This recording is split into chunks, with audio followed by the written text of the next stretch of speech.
Hey there and welcome back to Tube channel. Today I am very excited to announce all new course.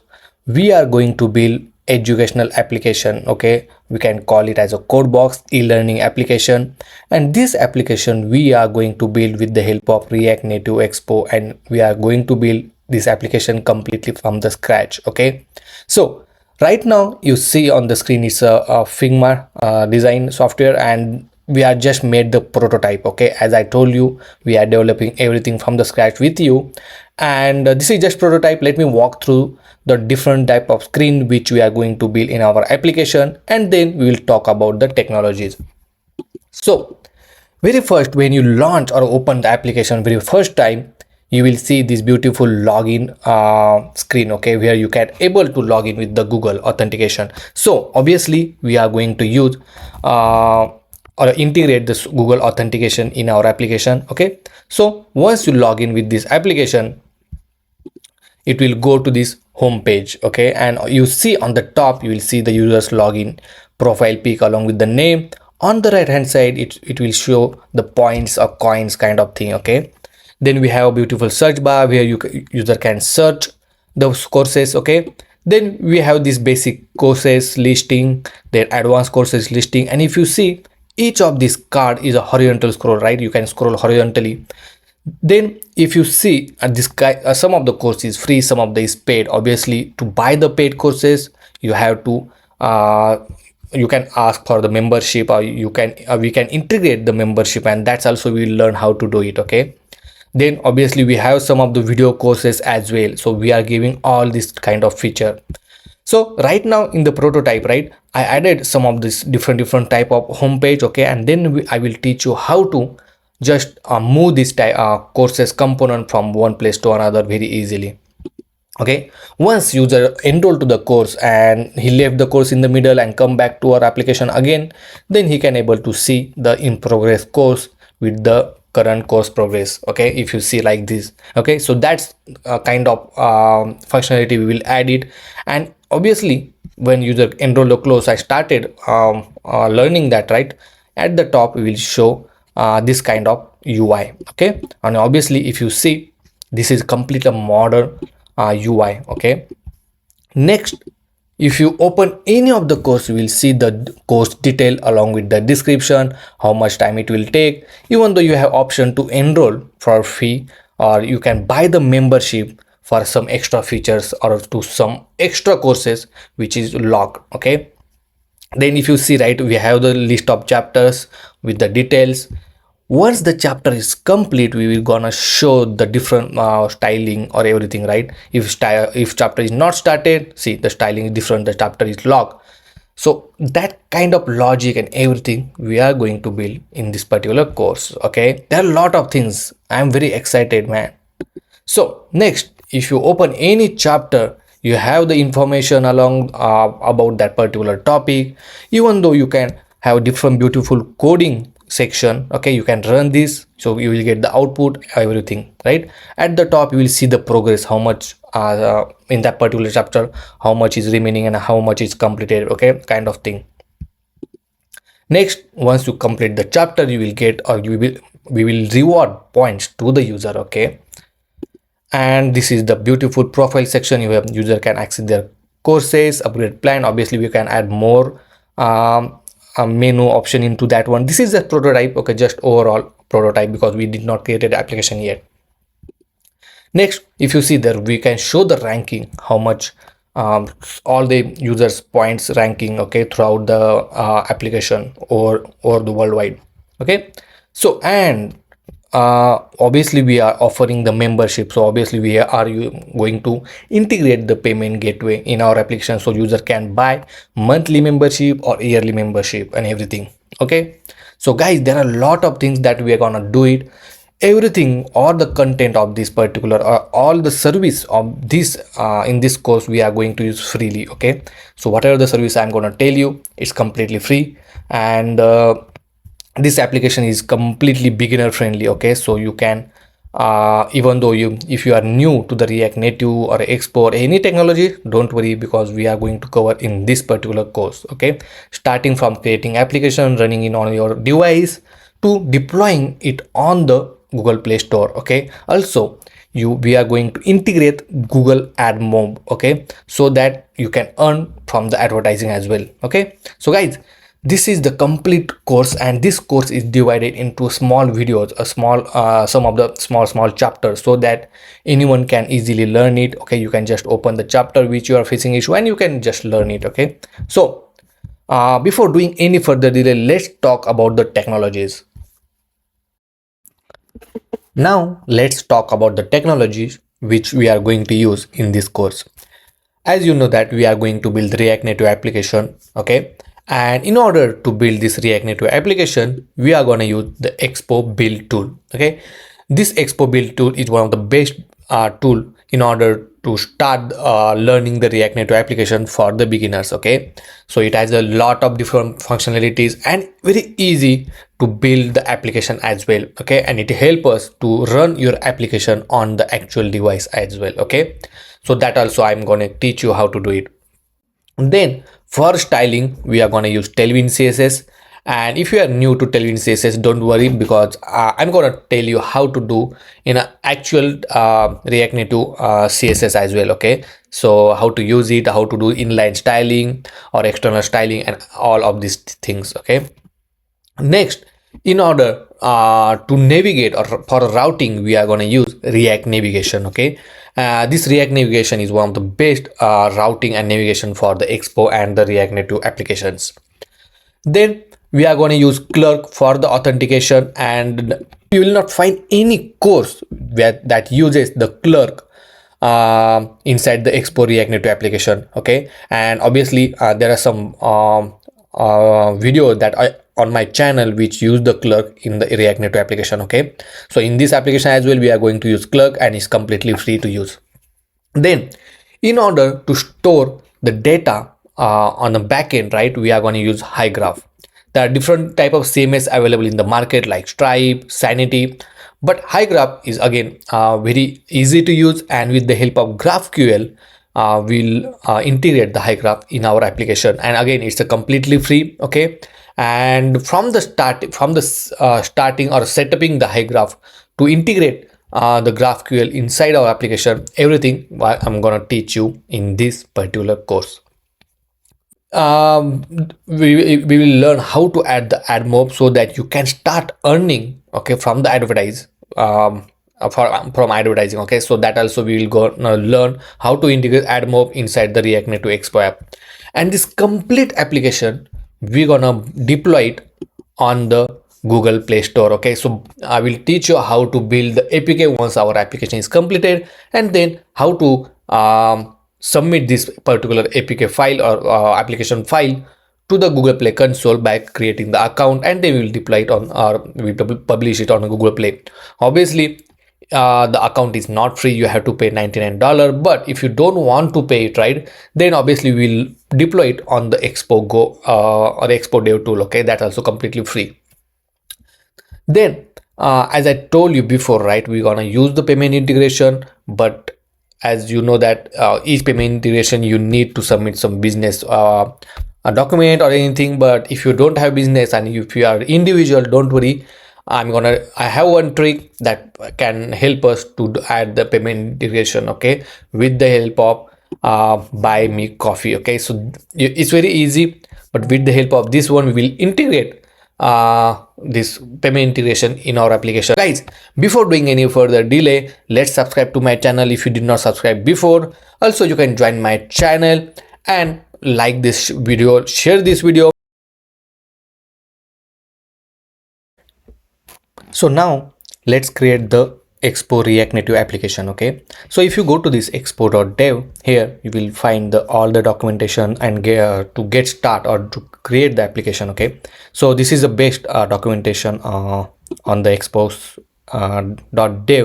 website. Okay, so here just say read doc or go to this docs, and here you will find the documentations, all the points and everything. Okay, and in order to create the project, here is the command. Okay, so let's copy this command, go to your desired folder where you want to create the application. So I am in the Mac OS. Okay, but you can open the CMD, and let me increase the size and paste the command. Okay, so obviously if you see, the command is npx create expo app and the project name. So here I will give the project name like e-learning. Okay, and enter. So it will ask, do you want to proceed, or maybe please skip. Okay, that's fine. And then it will take some few seconds to create the projects. And now our project is created. Okay, so here if you see, all the dependency and everything, all the packages are installed. Okay, now let's open the VS Code and locate the project. Okay, so just click on open the folder and just find where the folder is there. Okay, so in this case it's in the projects React Native e-learning, and open it. Okay, and if you see, our project is open inside the VS Code.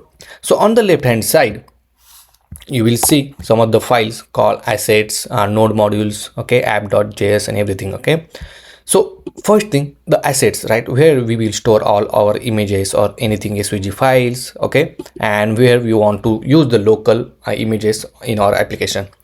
The node modules do not touch this folder, because this folder contains all the packages which is installed. Okay, inside the app.js, okay, so this is our starting point of the application, we can say. So here if you see, this is the basic or default template when we create the application. Okay, so this is a view. Consider this view as a div tag. Okay, and this view, inside this view, whatever we want to display, you can write it. Okay, don't worry right now in the code, because we will go one by one once we start developing the application. Now we have the app.json. Okay, so inside the app.json, all the configuration regarding your application is written here. So for example, the name of the application, the slug name, the version of the application. Okay, when you are deploying the application on the Google Play, then this version is matter. Okay, so you obviously every time when you are updating the application on the Play Store or App Store, you have to update this version. Okay, then the orientation, the icons of the application. Okay, the splash screen as well. Also if you see, right, we have iOS and Android section. Okay, here you have to add package name and everything. That we will do it later once we start developing. Okay, then we have this packet.json file where it contains the script to run the application. Okay, the dependency which is installed, currently these are the dependencies installed by default. Okay, and all of these things. So obviously the application we are going to run from here. Okay, now the most important part is to set up the emulator. Okay, so here first thing, go to Android Studio. If you don't have Android Studio, make sure to install the Android Studio. Okay, so just type Android Studio, download. Okay, and if you go to this official website of the Android Studio, you have to just download this one. Okay, so once you download, right, here you will see this icon. Okay, click on this icon and click on this SDK manager.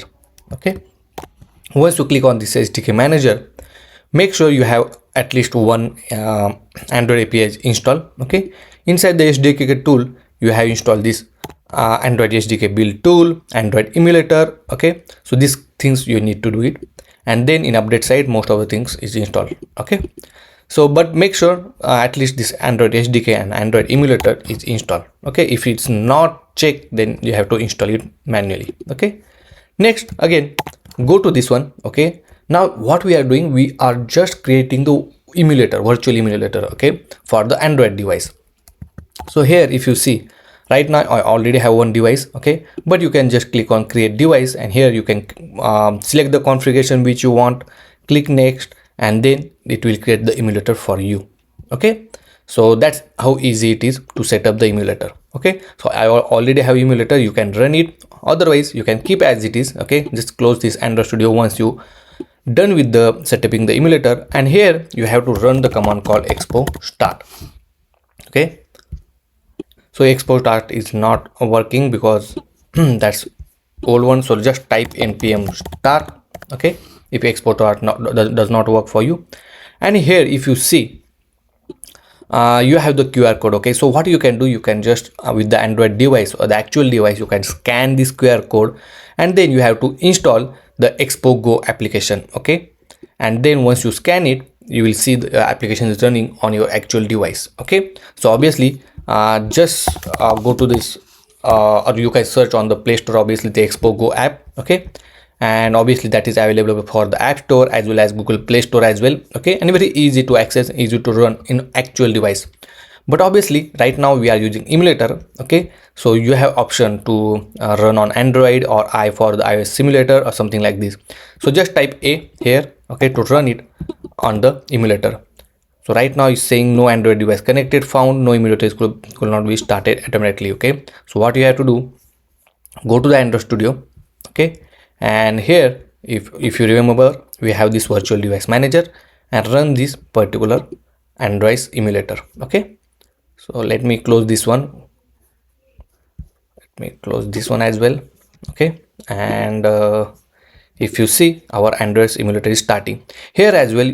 Obviously you run this application, Expo Go will automatically install the Expo Go application inside the Android emulator. If it's not, then obviously you have to install from the Google Play Store. Okay, but most of the time it will install automatically. And so it's saying, okay, continue. So here you have option to reload this application. Okay, so for that one you have to type command M, so it will reload the application and it will give this option as actually. Okay, and then here from here you can reload. But right now if you see, our application is running. Okay, and let me bring this down, and here if you see, we have the one simple text called open app.js to start working on your app, and this is nothing but this particular statement. Okay, now you can obviously edit this statement. For example, if I write subscribe to Tube Guruji channel, guys, if you did not subscribe to my channel, please do subscribe, and save it. Instantly, as soon as I save it, it changes immediately on the emulator, so you don't need to refresh it, okay, every time. So this is how we can run the application on emulator. Obviously on the actual device also you can run it. Okay, but if you are developing, it's easy to run it on emulator. Okay, that's not required that you need to only run on the emulator, because some of the functionality will not work in emulator but work in the actual device. Okay, so it's better to run on actual device as well. Okay, so guys, so that's all for this particular section that we already learned how to run the application, how to create the application, and how to set up the emulator. If you have any questions, any doubt, let me know in the comment section. So until this point, we are able to run our application and it's showing the particular text on the screen, right? So whatever the text we are entered between this text tag, right, it's showing on the screen, and obviously we have to wrap this inside the view. Also, one more important thing, if you try to add another view, for example like this, right, it will give error. Or any tag you want to add it here, for example if I want to add text tag, right, it will give error. The reason is you cannot add multiple tag inside this return statement. Okay, so you have to add one tag, and inside that only you can add multiple tag. Okay, so if you see, this is only one view tag, and inside that you can add multiple tags. So right now if you see, this particular text is showing on the screen, and the font is a default font from the Expo only. So the question is, what if you want to apply your own custom font? So for that one, just go to the Expo documentation and search for the Expo font. Here you will find this particular dependency to install, right? Copy this dependency, go to your terminal, add new terminal here, and paste it here like this, and install this dependency. Once it installed, we have to follow some steps. For example, then you have to add this particular line of code. Okay, so right now just ignore the this splash screen, everything. Just add this particular line of code. Okay, and once I add it, I will explain you what is this actually. Okay, so if you see, you have to add this use font hook. Okay, so this use font is importing from this Expo font. Okay, so copy this particular statement and paste it here like this. Okay, inside that you have to add you have to give the path of the font which you want to use. Okay, right now obviously we don't have any font we added. Okay, so inside the assets folder we will create a new folder and we can call it as a fonts. Okay. okay, and inside that we have to paste the font which you want to use. So obviously you can use any font. So right now let's go to the Google Fonts and search the font you want. Okay, there are a lot of different options. So in this particular course I'm going to use this outfit font. Okay, just click download family and it will install or it will download the zip file. Once you extract this zip file, you will find the all the font which you want to use. Okay, so what I will do, I will copy the font which I want to use. Okay, so let me copy this bold, semi bold, or maybe regular. Okay, maybe I will keep light and copy this particular font. Okay, then inside the font folder you have to paste it. Okay, so I will open the Explorer and paste it here like this. Okay, perfect. Now you have font inside this particular fonts folder. Okay, here you have to give the reference. Okay, so right now if it is in the assets fonts, here I will change name to outfit dash regular. For example, this is my first font, right? And the extension is TTF, so you just need to update with the TTF like this. Okay, and here I will change the name to outfit. Okay, and save it. Now if I go back here, okay, right now obviously we did not apply the font. Okay, that's why it's not showing, but sometimes you have to rerun the project because we install new dependency. Okay, but we'll try with this. And here you can add the inside the style, you can add the font family. Okay, and I will say outfit and save it, and if you see, it changes immediately. Okay, so let me clean this and save it. This is the default font. Okay, and as soon as I update with the outfit, this font change. Okay, so it means just in order to use the custom font, you have to define it here like this, and then you can update that or you use that with the help of font family. Okay, obviously I will add some more font, right? Regular, medium, something like this, right? So here if you see, we have the bold or semi bold, right? So here I will say bold, here I will say semi bold, and I will give this name as a outfit medium, and here I will call bold.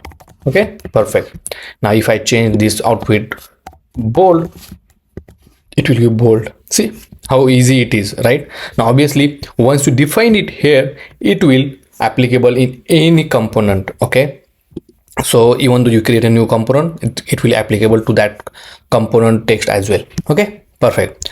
So this is way we can add our custom font. In the next section we will start building the login page UI.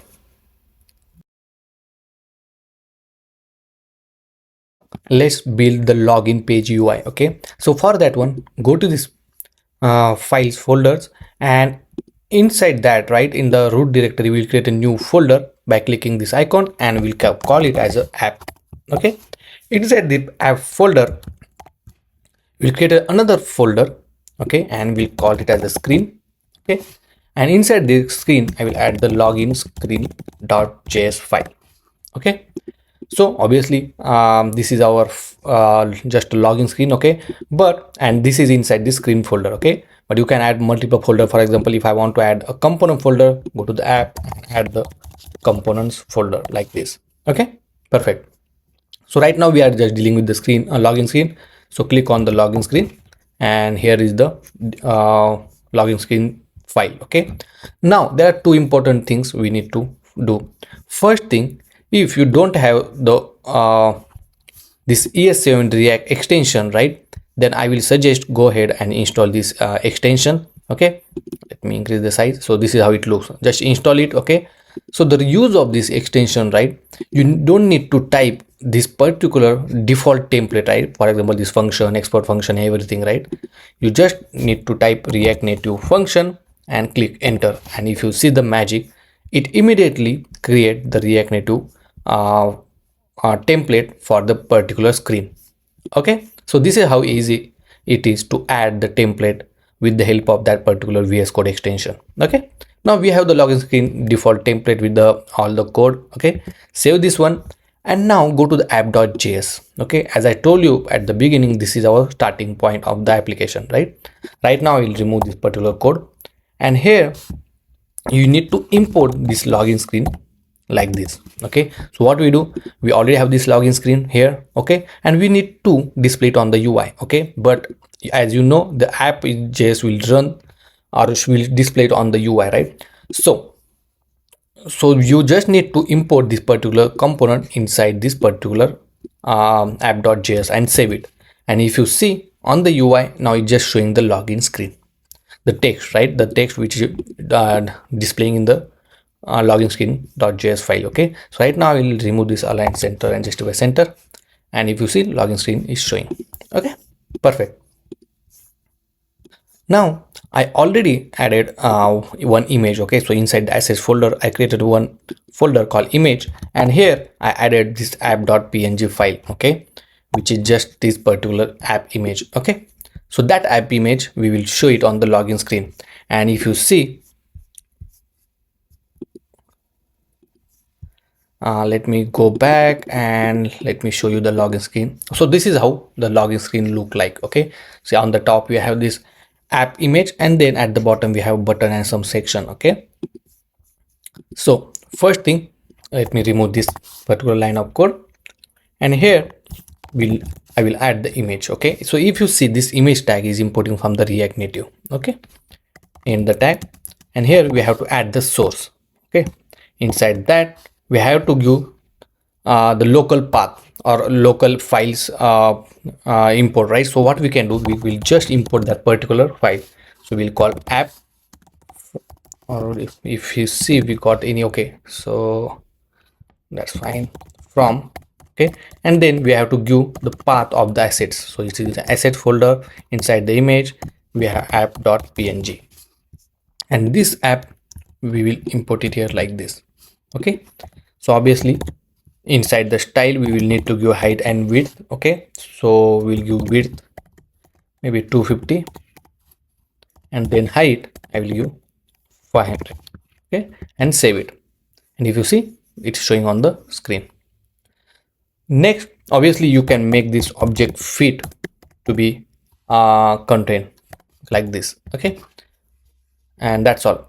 Now one more important thing, if you see, right, I give the styling here like this. Okay, and this styling is little bit different from the what we use in the HTML CSS inside the HTML, right? The object fit is written like this, or height width is same, but not in this like or we used to define like this in HTML, right? But here we just define number like this.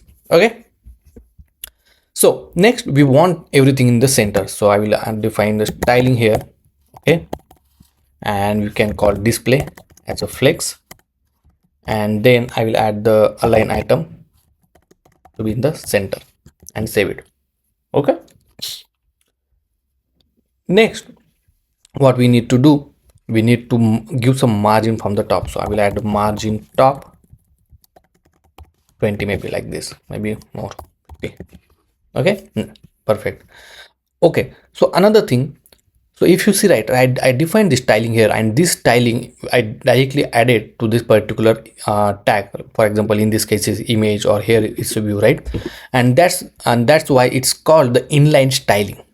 Okay, but if you see in the app.js, we define the styling here, it's outside this return statement. Okay, and this kind of styling called the external styling. Okay, so if you want to use styling at multiple times, okay, or multiple places, then you can define the external styling, or if it's okay to define the styling inside these tags only. Okay, so it's up to you how you want to define. Okay, but I usually prefer define styling here to avoid the screwing top and bottom like this. Okay, next I will add the view.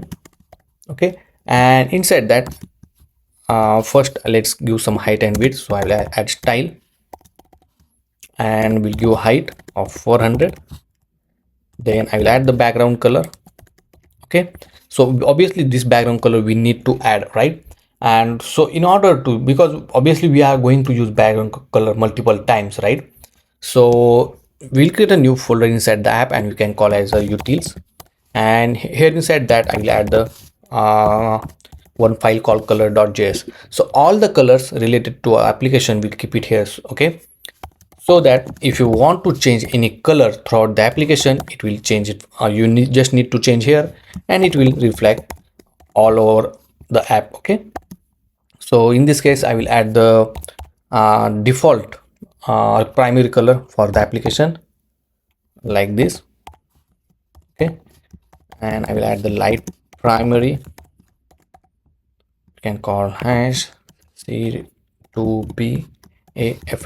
Okay, also add a white hash FFF and black hash and save it. Okay, now you can just use that from the reference, right? Colors dot and primary, so it will give the background color of primary. Okay, next we need to add the width. Okay, so width of 100%, and if you see now it's showing this particular screen. Okay, with the color and everything. I will add the margin top. Okay, so we'll add the margin top of -60, so it will go like this. Okay, we'll add more 80. Perfect. And here we'll give some more margin. Perfect. Okay, next we'll add some padding, maybe 20, and save it. Now inside this view we need to add text. Okay, and we can call as code box, which is our application name. Okay, and let's give styling to this one. So here I will write text align in the center. Okay, then we change the font size. So font size I will may mark it as 35. Then we'll change color. Sorry, it's need to be only color, and leave color from white, color from the colors file, right? Then we'll add the font family, and that in this case we'll add the outfit bold. Okay, and save it. And if you see, this is how it looks. Perfect. So our text is ready. Okay, let's add the another text. Okay, and if you see, I am adding that everything in the text inside the text, right? And this is how we want to show, right, the your ultimate programming learning. So just copy and I will paste it here. Okay, and let's give some styling to this one. So here I will add text align in the center. Then font size will add 20. We'll give margin top to 20, and color in this case I will give colors dots light primary. Okay, and obviously font family I will update to outfit only, and save it like this. Okay, perfect. And next we need to add the button. Now here we need to add the button. Okay, so if you see this right here is the button with the Google icon. So for the particular logo, right, I already added the logo inside this image folder. Okay, and here I will add the view first. Okay, so we are not using button because we want to use the custom or with the icon and everything, right? So that's the reason I'm using view. And inside that, first thing I will add the image source, and here we need to import the Google icon, right? So we'll add import Google from, and we need to give path. Okay, so in this case image slash google.png, and save this one. Okay, let me open.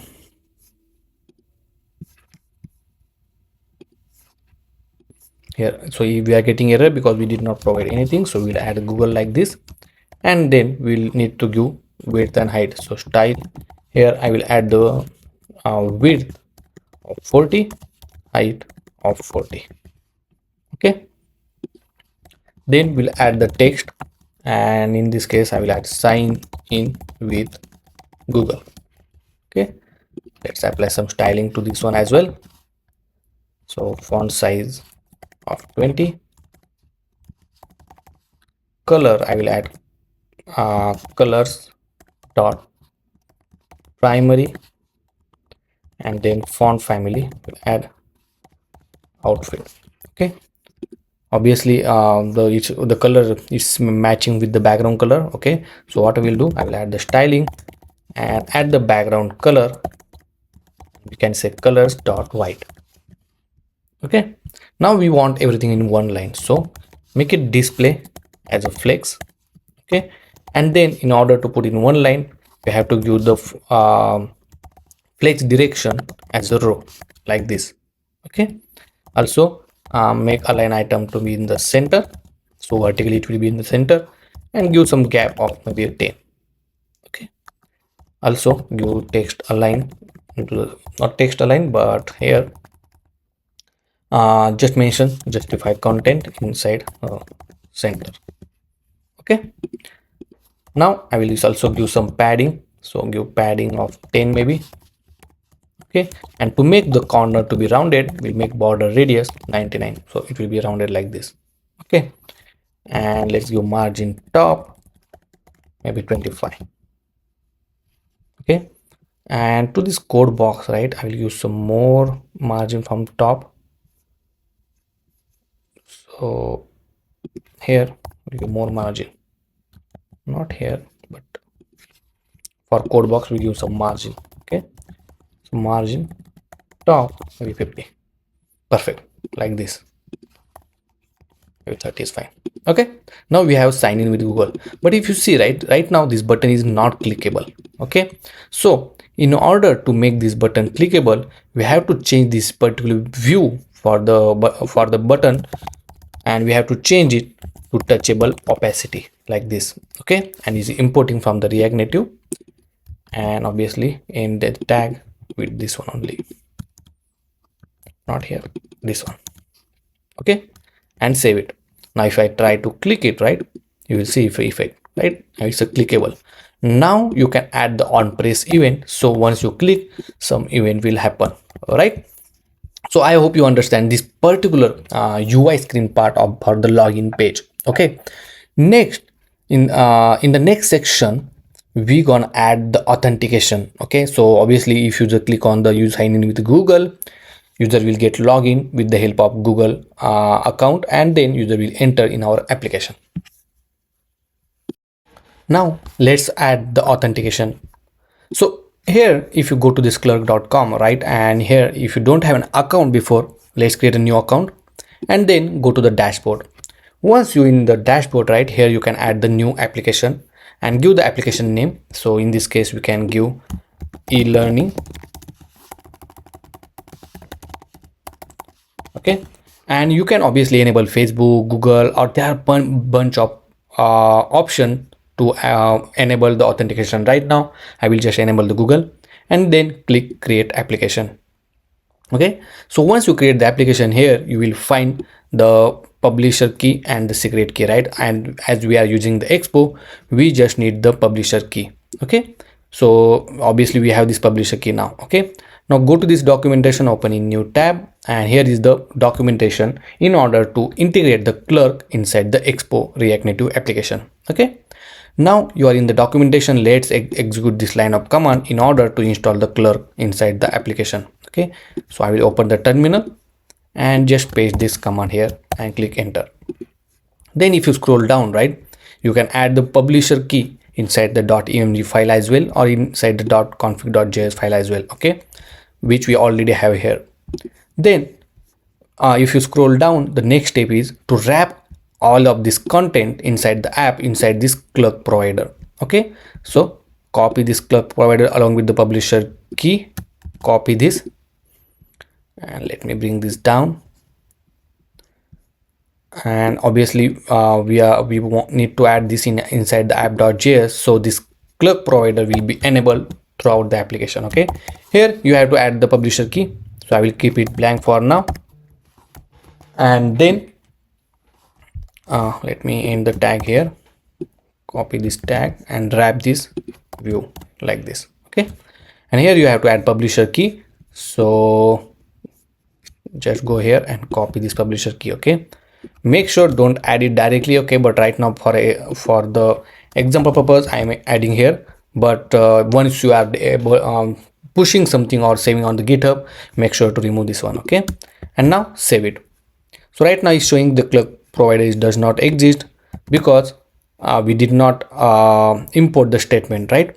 So as soon as you import the new dependency, right, you have to stop the server.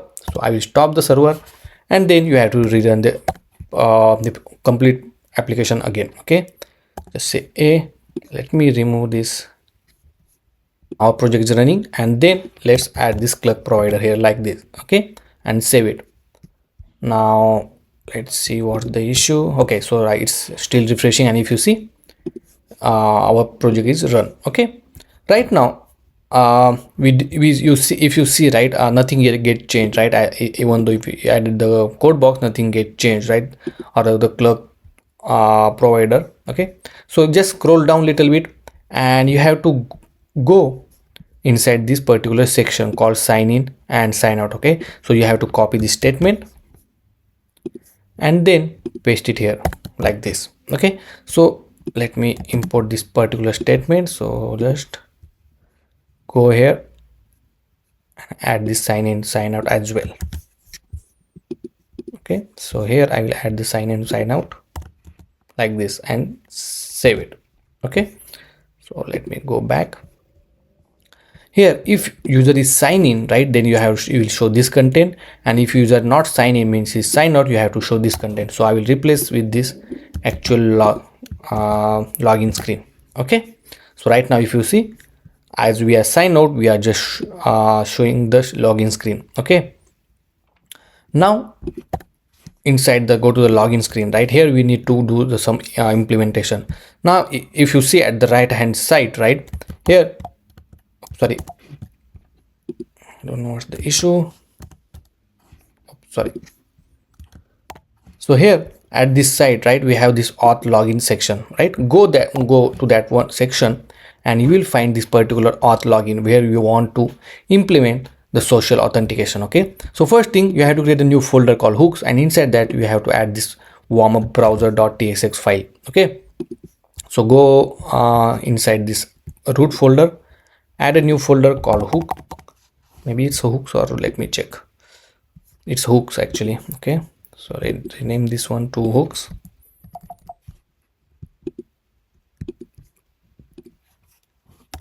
Called hooks, and inside that we have to create a new file .tsx. Okay, and inside this we have to add this line of code. So I will add it here and save it. But if you see here, the web browser, Expo web browser, is not imported in our application, right?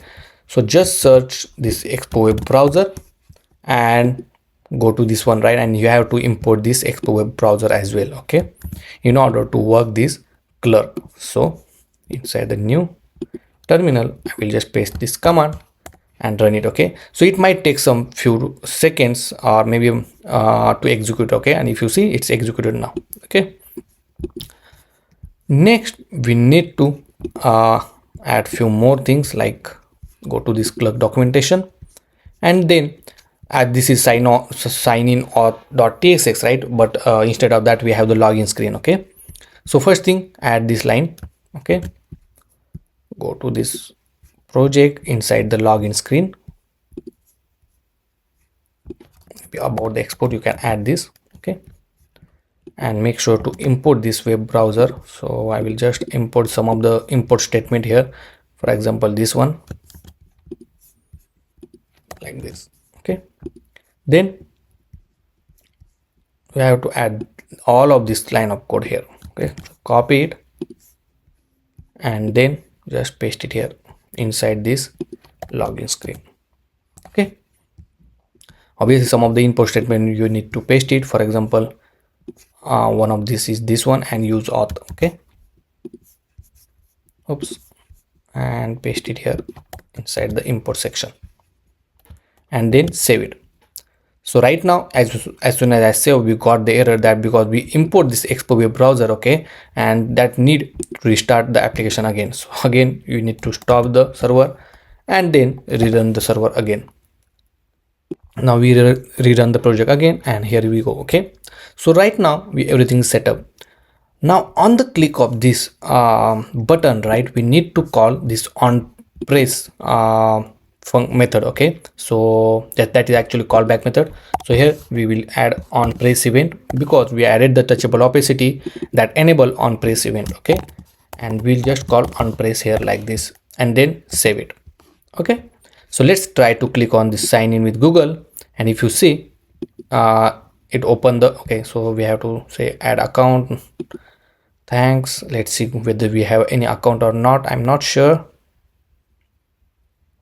So it's asking me to log in. Okay, so I will log in, and I just log in with this email and everything. And if you see right now, it's showing the you are signed in. Okay, it means once you just sign in, it's showing this particular text and call you are signed in.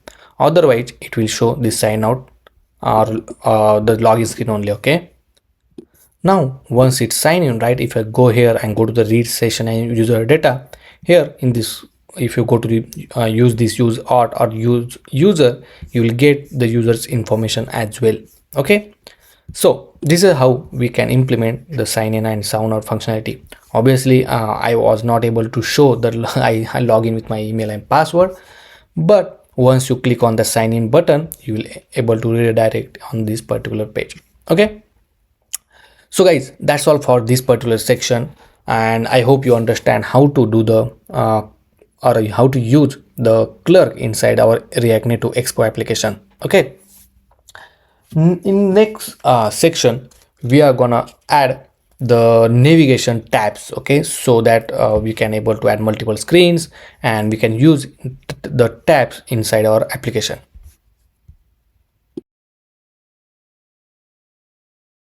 So in the last section, we already know implemented the social authentication for our application. Now in this section, we are add the tab navigation. Okay, and in order to add this tab navigation, first thing you need to go to this React navigation library, which is one of the most high rated library for the navigation inside the React Native application. So it's very easy to use. Okay, so once you go to this React navigation.org, just click on read docs. Okay, and here you need to install some of the dependency. So first let's copy this React navigation / native, and inside the terminal just paste this. Okay, so Control V, enter.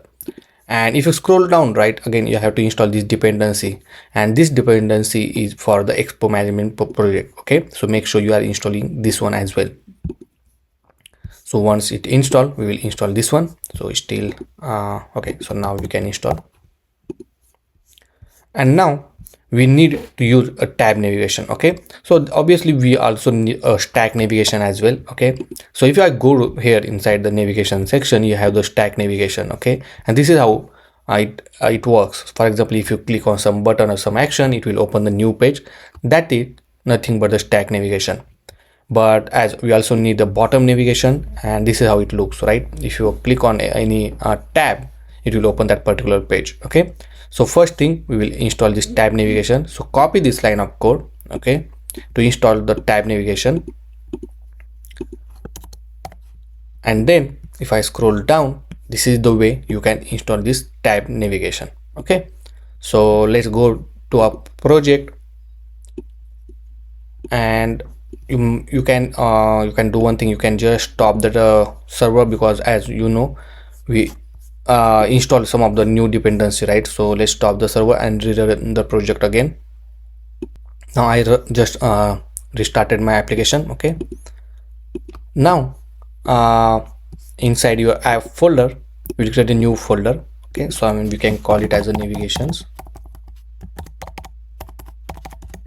and inside that we'll create a new file and we can call it as a tab navigation.js. Okay, add the default template, and now here we need to define the tab reference using the create. It may be let me check, create bottom tab navigation. Okay, it's not coming. Just copy this one. Okay, and then copy the input statement as well, like this. Okay, then I will remove this code, and here we will use tab dot navigator. Okay, so if you see, this is how it works. Okay, so inside the tab navigator, you need to add the different tabs. Okay, so here tab navigator, and wrap this again tab dot screen. Okay, so inside that you need to give the name. This name will be our navigator's name. Okay, that you will know once we start to use this tab navigation. So we can call it as a home for now, and then the component. Obviously we need to create some screen so we can use it. So obviously inside a screen I will create a new file, and we can call it as a home screen.js. Add the default template, save it. Same thing, I will add few more. So for example LeaderBoard.js, then can call my course.js,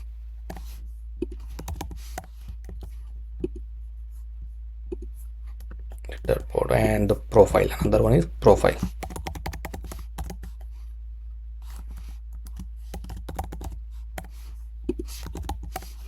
And save it. Okay, now we have the 4 screen, and this is nothing but our 4 tabs. Okay, so obviously for the home we will attach to the home screen. Then I will copy this 4 times, and here I will now rename as a my course, and here I will attach to the my course screen. Then third is a LeaderBoard,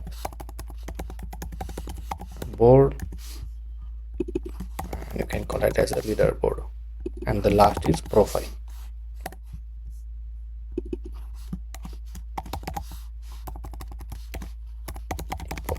And save it. Okay, now once you add this screen inside the tab navigation, you have to make sure, in order to display it on the screen, you need to add that inside the app.js here.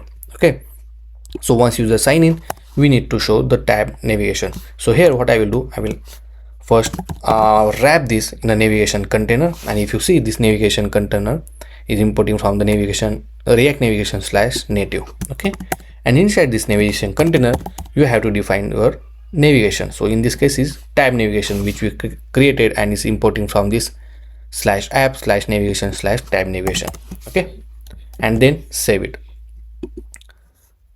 So once you save it, if you see on the screen, right, is showing this tab navigation. Okay, and if I change it, see, it's changing to my course, profile, LeaderBoard, etc. Okay, perfect. Now the question is, if you don't want this header, you can remove it by going the tab navigation, and inside here you can give the screen options. Okay, so for example, for a tab navigation, if I give screen option, obviously if I give the screen option over here, it is applicable to the all screen. Okay, so inside here I can just say header shown. Okay, obviously there are a lot of property, for example header background container style, and a lot of things, but here if you search for header shown, mark it as a false, and if I save it, right, if you see, the header is gone, and for this header will not available now for any of the screen. Okay, now once we did this, let's add the icon as well. Right now if you see, this icon is not the one which we want. Okay, so here you can add the options for each of the screen, and inside that you can say tab bar icon. Okay, like this. Then here you have to define some properties like color, size. Okay, that property will applicable to the respective icons. So you have to define over here. So in order to get this icon, just search or go for icons.expo.fyi. okay, so for that you don't need to install any library, and just search for the icon. So in this case, if I search for a home, and I usually use this Ioni icon. Okay, so this import statement you have to copy first, and obviously just paste it here like this. Okay, and then once you have, copy this home icon and paste it here. like this. Okay, so for the color you have to replace with the color, and for size, place with the size and save it. And if you see this, our icon is changed. If I change to different tab, the icon color will be inactive color. Okay, so that color also you can change it. Obviously you can find all the documentation on this React Navigation site. Okay, now obviously what we can do, we will just copy it and paste it for all of the screen like this.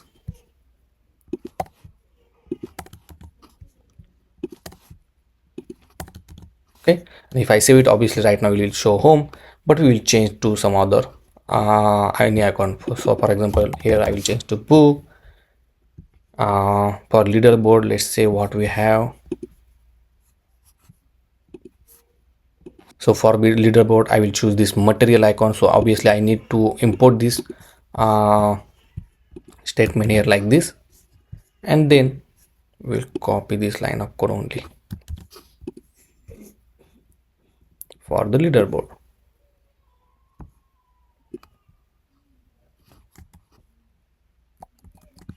like this and save it. So see, this will look like this. Okay, and the last is profile. So let's search for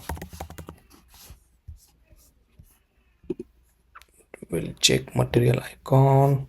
Yeah, so we'll choose this one.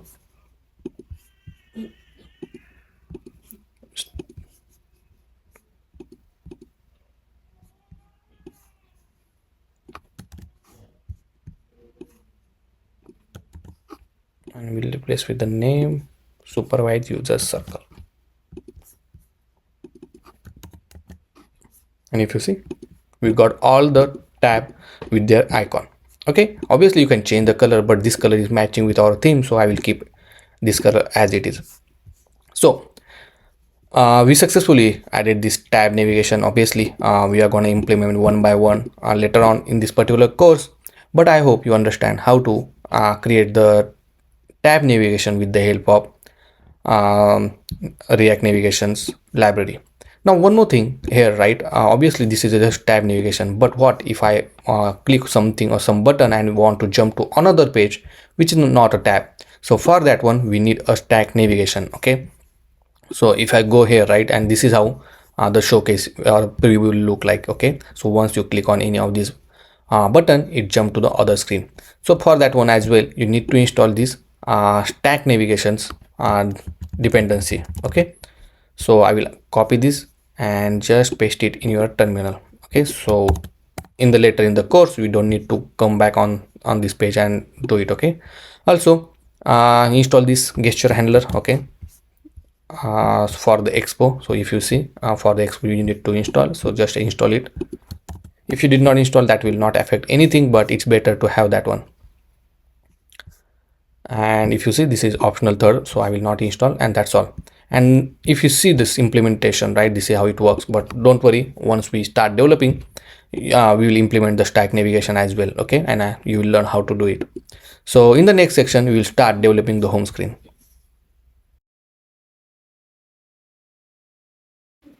So in this section we are going to design the header section for the home screen. So let's go to this home screen. Okay, and here we want to develop, but now we can consider header section as a one component. Okay, inside this complete screen. So what we can do, we can create a new file inside the component folder, and then we can call it as a header.js. okay, like this.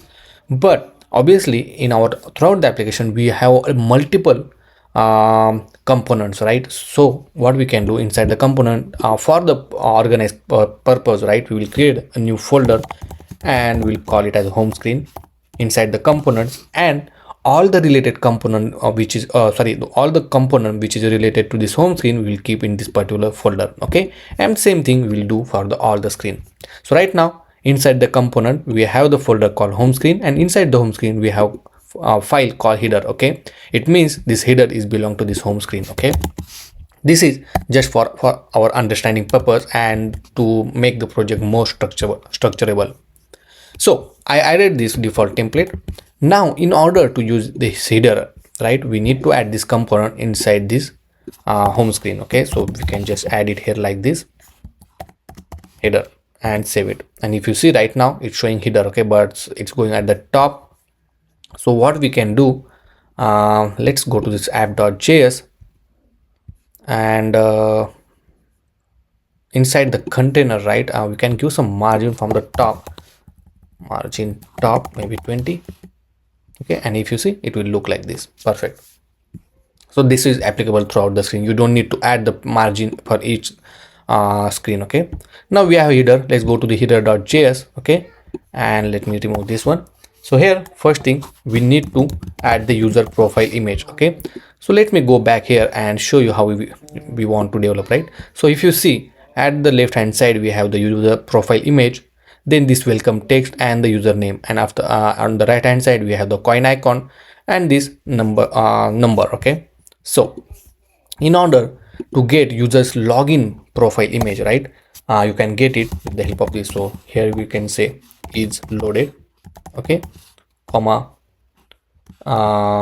we have some of the properties, if you need we can just add it here, and then user is equal to user. Okay, and if you see this user is importing from the clerk. Okay, so this will return all the user information. So obviously if the user is not loaded, we don't want to show it, right? So here we can use is loaded method. If is loaded is true, then only show this particular image. Okay, and now inside this view I will add the image tag. Okay, so if you see we are importing this image tag from the React Native. Okay, let me close this one, and now we have to add source. So before starting of this application, right, we are using the source from the local assets, right? But in this case we need to use from the URL. So in order to get the show the image from the URL, right, you have to give the source is equal to 2 curly braces, and inside that you have to write URI. Okay, and here you have to give the URL. So whatever the URL is there. So in this case is user dot image URL. Okay, I will give optional if it's not there, so I will our application will not fail. Okay, so that's the reason I added this option question mark, which is kind of optional field. Okay, and then inside the style we'll give width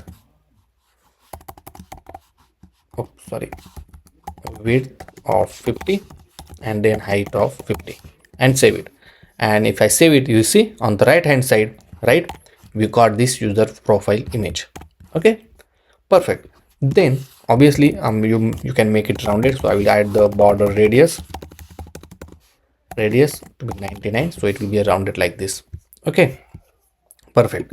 Now for this view, what I will do, I will add the style. Okay, and here I will add the padding of 20. Okay, so it will come like this. Now if you see our design, right, we have the background of this purple color. Okay, so we need to add that first as well. So what we can do, once we have this image, right, let's go back home in the home screen, and we have this header component, right? Wrap this header component inside this view. Okay, and for this view we will add the background color. So we'll add the background color as a colors dot primary color. Okay, and then we'll give the height. So in this case we'll give the height of 250, maybe like this. See? Okay, and also we will give some padding here only, so we'll add padding of 20 and save it.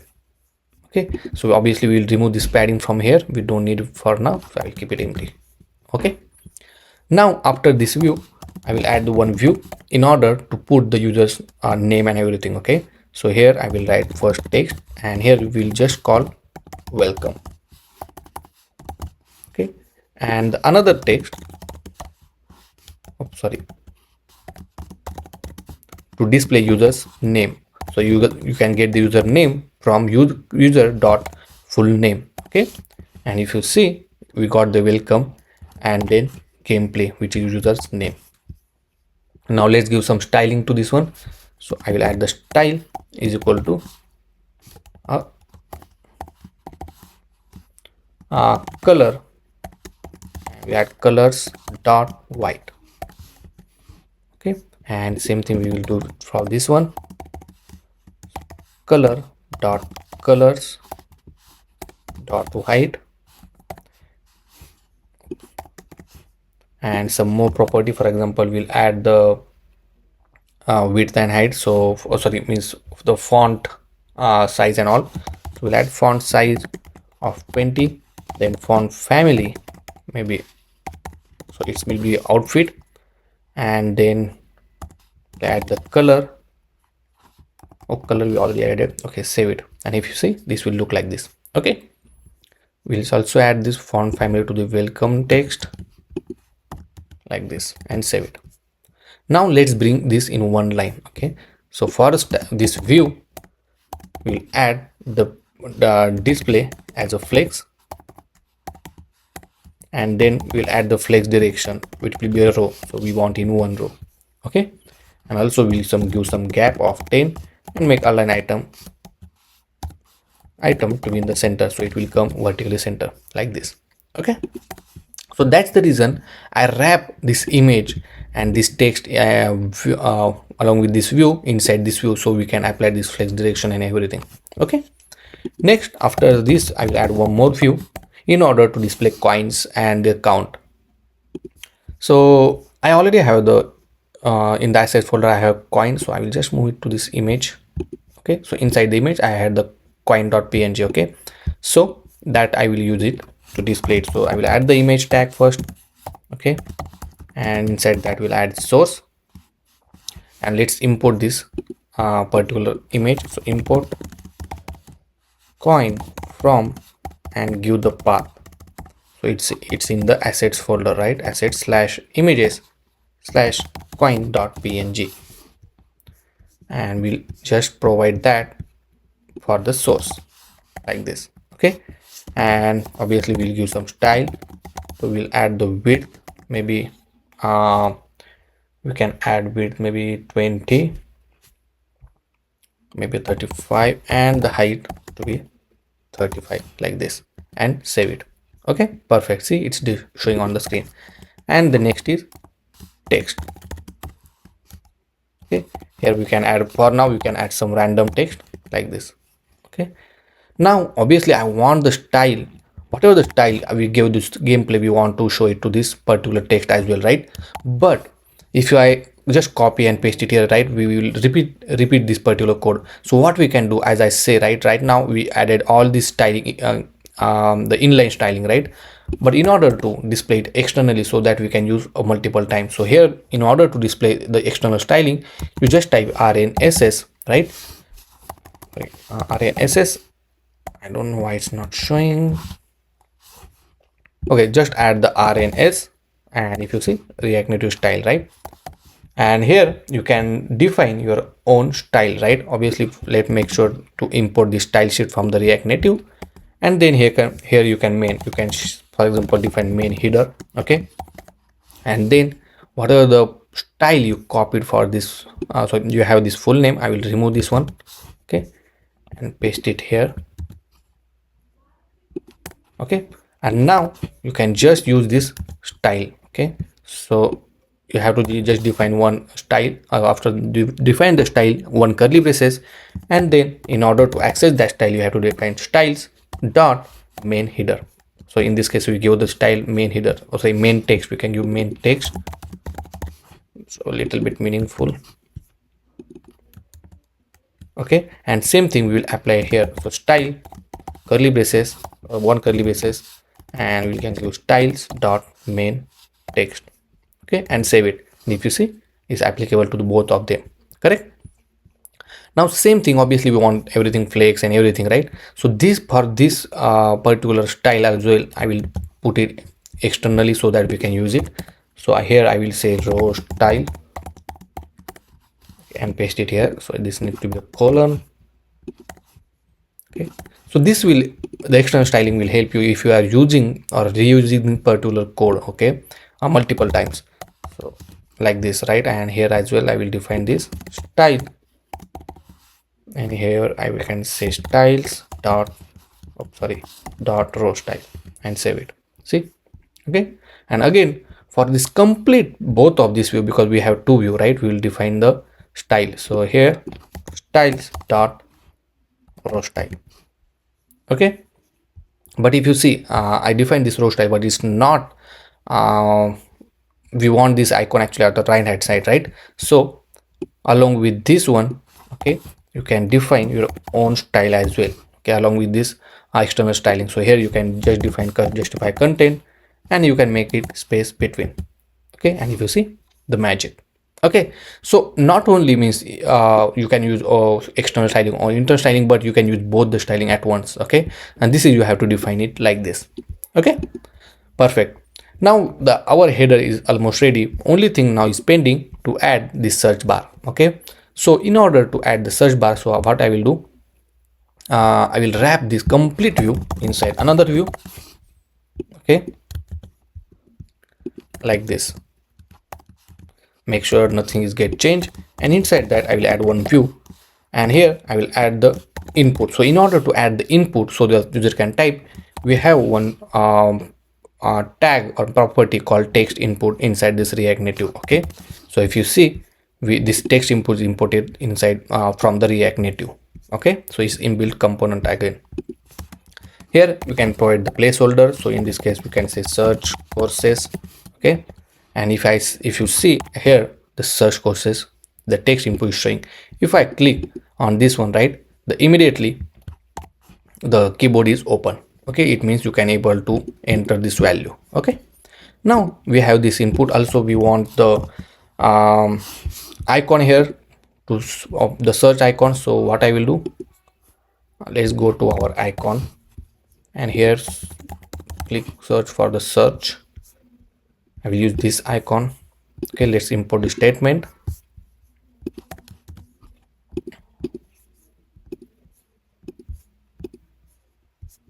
and here I will add it here like this, okay, and save it. So this is how it looks, okay. Now let's give some styling to this one. So add style. First thing, let's add the background color. So background color will be colors dot white, okay. Then you can add the padding of maybe 15,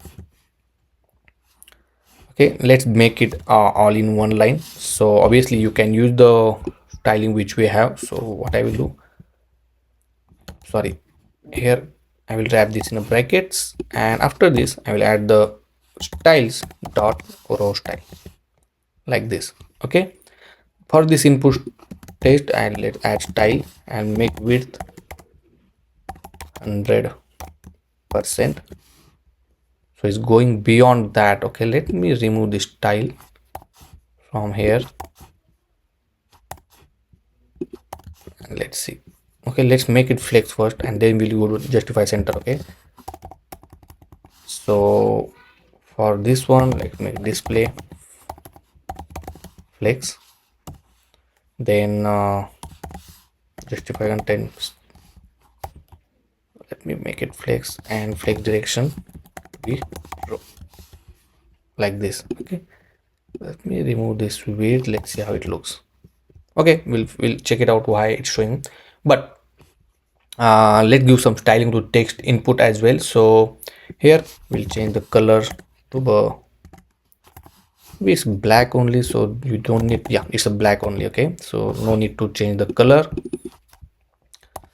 Just we'll add some padding, maybe 17, and not needed of padding as well, but let's add a font family, and it will be an outfit, and font size maybe 18 like this, okay. And then for this one I will change this to 50 maybe like this, okay. And we'll change colors dot secondary, okay. So color, I don't know why color this did not apply. Let's add the primary for now, okay. Perfect. Now let's save everything. Let's see what we need to change, and here just define this padding left, and then you can make justify content space between, okay. And this is how it looks. Also I will make the corner to be rounded, so it need to be a border radius to be 99. I will give, okay. You can give margin left and margin right 20. Oops, so it need to be padding actually,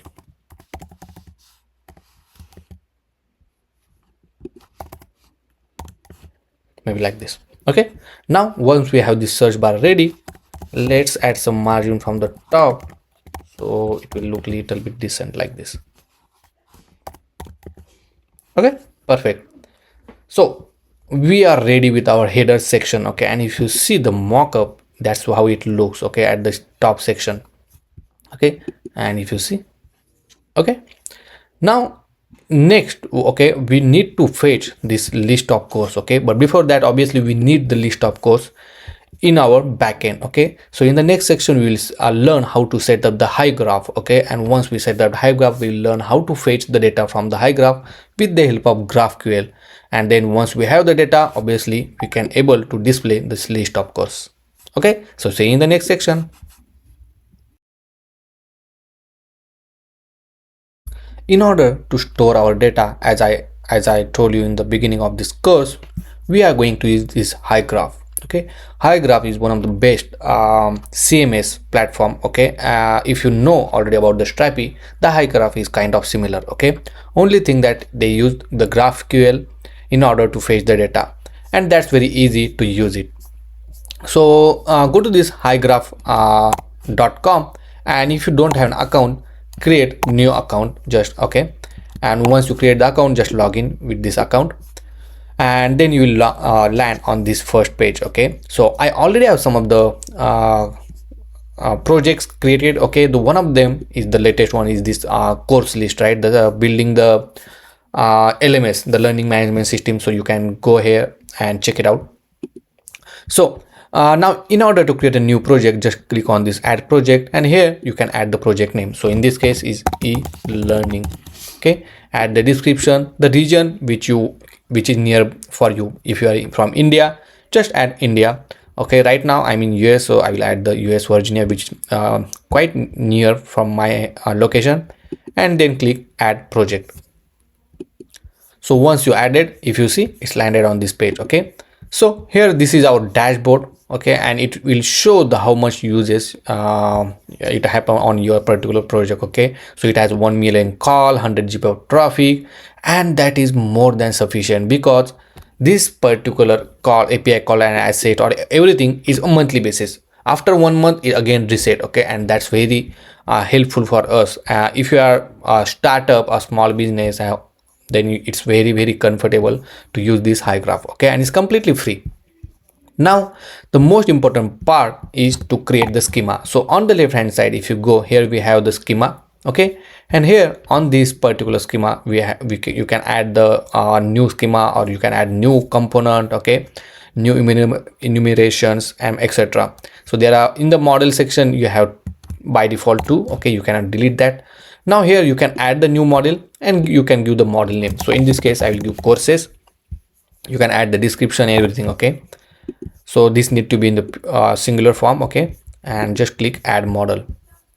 So once the model is created, then you can add the multiple fields. Okay, so for example, this model is get created now you can start adding the field whatever you want. Okay, for example, you can click on single text, and here you can give the name. Okay, and this will give the course name kind of. Okay, you can use as a title field. In the validation you can mark it as a required field. Okay, kind of things, and then click add it. Once you add, it will add in your particular model. Okay, so obviously you need a couple of things, like for example, you need a name of the course, you need a banner. Even though if you want to add the banner, right here from the asset picker, you can add the name of the banner, and then you can upload the images. Okay, and there's no limit. Okay, to upload how much images or video you want to add, you can add. It's unlimited. Okay, and if you see, there are a lot of different field you can add it. Okay, so now I will pause here, and I will add all the required field. Okay, then I will show it to you what field I added here. Okay, and then you can replicate that all the fields in your HyGraph project. So here I added some of the fields, right, which can include name, the description, right, the banner, the time and price. So if I go here, right, this is banner, this is title we need. Okay, the price, whether it's a free or not. Okay, the author as well we need to add, the label as well, and the time we already added. Okay, so in order to add the author, the level and the chapter we are getting from this list of chapters. Okay, so over here, right, I added this part in enumeration tab. If you see here, I added this author, course level and tags. Okay, inside the author I added the only one author for now. The course level I added it basic, moderate and advanced. You can add more if you want. Okay, and the tags is like HTML, CSS, React, Python. Okay, we will add it later on as once we start adding the course. Okay, depends on that we can add it. And one more important thing here, to add the chapter as a component. Okay, the reason that we added the component, because we have a multiple chapter belong to a single course. Okay, and that's the reason this component can be reusable. Okay, similar like our React application, right? In the React we created the component and that will be a multiple, we can use multiple times. Same thing here. Okay, so now go to the course and let's add this author, course and tag. Okay, so in order to add this enumeration, you have an option called the reference. Okay, and here you can select the reference which you want. Okay, so let me check. Sorry, my mistake. So in order to add the enumeration, you have option called drop down, and here you can say whatever you want. For example, author. Okay, the enumeration type you can select whether it's author, course level or tag. So in this case is author. Okay, and click add. Similar thing we need to do for the course level and the tags. Okay, so we'll do it for the course level as well. So here we say level, I will select the course level, add. Okay, and the last is to add the tags. So go to here, tags, and select the enumeration type as a tag and click add. Okay, now we have the all this required field except the chapters. Okay, so we have this chapter. Now in order to add the chapter, right, here we have the two different components. One is for single component and here for the multiple components. Okay, so we have only one component for now, so we can select this basic and here you can say chapters, and here you can select this allow multiple values. Okay, and then select the chapter as a component. Okay, and click add it. So let me show you one more thing. Okay, so inside the chapter, so right now everything is get added. So inside the chapter, okay, I added the title of the chapter, that content and the output. This output, when we run the application, right here, for example, we can add it here, but we run the application, we need to show the output. Okay, now the reason that I kept this output different, right, and this code is different, because inside this particular rich text, right, you have option to add the code structure. Okay, that I will show you once we start adding the content. Okay, so right now our course schema is ready, our chapter component is ready, and all the fields is required is ready. Okay, obviously you can come back anytime and edit all more information.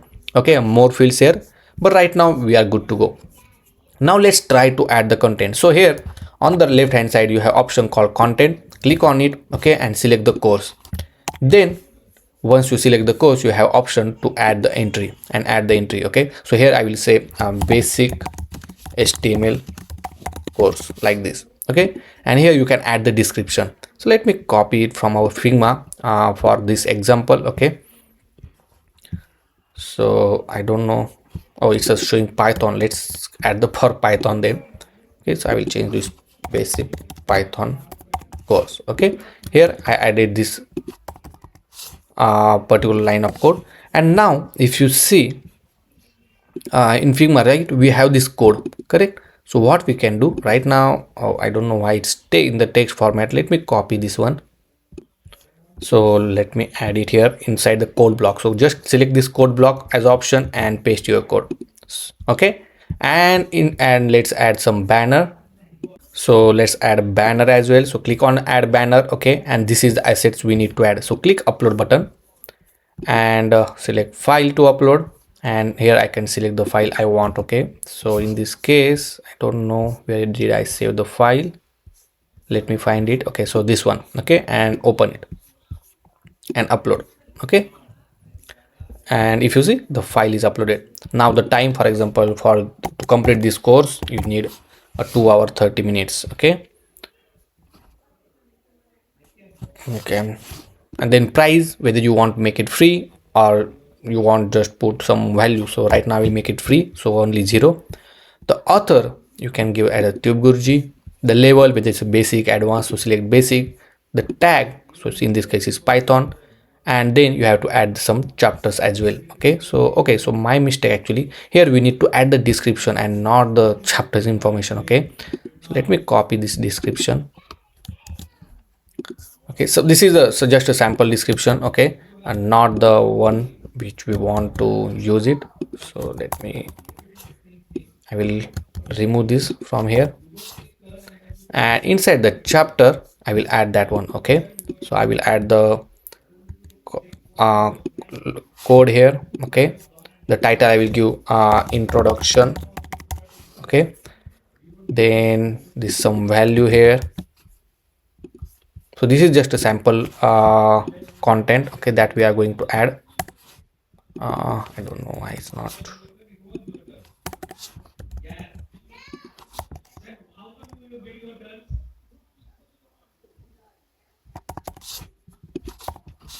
This value here,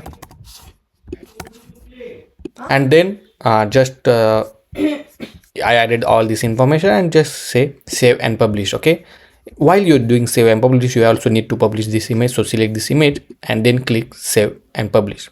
And if you see, let's go back here and our content is published. Okay, this particular record is now live.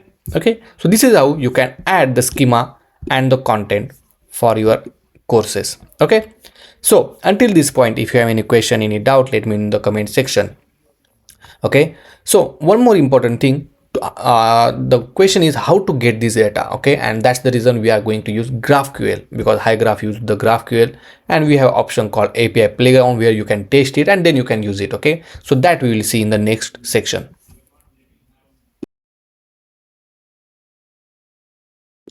So in the last section we set up the HyGraph. Okay, and here some of the content I already added. Okay, so in this content there are some fields, extra field, the chapter, okay, and all of the things I added. So if you see in the chapter, right, I have this content as well. Okay, so I created 2 components. Okay, so if you see in the chapter, this is one component, and inside the chapter I get the chapter content, because chapter content will be a multiple content inside a single chapter. Okay, so that's the reason. And now the time is to give the introduction about the GraphQL. Okay, if you don't know about the GraphQL, okay, so GraphQL is one of the top query language, okay, for your API. So if you know about the REST API, right, the same result give the GraphQL. Only GraphQL give in a very easy way. You don't need to write any code for that one. Okay, so for example, if you see on this particular example, right, you just need to define the data, which we already did in the HyGraph. Okay, and this particular JSON kind of data is by taking care of HyGraph, so you don't need to do manually. Then you need to just tell that GraphQL what you need, what data you need, and then you will get the expected result. Okay, don't worry if you are confused with this. Don't worry, we'll walk through it right now. So on the left hand side we have the option called API Playground. Click on that option, and here you will see the playground where you will see the some option here. Okay, so if you see asset and everything, right now I will unselect everything. Okay, and at the bottom you have option called query and mutation. So query is used for to get the data, okay, and mutation is used to make some operation like insert, delete, update kind of thing. Okay, so right now we are just dealing with the query, so we are just added the new query. Okay, so here you can change the name. So in this case I will say course list. Okay, and if you see now it changes to course list. So we give the name as a query list. Now on the left hand side you will see some option, right, and you have to select the option which you want to get the data from it. Okay, for example, now we need a course list, right? So if you see, right, you have the option called courses and course. So course will get you a single course, okay, and where you need to provide the ID. But in this case we need the list of courses, so I will select the courses, okay, option, and if you see we got the courses. If I try to run this query, okay, see you'll only get the ID, because by default you did not select anything, you'll get the ID. And once you run this, right, you will get the course with along with all the ID. Now here, for example, let's select the name. Okay, so if you see, you have option to select the name, and once you select it, it automatically get added inside our query. Okay, and now if you run it, see the magic, you'll get all the courses with their name. Okay, so right now I have 5 courses added inside the content, and all the course name is getting here. Okay, now obviously we'll select some of the field which we need. Okay, so for example, I select all of these. After that I need tags, time. Okay, then let's go up here. I will add chapters. Okay, so we'll add chapters later on. We need author. Then what we need, I think that's all right. Okay, yeah, we need banner. Okay, if I go into the banner, we have the option inside banner we call URL. Okay, which will return the URL of the image. Okay, then obviously we'll select the chapters as well. Okay, and inside the chapter we have the content, and then inside the content we need to select the description.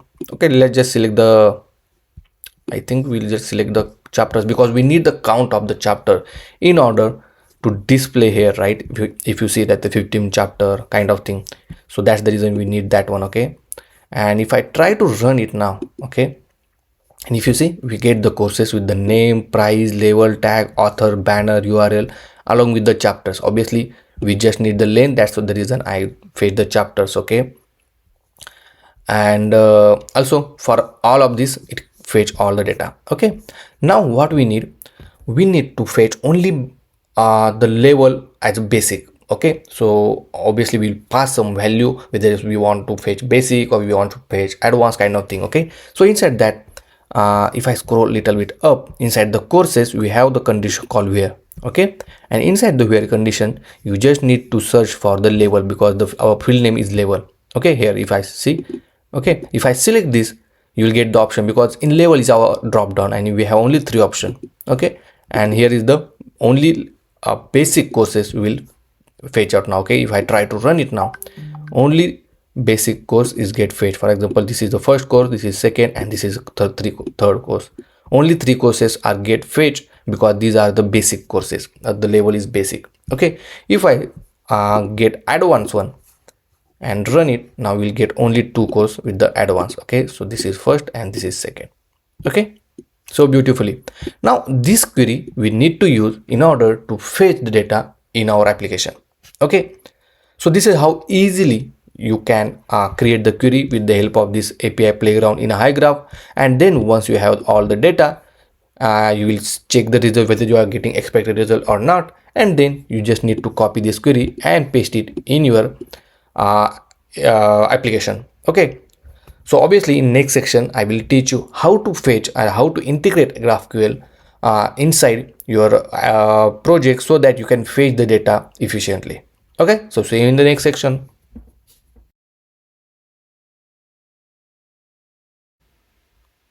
Now let's integrate the GraphQL so that we can fetch the data. So first thing, just search for the GraphQL request, and here you will find one dependency. Okay, the npm dependency. You have to install this GraphQL. So once you run this or install this npm package, it will install the GraphQL along with the GraphQL request. Okay, so obviously you can copy this both this particular command. Okay, and then go back to a project, and inside here just paste this particular line of code.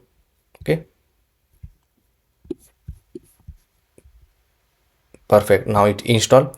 Now next, if you see, this is the some example, right? You just need to provide the write this GQL, and inside that you have to provide the query, and then you have to make a request. Okay, so let's go back in GraphQL HyGraph first, and here go to the project setting. So okay, so here we have the option called project setting, and inside that we have the option called public content API.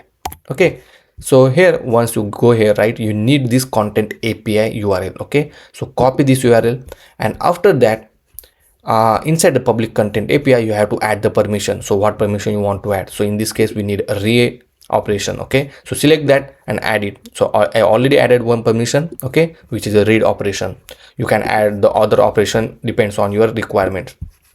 So now let's go back to our application, and here let me open all the folders. I will create a new folder inside the app, and we can call it as a services. Inside the services folder, I will add index.js file, okay, which will contain all our API call. Okay, so first thing, I will define the constant master URL, okay, is equal to, and paste the URL like this. Okay, then once you have the URL, you have to import this particular statement. Okay,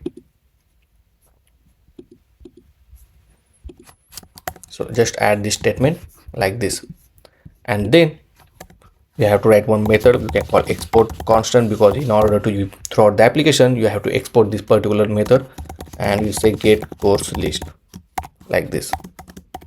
Okay, and this will be actually async, so we'll make async and the arrow function like this. Okay, now inside this one, add constant, we'll say query is equal to GQL. Okay, so if you see this is GQL, we are importing from, we are using this GQL. Okay, so make sure to import this particular import statement GQL. Then you have to add this tag and enter it. Okay, and inside this tag you have to just copy this particular query. Okay, so oops, so here inside the API playground, copy this entire query, do Control C, and then paste it here like this. Okay, and after that you just need to make API call. So constant result is equal to await request, and then you have to pass the URL, master URL, and the query like this. Okay, and then you have to return the result, as simple as that, and that's all. Your API call is ready. Okay, this is how simple it is to call with the GraphQL. Okay, so you don't need a special knowledge to build the API or anything. Okay, now let's go back to our home screen. Okay, and over here we're gonna call this particular API. Okay, but before that, what we will do, we will create a new component. Okay, and in that we'll call it, because if you see our particular API, particular UI, right, here we have multiple course list, right, basic course, advanced course, and then we will just pass whether it's a basic or advanced, and depends on that we will fetch the data. Okay, so what I will do, inside the component folder, inside the home screen, okay, let me go to the home screen, I will create a new file, and we can call it as a courses or course list.js like this, and add the default template, Control save, and obviously make sure to import this inside the home screen. Okay, so here I will add one view, and here I will add the course list and save it. Okay, if you see, the course list is showing on the screen now. Now let's go to the course list. Let me close this one, and here I define the get courses as one method, arrow function, and then here we will call get course list from the services. Okay, as this is a promise, it will we have to make the promise, and so this is the way you can do it. So get course, then you will get the response, and then just console the response in the console. Okay, so you will check whether we are getting a data or not. Response, I don't know why it's coming like this. Okay, and like this. Now obviously once you define the get course, you have to call it, right? So for that one we will use the use effect React hook. Okay, if you don't know about the use effect, okay, so use effect is kind of one hook which will execute multiple times, okay, infinite time, if you define like this. Okay, but if you want to execute only once this component is loaded, you have to pass the empty value. Okay, or if you want to execute once some value is changed, that value variable name you have to pass it here, and then use effect will execute. Okay, obviously we will see a different example of the use effect throughout the course. So right now I want to only execute only once this course list is loaded, this component is loaded, and then inside that I will just call this get course. Okay, and then save it.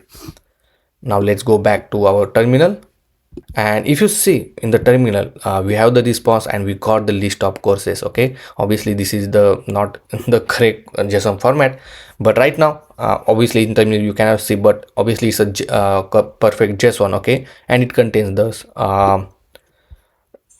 two, actually there is contain two couple of or three courses list, right?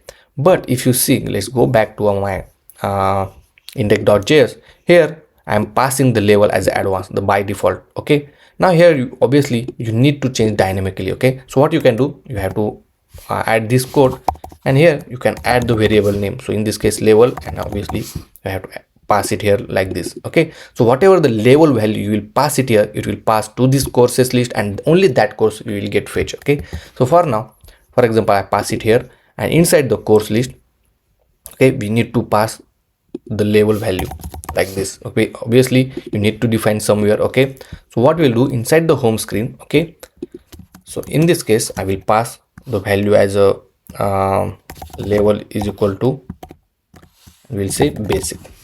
Okay, so once you pass this value as a basic, you have to accept it here as a prop. Okay, because we are passing from parent to child. Okay, we are passing this value, and then this level value you have to pass to this get course list. Okay, and now save everything. Okay, now you will get all the basic information. I don't know why we got error, but you will get all the information. Okay, so first we have the level, and okay, so that's fine because we have the level information. We call the method, and then we get the course list. Okay, perfect. And if you see the result, now we got this basic course information. Okay, perfect. So this is how we can able to fetch the data. Obviously in the next section we are going to display the list of course like this. Okay, and for that one we will use single component to display the basic course as well as advanced course or moderate course or etc. Okay, so it depends on you how many courses list you want to display, or depends on the level and everything, but only we will use only one component so that you can just use that component, pass the different value or pass different level, and you can display it on the screen. Okay, so see you in the next section.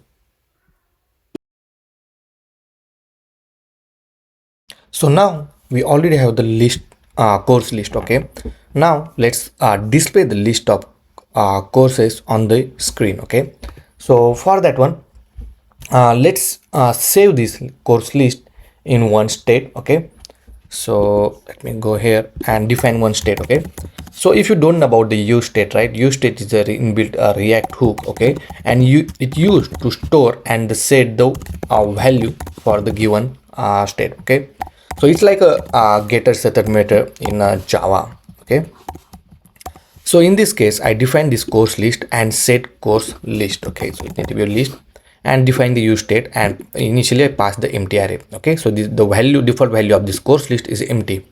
The set course list is used to set the value for the course list. Okay, so for example, now in order to set the value for the course list, here you can just write set course list, and here we'll write a response. Okay, but if you see in the response we again have the courses. Okay, let me go here in HyGraph, and here we have the courses. Okay, in order to get the list of courses, so you can write like this. Okay, response dot courses. Okay, and then we write this course list. Now inside the course list we have the response dot courses. Okay, now here I will remove it, and then we'll give the heading for the course list. Okay, so I can here write like this text, and inside that we can write maybe like this basic courses. Okay, and save it. Now obviously we'll give some styling, so style is equal to, and here we will say font family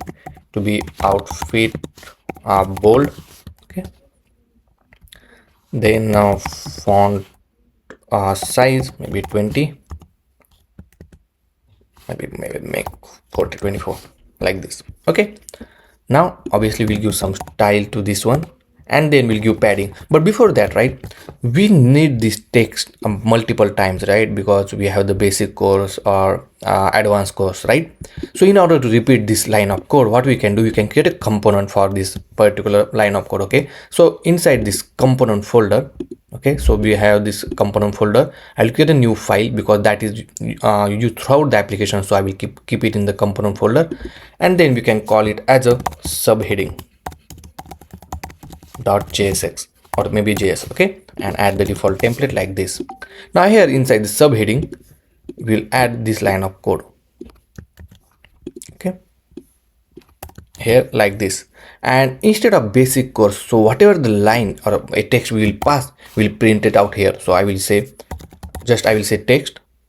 Okay, and here I will replace this with this particular text. See, okay, and everything will keep as it is. Okay, and obviously you can pass the color as well. So color, whatever value you pass, it will be applicable to here. And in order to apply the color, you have to just write color and the value of the color. So whatever the value you pass, it will access to this one. Okay, and you can even set the value of the color. Okay, so for example, by default you can set the value as a black. Okay, so if you did not pass, then value will set to black. Okay, perfect. Now save this one and then go to course list, and here you can just add that subheading. Okay, and inside that you can pass the title. Okay, title, oh sorry, it need to be text only. Okay, so text is equal to, and the value, so in this case we'll say basic courses, and save it. And if you see, nothing will get changed. Okay, now if I go to this home screen, right, where we added this course list, here only we will give the padding. So we'll give padding of 20, so it will come like this. Okay, perfect. Now let's show the list, course list. Okay, so in order to show the course list, we are going to use flat list. Okay, if you don't know about the flat list, or you want to learn more about the flat list, just type flat list expo. Okay, and let me go to this expo documentation, or here as well you can search for a flat list. Okay, and here you will learn, this is flat list. Actually, I don't know why flat list is not come. So here, okay, so you can learn more about the flat list, how to show it and how to display it on the UI screen. Okay, but even though if you don't know, let me tell you how it works. Okay, first thing, you have defined flat list, and it is importing from this React Native, very important. Okay, in the tag. Now flat list, we need to provide some of the value. First thing, the data. So whatever data you need to pass, you have to provide here. So in this case, we have to pass this course list. Okay, so I will pass course list like this. Okay, and then you have to provide a key. Okay, so obviously you can provide the course list .id as a key. Okay, it is not mandatory, but it's better to have that one. Okay, then you can provide the render item, and inside the render item, we are going to, whatever we want to show or the UI kind of thing, you can display it here. Okay, so you can define like this. Oh sorry, the item, then bracket, this bracket, item, and then this arrow function like this. Okay, the syntax need to be like this only, and then inside that you can add your view. Okay, so let me just print some sample text. Okay, and save it.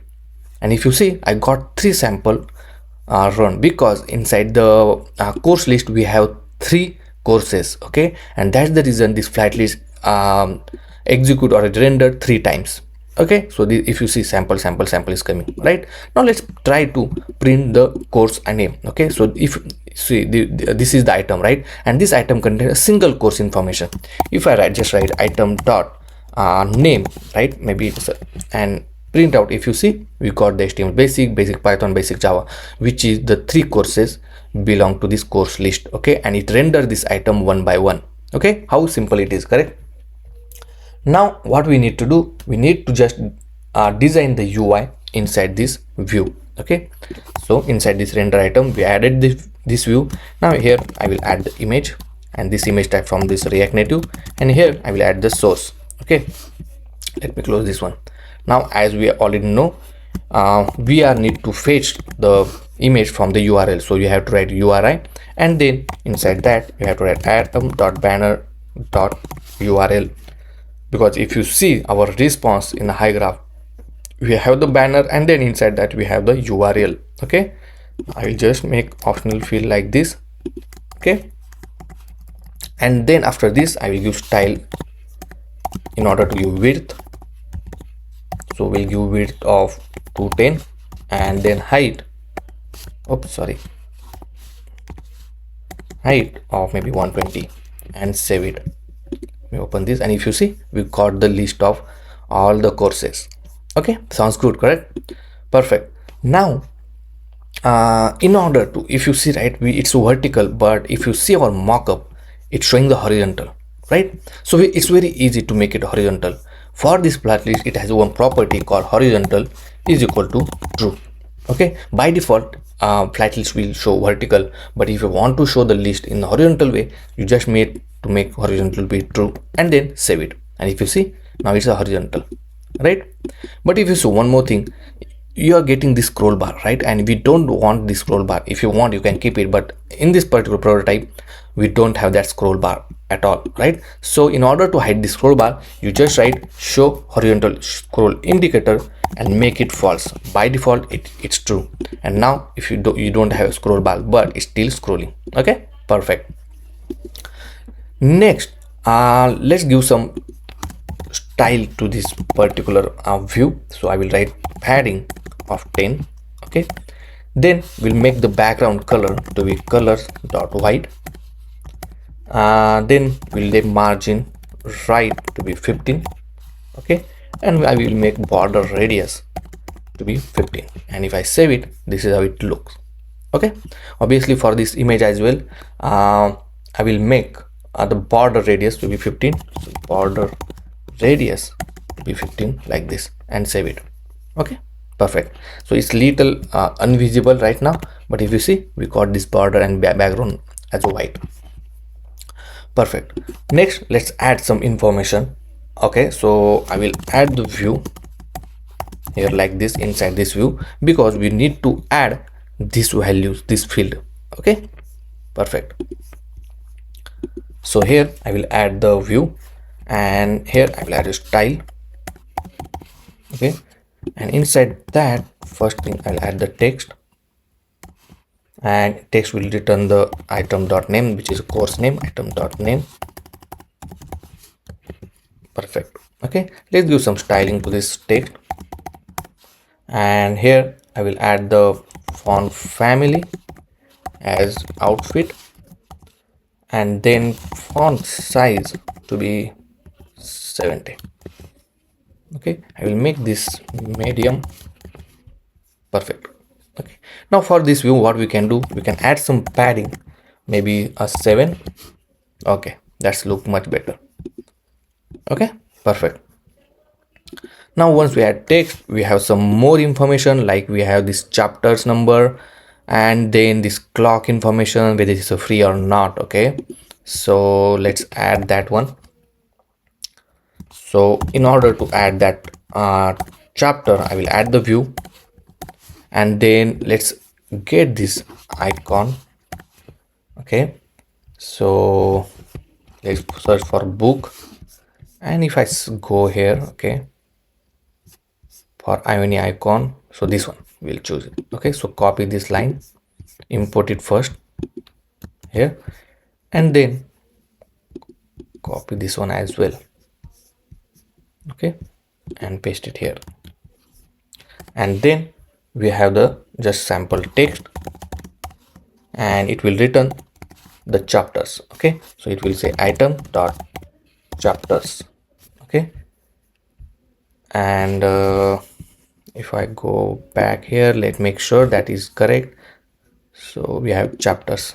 Okay, so chapters, and then we have to write the length, because we want number of chapters, so we just want length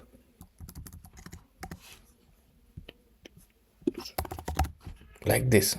Okay, perfect. Now we have the text. Let's save it, and if you see, we got 4, 3, I don't know, yes, 2, right? Perfect. And after that we'll say chapters. Okay, now bring this in one line. So in order to bring this in one line, make this 18 and then make it style and make display as a flex.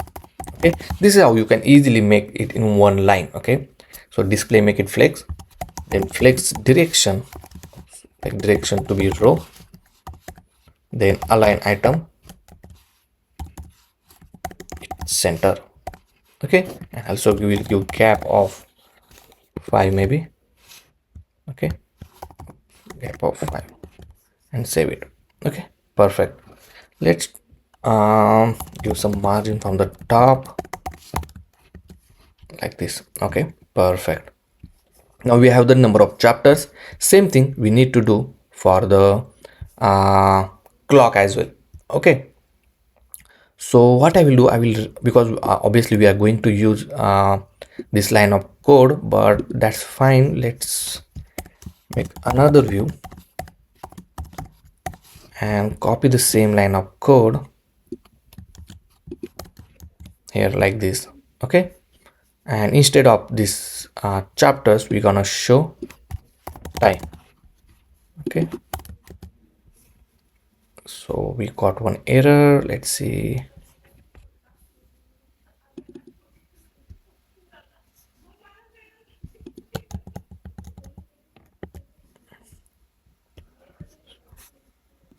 And just we missed this view, and here we'll change this to time. Okay, obviously we don't not this one, and instead of this particular, I just change this icon to md time outline. Okay, perfect. Okay, now let's bring everything in one line. Okay, let me format this first. So just say format document, and then to this view I will wrap this again inside one view. Okay, complete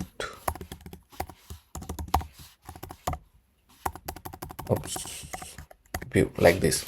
Okay, and then for this view I will apply some style. Now I will make display as a flex, and then we'll make flex direction to be in row. Okay, and just in order to put this at the end, so I will just make justify content and space between, so it will be look like this. Okay, okay, and then last is remaining is to whether it's a free or not. Okay, so let me format again. Okay, and then let me close this view. I need to, okay, so after this particular view I will add another view. Okay, or we can just add text, and then it will return whether it's a free or not. So just item dot free is equal to is 0, then we'll make it as a free, otherwise we'll show item dot price. So it's need to be price actually. Okay, if price is free or price is 0, we will return as free, otherwise it will return the price. Okay, and then save it. Okay, now let's give some styling. So style, and we'll give some margin top to 5, maybe 5, and then we'll change color to colors dot primary, and we'll make font family as to outfit. Okay, perfect. We'll make medium. Let's see how it looks. Yeah, that's much better. Okay, I think we forgot to give the font to our text. So what we can do, we can add style, and we'll add font family to outfit. Okay, and same thing we will do, oops, sorry, we'll do it for our time as well. Perfect. Okay, now our chapter list is almost ready, right? Obviously you can add more thing into that one. Okay, so later on I will add it, but if you see we added this tag as HTML or everything, you can add it, no worry. Okay, you can add one more field inside the schema as icon, and then you can add that one as well. Okay, but for now I'll keep simple as it is. Okay, now one more important thing, if you really observe, our basic course is little bit above this particular background, right? and let's do that first. Okay, so inside the home screen, right, I will wrap this particular course list inside the core inside this view. Okay, and here I will add the style and we'll say margin top minus 50 maybe. Let's see how it looks. Okay, if you see it going up, make it 80 to 90, and this is much better. See, okay, now it's above this particular colors. Okay, now if I want to add the advanced course, okay, after this view I will add it. I will just say advanced and save it, and if you see magic, the advanced course is showing. Obviously text is showing basic because inside the course list we are showing as a basic course. Okay, so here obviously you can change this to the whatever the value we are getting from the course list. So in this case is level, so I will just update this with the level and save it. And if you see, now it's showing basic level, here is showing advanced courses. But if you see in the mockup, this text color is white and this is black, right? And that's the reason for a subheading as well. We give the color, right? So obviously here you can write the condition. So I will say color, okay, and here we can write condition if level is equal to basic, then you can pass the white color, colors dot white. Okay, and obviously you can pass value, but here I will keep and if the basic is true, then pass the white, and that's all. You don't need to write anything. Okay, so it need to be capital, and if you see the result, perfect, and it's look good, right? So until this point, if you have any question, any doubt, let me know in the comment section, right? So until this point, what we did, we fetch the information from the HyGraph with the help of GraphQL, okay, and then we will store it in one state, okay, called course list. And from the course list, with the help of flat list, we iterate and display the list of courses, okay, with the modern type of UI. Okay, perfect. In the next section, we are going to learn about the stack navigation, so that once user click on any of this particular course, it will jump to the new page. Okay, and over there we're gonna show our this course details list, where user can see the details of the course. He can able to enroll as well, and then he can able to access the chapters as well. Okay, so see you in the next section. Now let's implement the stack navigation. Before that, we will replace this course list, this particular UI item with the new component. Okay, so what I will do, I will create a new component. I will place all of this view data inside that component, okay, so that we can use that course list item somewhere else if needed. Okay, so inside the home screen, I will create a new component and I will add the course item.js like this. Okay, and add the default template. Obviously I'll get it the item, okay, and whatever the code I have written, I will replace this with the course item here like this. Okay, perfect. And inside this flat list, I will add the course list course item, and here I will pass the item as item only. Okay, so this is the best use of optimizing the code. Okay, so obviously course item if needed somewhere else, we can use it, and then add some of the value. For example, we need colors, image, and everything, so I will just copy it from here, okay, and paste it in course item. Also we need to add image, so add image like this and save everything. Okay, so nothing get changed, that's good. Now let's go to the navigations, where we want to implement the stack navigation, right? But before that, make sure you imported this stack navigation. Okay, we already installed at the beginning of the navigation section, but make sure that's there. Okay, and then go to this navigation folder, and inside that create a new folder, and here we can call home screen navigation.js. Okay, the reason that I give home screen, because whatever the navigation we are doing from the home screen, right? So in this case, this is a home screen and we want to jump from one screen to another, right?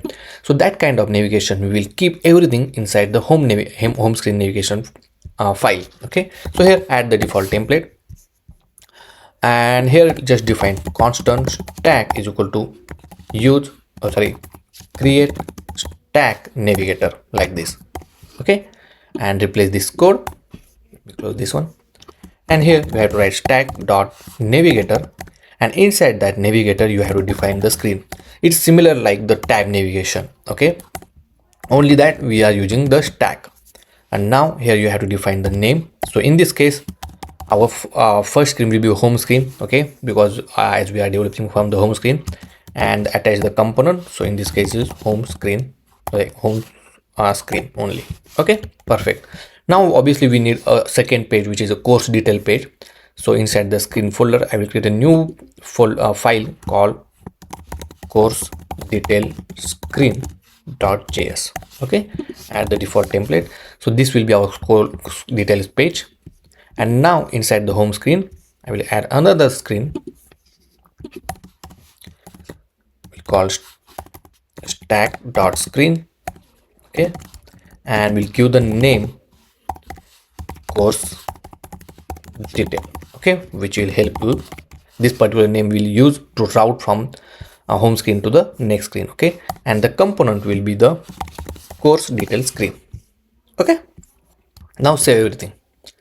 Now obviously if I click anything, nothing will get happen, because this we added this home screen navigation, okay, which is our stack navigation, but we need to attach to our home screen tab, the tab of the home screen. Okay, so obviously we need to replace this home screen with the home screen navigation and save it. Okay, and if you see it's replaced, right, and if you see it's showing the tab now. Okay, this tab is only applicable to the home screen navigation. If I go to the my course or leaderboard, right, it's not applicable to that one, because we added this home screen navigation which include the stack navigation. Okay, so obviously you can remove you can remove the header, okay, by defining screen option header shown and make it false and save it, and now see magic. Okay, and that's all. Our stack navigation is set up now. Okay, now let me close everything and then go to our course list component. Okay, so home screen course list component, right? So on the click of this course item, right, or course list item, right, we want to navigate. So what I will do, I will wrap this inside touchable opacity so that I will get the on press event. Okay, so I will add it here like this, and if I click on this, right, let me save this one first, and if I click on this one, right, now it will be a pressable. Oops, let me, okay, yeah, now we are open the app again. Okay, so if you see it's now clickable. Okay, now here we need to add the on press event. Okay, and then we have to navigate it. So in order to navigate from one screen to another, right, first thing you have to define the reference of one hook. Okay, because we can call constant navigation is equal to use navigation, and if you see this use navigation is importing from the React navigation / native. Okay, so import that one like this and save it. Now once you save it, now you can just write navigation on the press of this event, right, navigation dot, and you will see a different option, can go back, dispatch, get back, or a lot of things you can see, right? So in this case we need to write, just write navigate. Okay, so we want to navigate like this. Okay, and here you have to define the name of the screen where you want to jump, right? So in the inside this home screen we gave the name as a course detail, right? Copy this name and just paste it here like this. Okay, and then save it. Now if I save it and if I click on this one now, and if you see it jumped to the course detail screen. Okay, if I want to go back, okay, oh sorry, let me go back, you can go back here as well. Okay, so this is how you can implement the stack navigation. Perfect. So in the next section obviously we're gonna learn, or we are gonna implement the course detail page.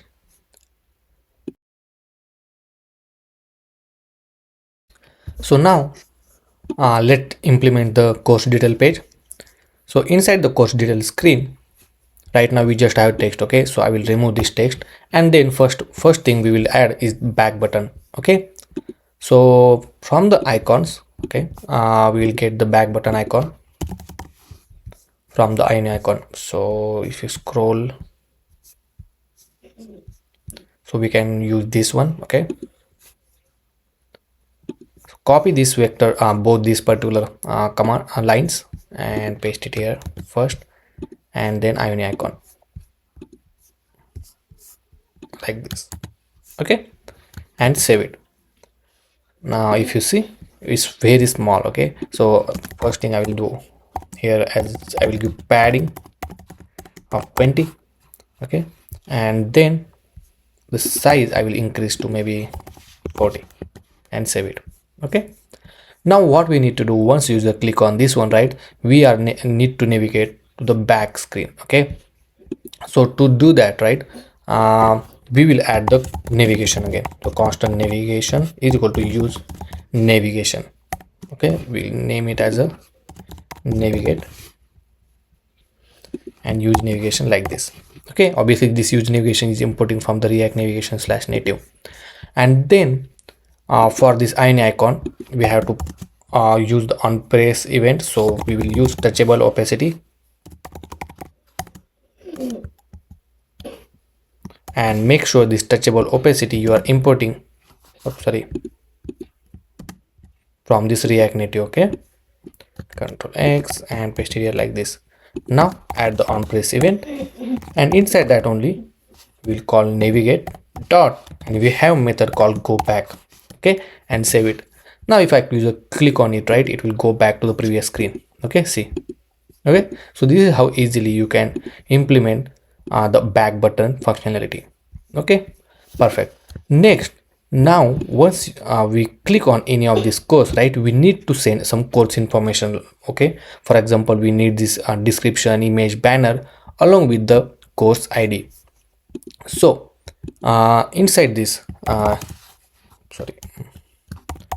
so in the inside this course list, right, make sure you have the course ID added here. Okay, so that you will get the course ID as well. So now let's go to the course list where we added this on press event. Okay, and we are navigating to the course detail page here. So inside this, in order to pass some parameter, right, you can pass it here like this. So after course detail, add this curly braces, and inside that you can pass the value. For example, in this case I want to pass course and then the value. Okay, like this, and that's all. Now inside this course detail screen, in order to accept the parameter, whatever the parameter you pass, right, here you can use it like this. So I will define constant pairs is equal to use route. Okay, so this use route hook will help us to get this route information. Okay, so if you see the hook to access the route prop from the parent screen. Okay, so you obviously you can use it anywhere. Okay, now in this parent we have if you want to access the course information, right, let's console this. So here I will just console it. So console.log param.course. Oops, sorry, the course. Okay, because we pass the value as a course, the field name is course. Okay, and we can access with the help of params.course, and then save it. Now if I scroll down, if you see, we got this course information. Okay, let's go click here. Right now we got undefined. Let's see. So the thing is, right now if you see, we are getting undefined value. So when you use the use params, right, make sure you will add the params here like this. Okay, and then save it, and now you see we got the result. Okay, now in this obviously we have the ID as well. If you see, we have this ID information. This ID will help you to get chapter list, but right now we have the basic information of the course in order to show the details. And if you see this prototype, right, we have the banner, then this text, then this options like chapter name, the level and everything along with the description, and then these two buttons.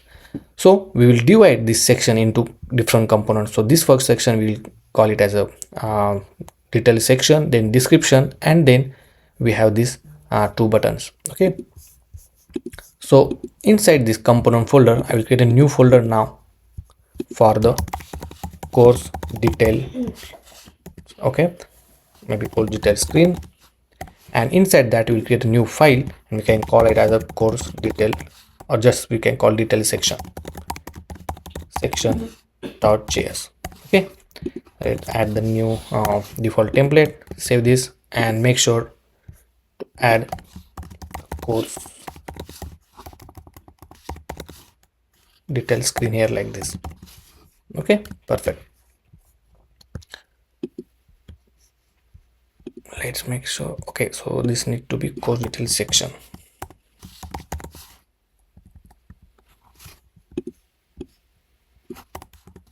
just a detail section actually, and save it, and make sure to use this one, detail section, and see detail section showing on the screen.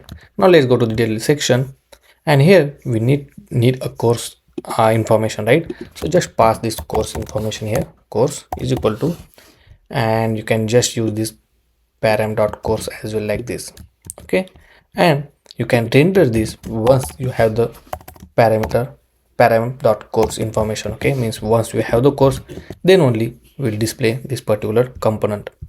Now in the detail section, accept it here as a prop, as a course. Now first let me remove this one and let's add the image. So image source, and here from the URI, so course dot banner dot URL. Okay, I'll fill our optional fields in order to avoid some any error, and here we'll give width.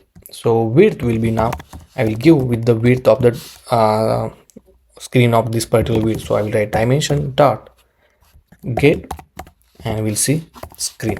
Okay, dot width, oh, sorry, so this need to be outside, dot width. Okay, and here I will multiply it by maybe 9 and save it.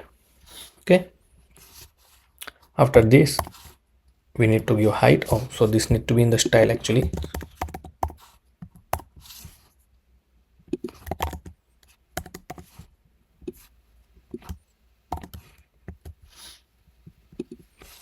And then we'll give a height, maybe height of 190. Okay, perfect.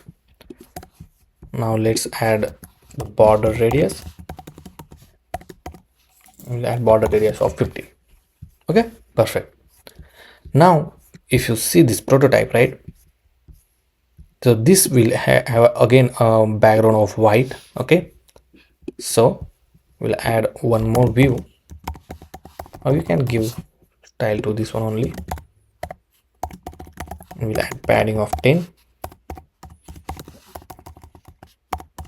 and then border radius of 15.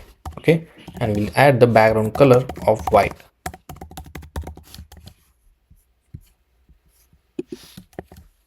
like this. Okay, and we'll change this to 0.88.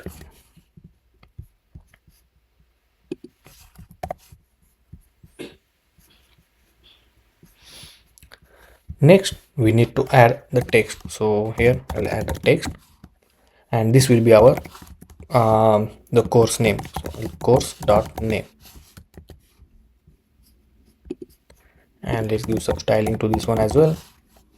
So we'll add font size of 24, font family of outfit medium, then I will add margin top to 10. This is how it looks, make to 22. Okay, next we need to add this per multiple option, right? So what I will do, I will create a new component, and then we'll just add the value, or we will pass the value, so you don't need to add every time. Okay, now let's create a new component here. Okay, and then here we'll call option item dot js. Okay, you can call anything you want, and add the default template. So here first thing we need to add the icon. Okay, so let's pick any icon.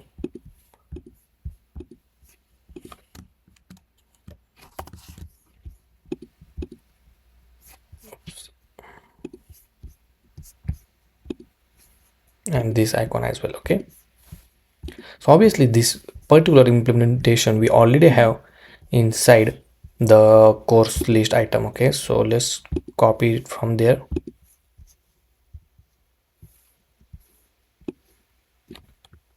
and paste it here. Okay, obviously you can replace the existing one. I will remove this view,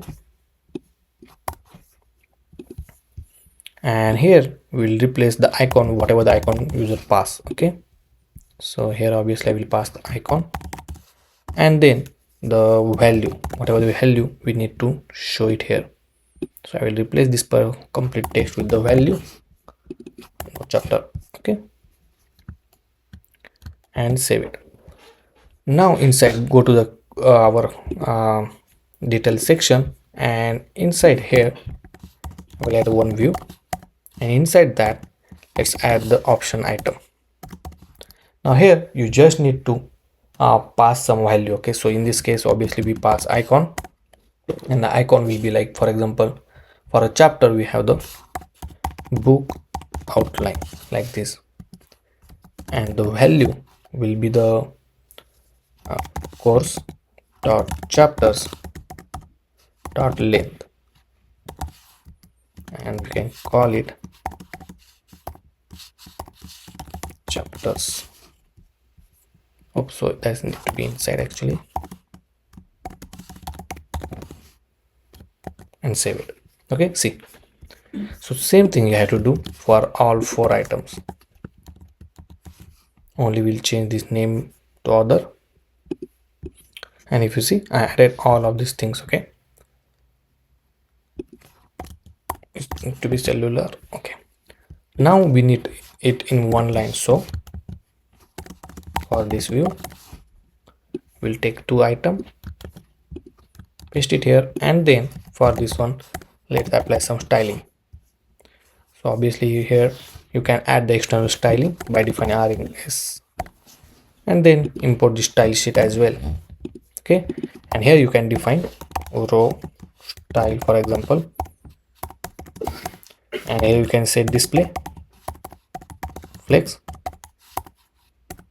then flex direction you have to say row, and justify content you have to say space between.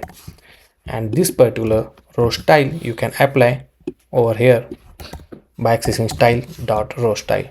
Okay, and save it. See, same thing you can apply it for other 2 items, and save it like this. Okay, perfect.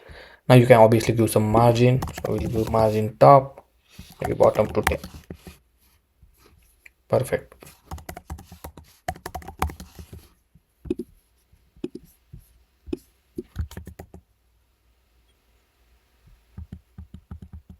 This is okay thing. And now if you want, right, for this particular section you can use some padding as well. So after this view we can add the view, and we can wrap everything inside that, and then you can give some style is equal to padding of 10 like this. Okay, now after this we have the description. Okay, so for description as well you can create a new component and you can put it there, or you can just define it here. Okay, because it's a not big change. So what I will do, after this view I will add one view, and inside that I will add the text, and we can just add description. This need to be just a text. Okay, add style, we'll add font family of maybe outfit medium, and font size maybe 20. Perfect.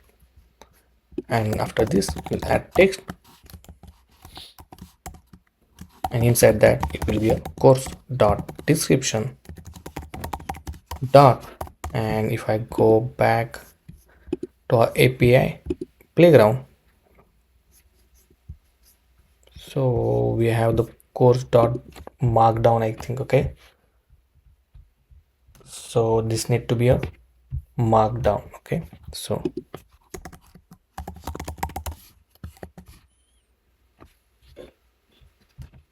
So here we did not getting description because we don't have description. So okay, just get it from here. So if I go to the API playground, inside the courses we have the section called description. Okay, so just search it for description and then you can select the whatever you want. Okay, so markdown or HTML, and make sure to copy this and paste it here somewhere, something like this. Okay, now you will get the markdown. Okay, so this is markdown. Save it. Let's go back first, come back, and if you see we got the description. Now let's give some styling. So here I will give a font family first as a outfit only, and then color, we'll add color dot gray. And what else can line height we can add 2. Up 2 is too small.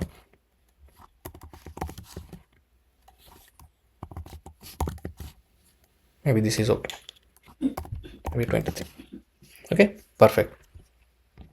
So we added this basic information of the course as per our course detail or prototype, right? Now we are remaining with these buttons as well. So let's go back here, and after this view we'll add the another view in order to add the buttons. Okay, so button will be a touchable opacity, and inside that we'll add text, and first text will be enroll for free. Okay, obviously we'll give some style to this one. So we'll add padding of 20, then we'll add the background color as a color dot primary, then we add the border radius to be 15 and save it. Okay, obviously for this text font family I will add outfit, and then color will change to colors dot white, and we'll make text align to be center like this. Okay, and save it. So it to be a color, and we'll increase font size, so font size to be 17. So we'll add padding of 15 only. Okay, now same thing, we'll copy it and paste it here, and we'll change background color to secondary, and we'll change this to membership $2.99 per month. Perfect. Now we need to bring this in one line. Okay, so we'll give style, and we should display flex, and flex direction to be a row. Perfect, like this. Okay, we'll also give some gap of 10 maybe. Okay, and if you see we just added this justify container evenly, and then it's showing in one line. Okay, with the gap and everything. So obviously if I open any of this course, and we'll see a exact same result along with different description and title. And okay, perfect. Now let's implement the chapter section. Okay, so right now we have the all the detail section, and it's time to implement the chapter section. So for that one we need to create a new component inside the course detail screen, and then we can call it as a chapter section .js. Okay, and add the default template like this. Now import this chapter section under the course list section, or you can obviously import in detail section, but we'll keep two things separate. So inside the course detail section, maybe after this one. Okay, so actually we have to wrap it here like this, and inside here we need to add the chapter section like this. Okay, and then save it. Now what we got error, let's see. Make sure to save this one. Okay, and now the error will gone. Okay, and if you see, we got the chapter section.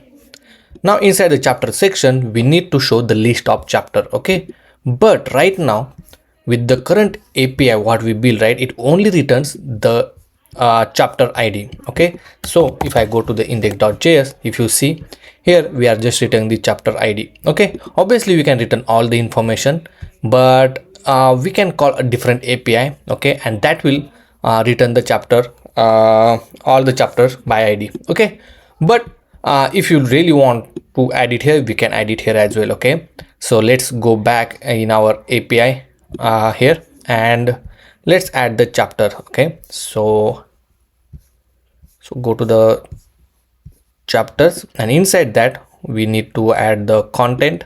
Okay, and inside this content we have the disk. We obviously will add heading as well. Okay, let's see how it looks first. And if you go, we have the heading, what is HTML, a simple HTML like this. Okay, and then we'll add the description of that one. Okay, so I will put it as a markdown for now. Okay, like this. And if I run this one, now each of these chapter has heading and the description. Okay, and obviously we need output of that one, so we'll add the output as a markdown. Okay, maybe we might need HTML, we will change it later on. No, okay, but for now we'll keep as it is. Okay, and if I run this one, if you see, we got the description, we got the output as well. Okay, like this. Perfect. Now obviously if you need anything else, right, you can just add it, and then it will come under this chapter section. Okay, obviously each chapter has a title, so I also select the title. Okay, for each of the chapter. So I'll just copy this line of code. Okay, and then you have to paste it. So obviously we need ID, so I will select ID as well. Not this ID, we need the chapter ID, and then copy this line of code, go here, and then paste it here like this, and save it. Okay, now obviously sorry, so once we have this here, right, now once we jump onto this page, right, it will also return the chapters, and then over here we'll just get these chapters. Okay, and inside that we have the content and everything. Okay, and if you see, let me bring this at the top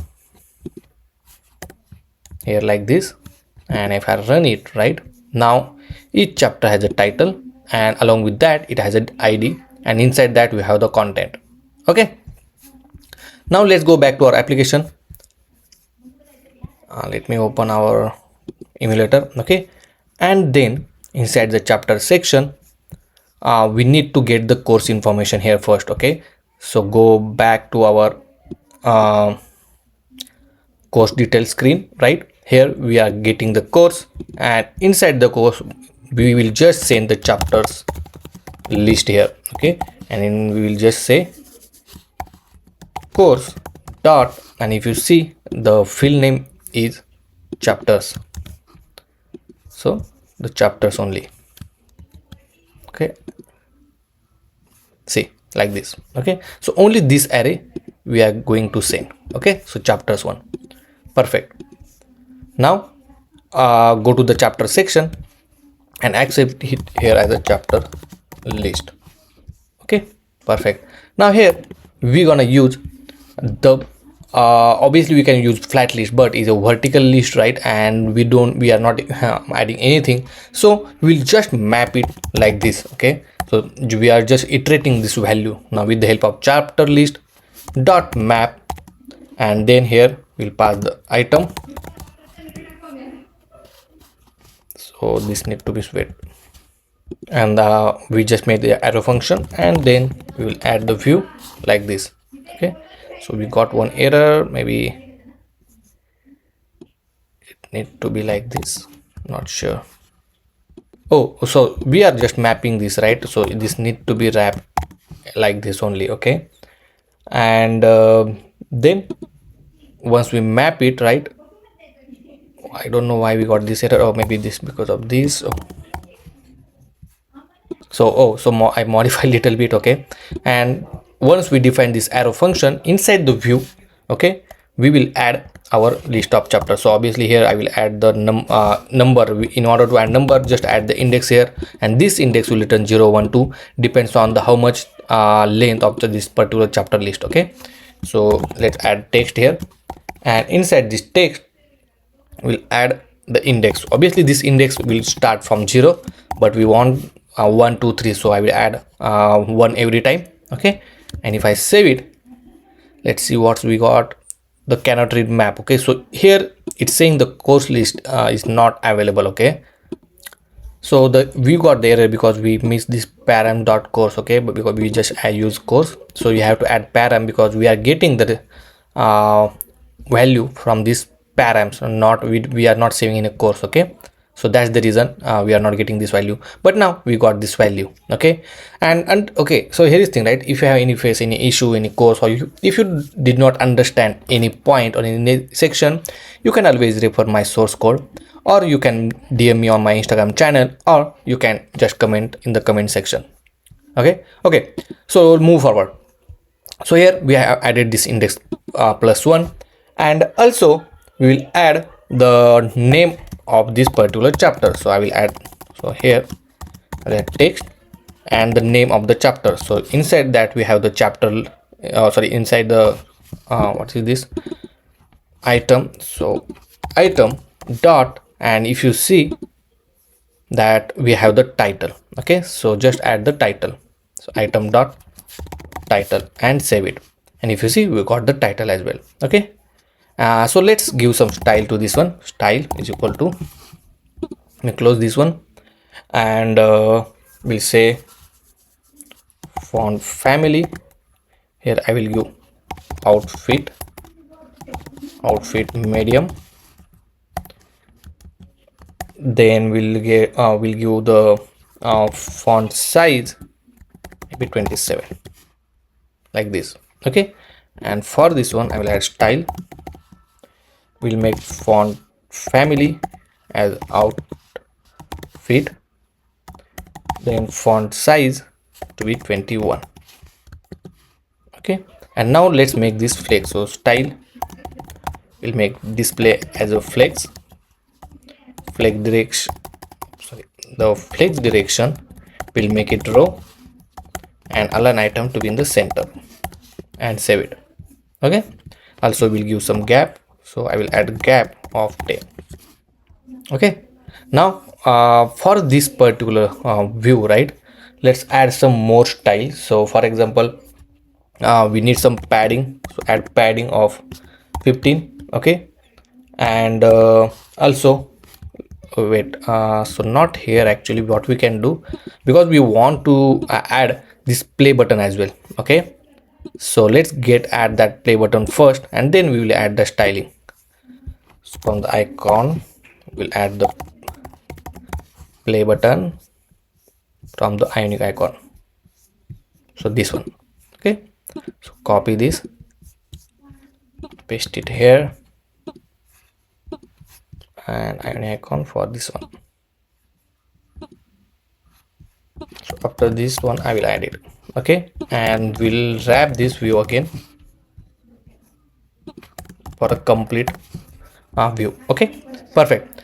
So now we have this play button. Obviously we will change the size of this play button to maybe 25 for now, maybe 30, okay. And now let's bring everything again in one line, okay. So obviously I will copy this line of code, okay. You can obviously make external styling, and here I will say justify content and space between, okay. So it will be like this. And now for this view we'll add padding of 10 maybe, okay, make it 15. Then I will change the background color to colors dot white, or maybe it doesn't matter because we are putting the background white to everything. So I will not put the background white for here, but instead of that I will add the border of border width of 1, okay. And then we will make the border radius to be 10, okay. And I will add margin top little bit 10, and save it. and this is how it will look. Okay, so let me change the color. So here add border color to be colors dot gray. Okay, this is initial one. Okay, same thing I will add for the text as well here. So here I will add the color dot gray. Let me copy this for this text as well, like this. Okay, and obviously initially what we can do, okay, if you see this mockup, if you did not enroll, we will log this button, we will put the log on. Okay, so I will change this to md log close and save it like this. Okay, oops, 25, perfect, like this. And obviously we'll change this color to colors dot gray.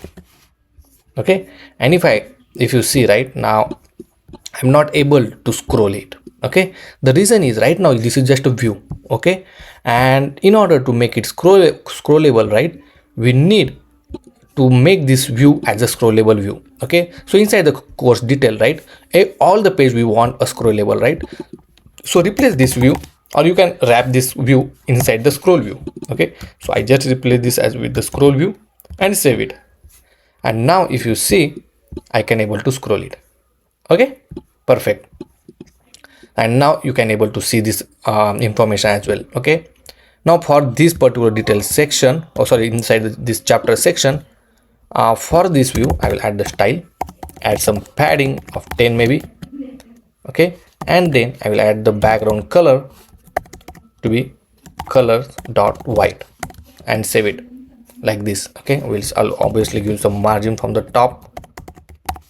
Okay, and also give border radius to be 15 like this. Okay, obviously I think missed this chapter word. Okay, so let's add that one as well. So after this, before this rendering the course, we will add text and we'll call chapters and give some styling. So font family I will add outfit medium, and font size will add 20 like this. Okay, maybe 22 was better. Okay, now obviously here we have chapters, and obviously this chapter is locked for now. Okay, and obviously we have description, we have chapters. Let's go back in another course. So go back, click on Python. Right now Python has 3 courses and it's showing 3.1. Okay, perfect. Now in the next section, what we are gonna do, we will enroll the user. Okay, so obviously user can enroll to any of the free course. Okay, and once user enroll it, we will store the user's information inside the HyGraph. Okay, and obviously this log button will be get unlocked, so that user now can able to saw the chapter and everything. Okay, so see you in the next section. So now in this section we are able to make the user enroll to the particular course. Okay, so once user click on this enroll for free, okay, if it's a free course, then we need to save users information along with the course which he enrolled. Okay, so for that one, let's go to the HyGraph, and inside the schema we'll add one model. Okay, so click on add model, and here we'll say user enrolled course. Okay, and let's add the model. So inside this one, right, we wanna save users enroll course chapter. Okay, so if I go here we will add a couple of things. So first thing we'll add is user email. Okay, so obviously each user has a unique email, so add user email. Okay, click add.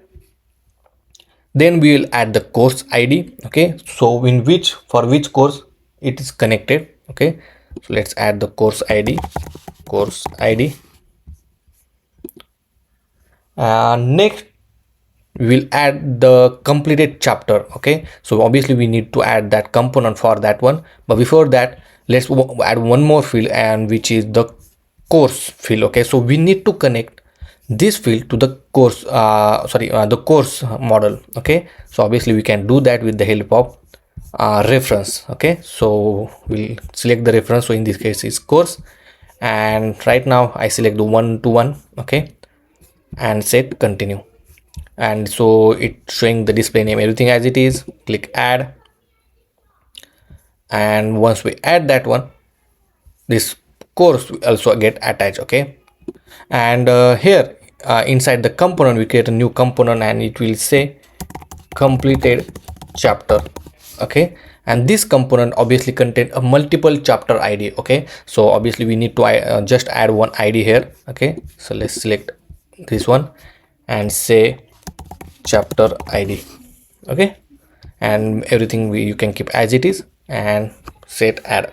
Okay, now this particular completed chapter we gonna add inside our user enroll course. Okay, so obviously we can add with the help of this basic for single component. Okay, and we can call it as a completed chapter, and here you can select the allow multiple values because we want to save multiple values, and here select the completed chapter as a component and then add it.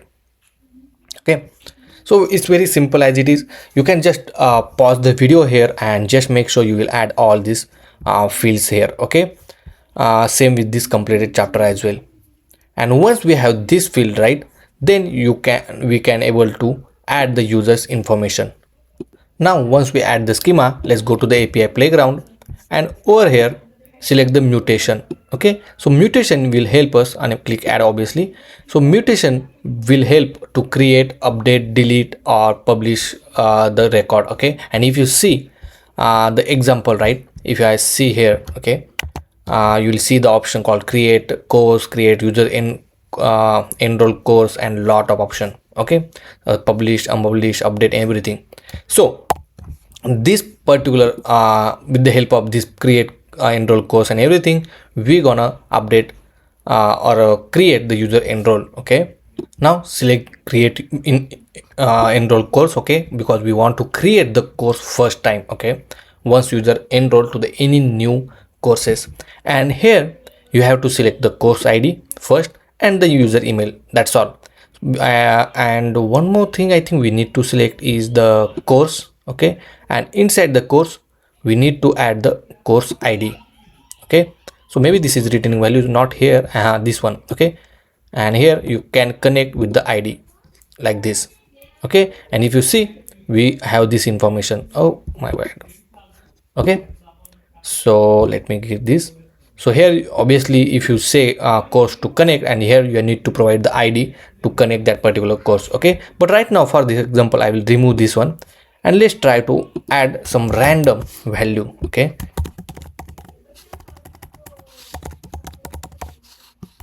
some value like this. Okay, obviously okay, so I added course ID, user email like this. You can bring this down, and yeah, if I run it, if you see it executed successfully and then it's returning the ID of the inserted record. Okay, now if I go to the content inside the user enroll course, you will see this information get added. Sounds good, right? One more thing, if you see here, it's showing the state as a draft. Okay, because it's not published yet. Okay, now inside if you go to the API playground and if you see right here, whenever you are updating or something, you are creating the record, updating the record or deleting the record, you have to publish this record because this record is in the draft mode. Okay, so for that one you have option here to publish the user enroll course. If you see here, you have option called public enroll course, and you can select the ID, or you can select public true maybe and make it published. Okay, so publish many course enroll to publish, and if I try to run it now, okay, so right now we got one error. So here what happened, right, instead of selecting this publish and user enroll course, because you can select the main user enroll course. Okay, I will tell you why we are selecting this, and make two to publish. Okay, and if I creating this course and call this publish create, it will create a course and then it will publish the course as well. And now if I go to the content, see obviously I created multiple one, but now all the content and the stage, if you see, is published now. Okay, so obviously you have to make sure that you will use this code along with this create. Okay, obviously what you can do, you can create this course, and then again we can make one more API call to publish the course. And for that one you have to use publish where did it go? Yeah, publish publish enroll course, and here you have to provide the ID of that particular course, and that particular course will get published. Okay, perfect. So that this is how you can able to enroll with the help of this mutation query inside the GraphQL. This query now we are gonna use inside our application. So just select the all the necessary fields. Okay, so obviously we'll select the course ID, user email, and inside the course click connect and ID. Okay, and obviously I don't want this one, I will remove it, and then copy this mutation query, go back to our application inside the index.js, and over here I will create a new method, a constant, export constant, and we'll say enroll user, enroll course only, and then this method, the arrow function. Okay, so constant mutation query is equal to GQL stack, and then paste the query. Okay, obviously I will copy this and paste it here like this. Okay, and this will be a mutation query, and this make this method as a async. Okay, now this enroll course we need to call once we click on this enroll for free button. Okay, so that we can save the data. Obviously here you have to update this information. So in this case we want course ID, right? So replace this with the course ID like this. First here I will accept the course ID, then we need user email. Okay, that's all I think. So add the course ID here, course ID, then we need user email, so use this tag plus plus and then user email, and for this ID and the course ID here, that's all. Okay, and once we did update it, obviously once we created it, it will get saved inside our HyGraph. So now once our API enroll course is ready, now we just need to call that inside our course detail screen. Okay, so here inside the course detail screen, on the click of that button, right, we need to call this method here. So I will create a new method, so and I will call it here constant enroll course. Okay, we will say user enroll course, user enroll course, and here I will add the course ID. So that course ID will get it from param.course.id. Oh, sorry, not here, not like this. So obviously we have to call that first enroll course, enroll. Let me check the name. I think I forgot the name. Enroll course. Okay,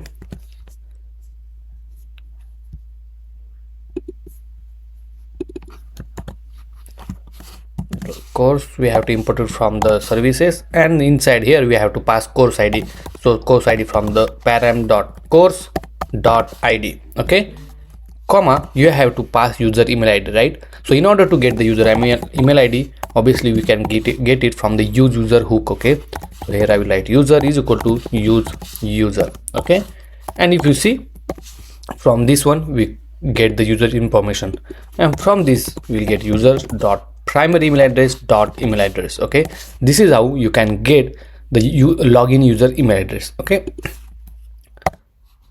dot then, because it's a promise, and it will then write the response. Okay, inside the response obviously it will write something whether some ID or something like that, right? Now we have the user enroll course. Now the question is how to call and where to call this user enroll course, right? So on this button click, we have to call it, right? So that button is in our details section, and if I scroll down, right, here we have the touchable opacity, right, to enroll for free. Here I will add on press event, on press, and just we can call one method, we can call is at enroll course. Okay, like this. And I will copy this because, and then we have to pass back to our parent component like this. Okay, so what we have to do, just call that method, and here we have to accept that method here inside the detail section like this. Okay, oh sorry, and enroll course method get call. Okay, this is the correct. Okay, so this is the method actually. So once we have the call, we have to call this method. Okay, and obviously that method returns some value if it saves successfully. Okay, let's save the detail section and let's save this as well. Now let's try this one. So if I click enroll for free, right, and if you see we did get, so right now we got one error. We'll see what's the error here. So we got this error because of this spelling mistake. Okay, so it's supposed to be enroll course. Okay, and now once we have the everything's ready, go to here and let's try it now. Okay, so if I click on enroll for free, if you see we got some response, and inside the user enroll course, if you see we got the result. Okay, I have already did it once, so it's showing 2 times. And if I open that one, you will see user email, the course ID. Okay, this is the old one, this is the new one. Okay, and the course which I connected. Okay, so this course, with the help of course ID, we connect to that particular course. Okay, and obviously once you just start completing chapter, we also going to save it here. Okay, but right now if you see we are able to enroll user to the course. Okay, now let's do one thing. Let's go back and try to enroll to another course. Okay, if I go here and try to enroll this course, if I click on this course, right, we got the response, and now instead of 2 we're supposed to get 3. Okay, let's refresh the screen, and if you see we got third one. Okay, and this third one is the basic Python course with the course ID, with the user email. Obviously this course ID we will require in order to check whether user enrolled to that existing course or not. Okay, so in the so now what we gonna do, once user enrolled to the course, right, we also need to check or whenever we jump on any of this course, we need to check whether the user is already enrolled or not. If he's already enrolled, then we have to change this button to the continue, and also we need to unlock this log button to play button. Okay, and we'll change the color and everything. Okay, so that's how we gonna use a new API in order to check whether user is already enrolled or not to the course. Okay,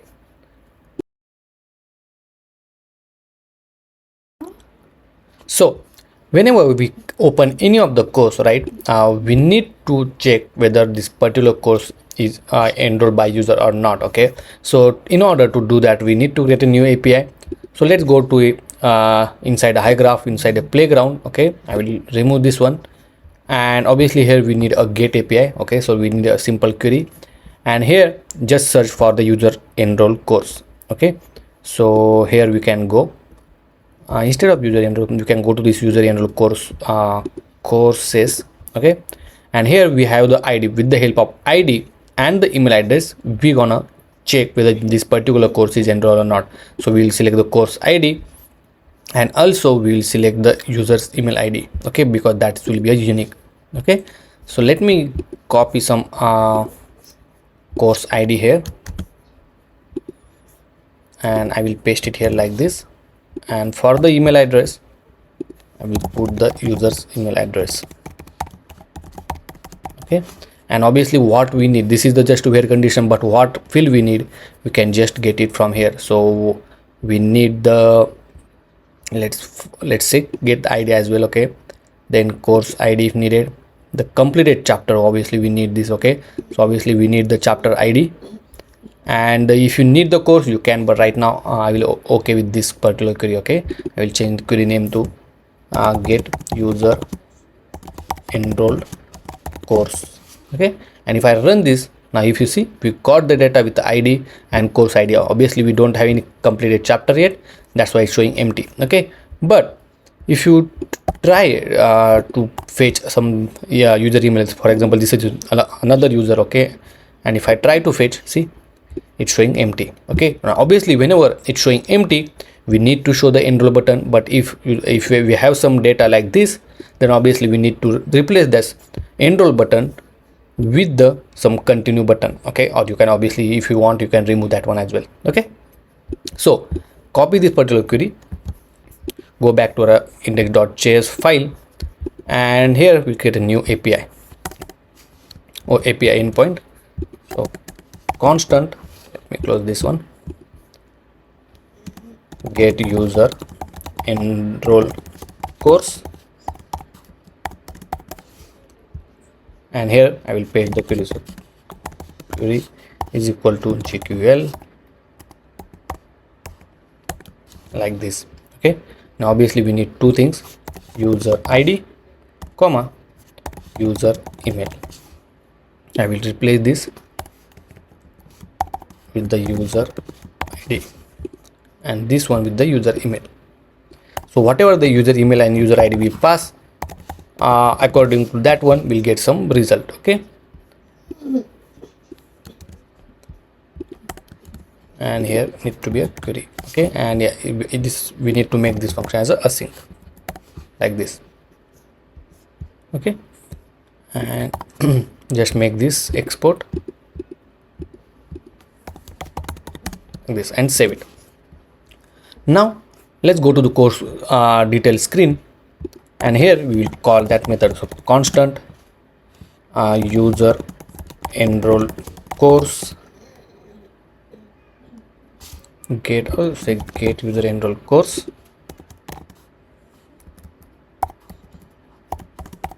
and we'll say get user enroll course from the services. Here we need to pass user ID. So user ID is, sorry, it need to be a course ID actually. So I will change this to course ID, and this need to be a course ID. And here we pass course ID, which is the same parameter, we need to pass it here, like this. Okay, not here, in this particular get user core enroll course, and then we get some response. Okay, for now we will just console the response. So console.log and the response. Okay,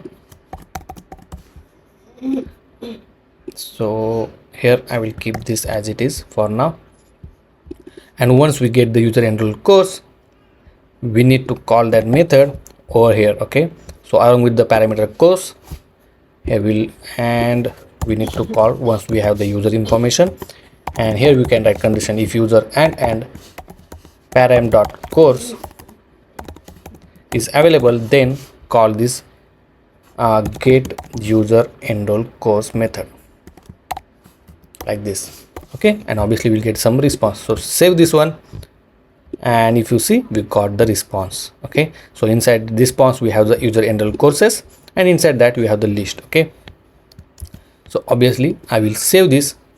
Okay, this need to be like this, and then we'll get the data.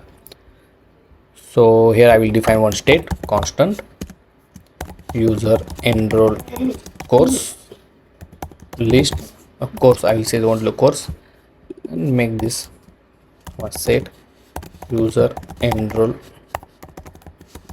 course is equal to use state.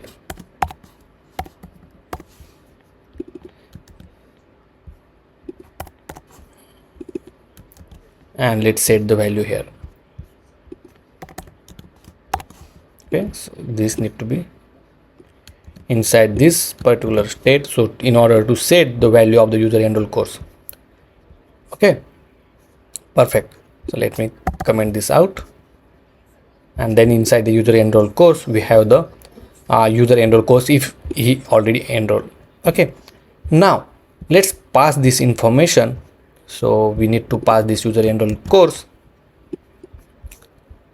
to this particular detail section. So I'll pass here as a user enroll course again, and let's go to detail section and accept it here as a user enroll course. Now obviously if you see the response, right, if I can just mention if this pass value has some length or greater than 0, then obviously we can remove this particular button. Okay, so we have this user enroll course information, and over here I can just write the condition user enroll course dot length is greater than 0, then don't show this button like this. Okay, let's try this out. Let's save this one and let's save this one, and I don't know why it's not work. Let me check again.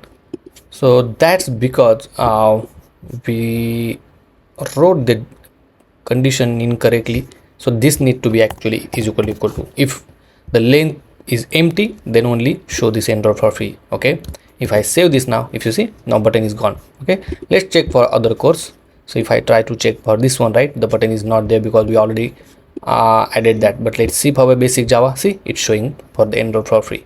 Okay, perfect. Now one more important thing, right, let me do one thing. Let me go to this content and let me delete one of this course list here from here. Okay, delete entry and save it. Now obviously right now if I go inside the basic Python, now it will show, it is supposed to show button. We need to refresh the data. Okay, so let me go here.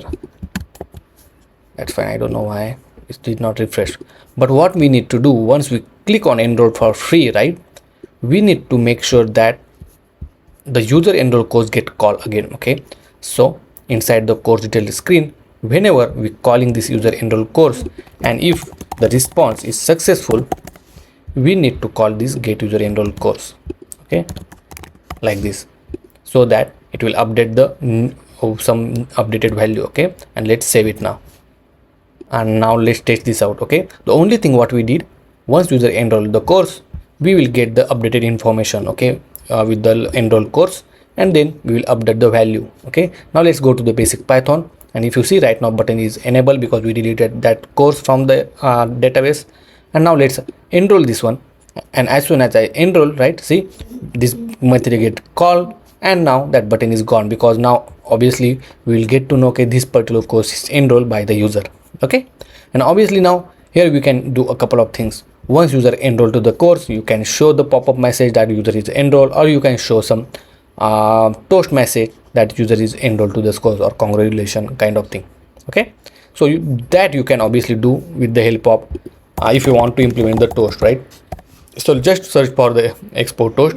Here you will see the pop-up toast, how to use it. Okay, and if you see the message, how it successfully show like this. Okay, so it has a it's very easy actually. Okay, just you can show like this. Okay, so let's copy this one. I don't think so you need to install any dependency. Just once the user enroll to the course successfully, right, you can show this message. Okay, let me toast android dot, so it's same actually. So I will keep this one, and here we can show course enroll successfully. Okay, and here I will put long. Don't know what else we have, and let's save this one. Let's go back to some other course like this one. Let me close, and let's click on enroll for free. I don't know what's the issue now. Let's see, I don't have that long is there. Okay, make sure to, here we have to make sure that toast android is get imported inside the React Native, and from here we can get option called long, short, bottom, so long, and save it. So we forgot to import this toast android. Obviously this toast android is getting imported inside the React Native, and obviously it's get added. Let's see another, let's check for Java. Okay, if I click enroll for free, and if you see the course enroll successfully message is showing inside the toast. Perfect. Now right now I enroll all the courses actually. Okay, so I will go and delete some record, but I hope you understand this how enroll course work. Okay, now next what we need to do, we need to remove this unlock button to the play button. So in order to update this one, right, let's go back first to our course list detail screen, and inside here, right, the way we pass this user enroll course information, same way we will pass it to the chapter section. Okay, and now inside the chapter section here, accept it as a prop. So this is the name, right? I will accept it here as a prop like this, and save this file as well as save this. Okay, now we have the user enroll course. Now if I scroll back, and here we have this log button. Okay, so what we can do, we'll change this and we'll put the condition if the length h is equal to 0, obviously show this icon, otherwise show another icon. Okay, so another icon, I need to check which icon. Okay, here need to be a colon like this, and here it need to be a play button icon. Okay, and the color will change it in moment, but let's save this one, and if you see, this changes immediately. Okay, obviously if it's not enrolled, it's showing the log button.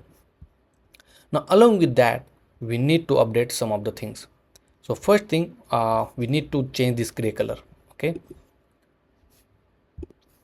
so here you can write the condition. First thing we'll do to change the border color. Okay, so in order to do the dynamic styling, right, wrap this in a square bracket like this, and then here you can write the condition. Now the most important part of this particular course is to show the chapter content. Okay, so obviously if I click on any of this chapter, we want to navigate to the new page where we are going to show the chapter content. Okay, so for that one we need to create a new screen. Okay, so inside the screen folder we'll add a new file and we can name it as a chapter content screen.js. Okay, and inside that I will add the default template like this. Now obviously in order to navigate it, right, we need to add that navigation screen inside our home screen navigation, because we are just inside a home navigation. Okay, so let me, here I will add stack.screen, and then I will name it as a read chapter, maybe other chapter content. Let's replace this with chapter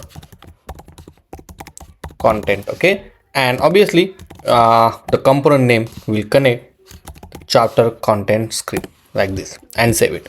Okay, perfect. Let me close all of this window, and now we need to go to this chapter because we need to add the on click method to this particular item, right? So that is inside our component folder, and inside the component, inside the course detail folder, we have the chapter section. Okay, so inside here, right, we are iterating. Let me close this one. So here we have chapter, and here we are iterating the value, right? So on this click, right, we need to add that one. So what I will do, I will replace this with the touchable opacity, and it is from the React Native. Okay, and obviously we'll replace with this one as well. Okay, and we'll add on press event. So here I will say on press, and I will write one method. Okay, on chapter press. Okay, this particular method, and we'll define this method over here. So whenever a user click on this one, this particular method will get called. Okay, and inside this method we will check if user enroll close length is not 0. Okay, if it's a 0, then we will return, or we can just say if this value is 0, we'll return. Okay, and we'll also if possible we'll toast the message. Okay, we can say toast Android towards bottom. I don't know, toast Android dot show. Here we have to give message like please enroll first. Okay, and then we have to give duration like toast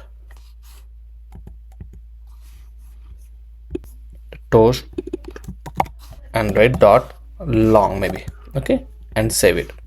Now obviously this particular method will work when the course is not enrolled. Okay, now if I go to the basic Python, and here if you see, right, the course is not enrolled. If I try to click it, it will say please enroll first. Okay, or please enroll course.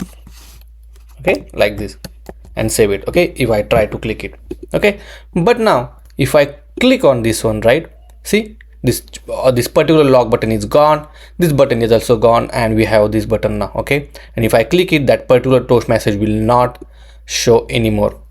Okay, now on that message we want to navigate once user click on any of this chapter. Okay, so here first write navigation. Okay, is equal to use navigation hook, and with the help of this particular use navigation, we will navigate to our course chapter page. Okay, so the name is chapter content. Let's verify once. So home navigation, and this is a navigation screen where we want to jump it. Okay, like this, and along with that we need to send this particular content of this particular chapter. Okay, so inside the chapter list we have the field name called content that we need to send it. Okay, so obviously when a user click on this chapter, inside this item we'll add the item, and from that item we will set the content. And if you see here, right, inside this particular inside this chapter we have this content. Okay, so this content we need to send it. Okay, so what we can do, I will just write item dot content, and obviously I will accept it here as a content. Okay, and then I will pass it as a content only. Okay, as simple as that, and then save it. Now obviously if I click on this any of this item, and if you see, it jumped to this new page called chapter content screen. Perfect. Now if you see our mockup, right, this is our chapters content page will look like. Here we have this progress bar. Okay, so this progress bar has number of content list available. Okay, for example in this one we have 1 2 3 4 5. Okay, and currently this is the first content it's showing. Okay, if it's jump to when you user click on next button, it will also fill this second one. Okay, kind of thing that is called progress bar. So first now implement that progress bar. Okay, so in order to implement, let's add a new component. Before that, inside the component folder we will add a new folder, and we can call it as a chapter content. Okay, just chapter content. Okay, and inside that we'll create a new file, and we can call it as a progress bar.js, like this. Okay, add the default template and then save it. And another method we can call for this content. Okay, so we can just call content.js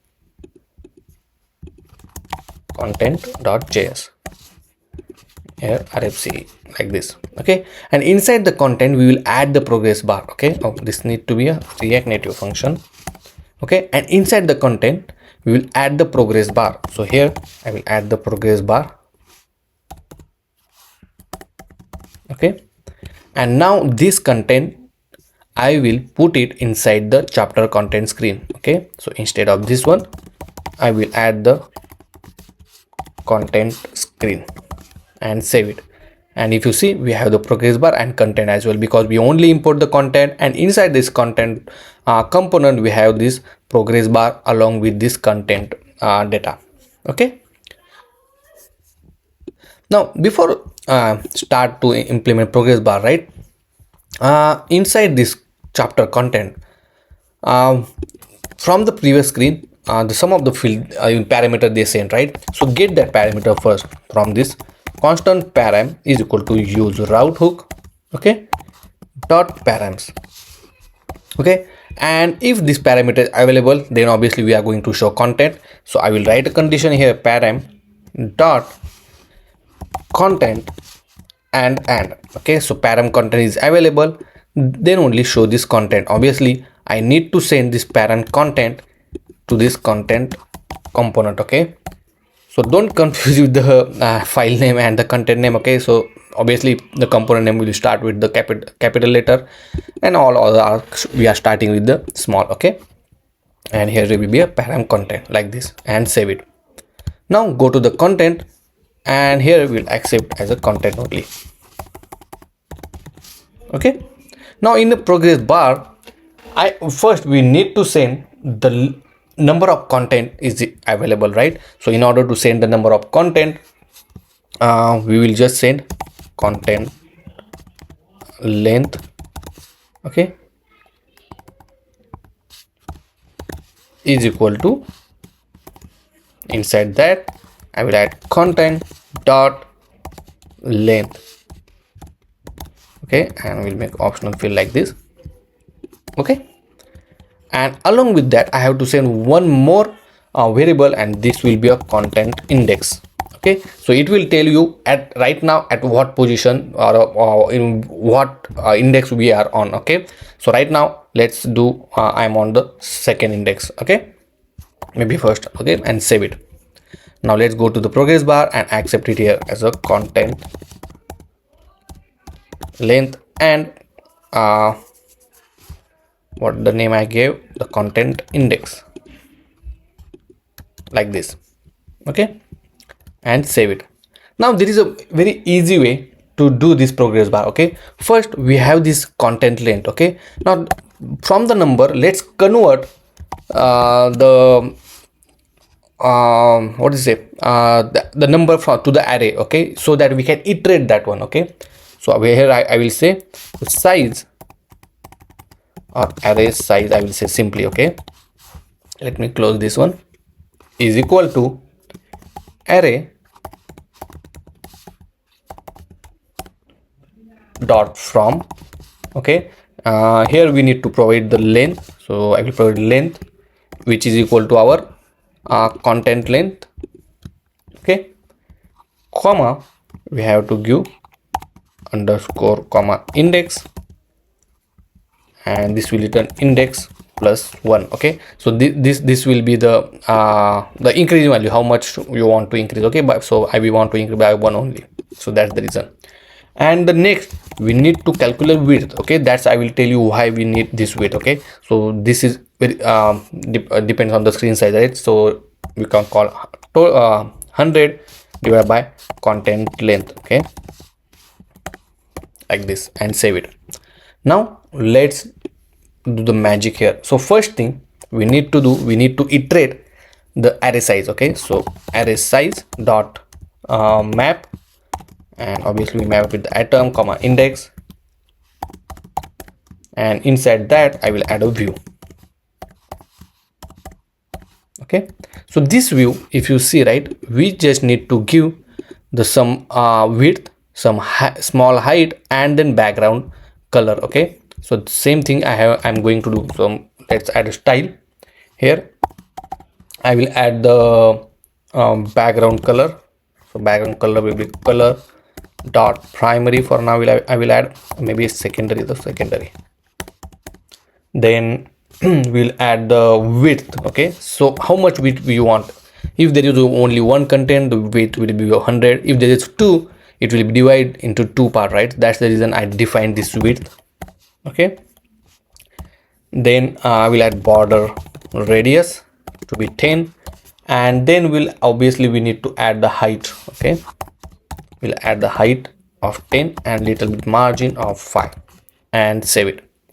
Okay, and if you see, it will look like this. Right now it's showing vertical. Okay, now in order to make it horizontal, right, you can add some of the style to this one. So style will add display as a flex, and then flex direction will add to row. Okay, sorry, row, and then justify content will add space between, and save it. And if you see, it will look like this. Okay, but this this width. Now in this case we have 4 item and it will obviously return 25, but we want the width into the percentage format. Just add plus sign and percentage, okay, and then save it. And if you see the magic, right, now we have this complete one. But if you see at the last, right, it's cutting in the half because it's going beyond the screen, okay. So to fix it, just make this flex 1 and save it, and if you see, now everything in one line. Now another thing, right now it's showing everything in one color, okay, but we want only active only the field progress with the along with this content index, right? So what we can do, we can add the condition for this background color. So here I can write the dynamically. So there is a one way you can write like this, then dollar sign and then curly braces, okay, and inside that you can add the condition if index is equal to the content index, okay.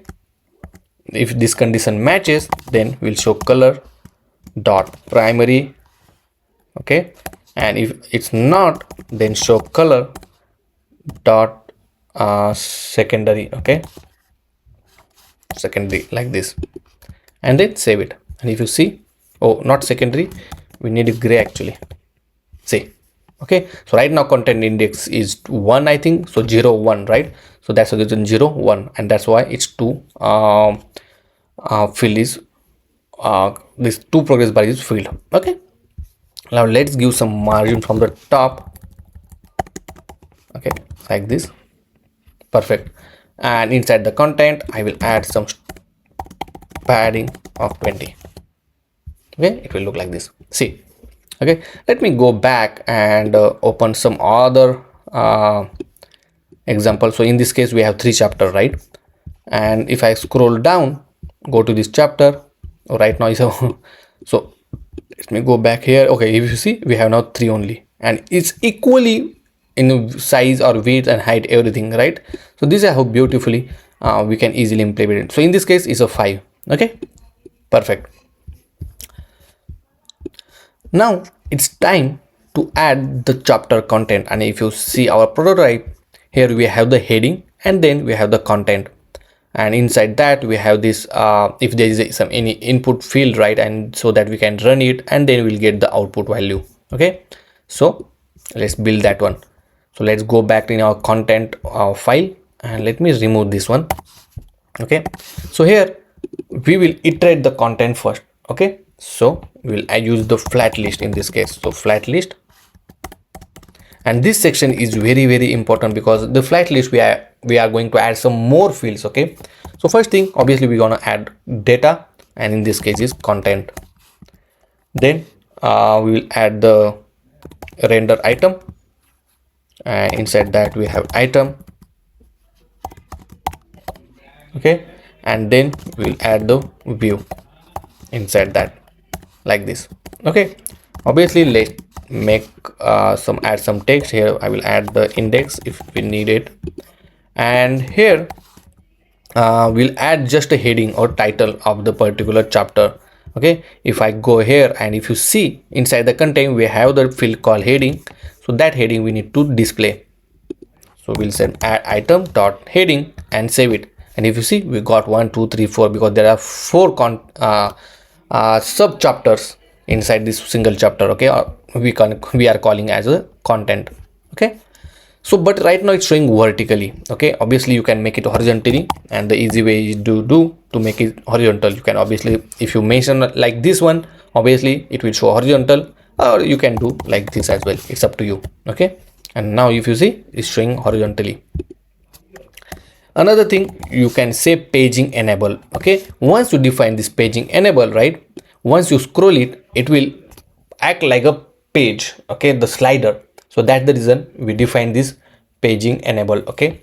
But to get that effect, right, give some styling to this view, and here we need to give width, and for this view I am gonna give the width of the screen. So in order to get the width of the screen, you have to write dimension dot get, and what you need is window or screen. So in this case is screen, and dot what you want, whether you want width, you want height, okay. So in this case we want width, and then I will multiply by 0.89, okay, and save it.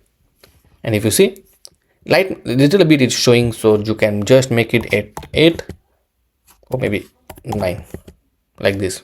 Okay, if I move this, see, right, like this. If you think little bit, you can just say 0.892, something like this, and this is what I give, the 0.92. okay, let's give some style to this one, and here I will write font family, outfit I will give medium, then font size I will give maybe 20, and save it. Okay, let's give some margin from the top, 15. Perfect.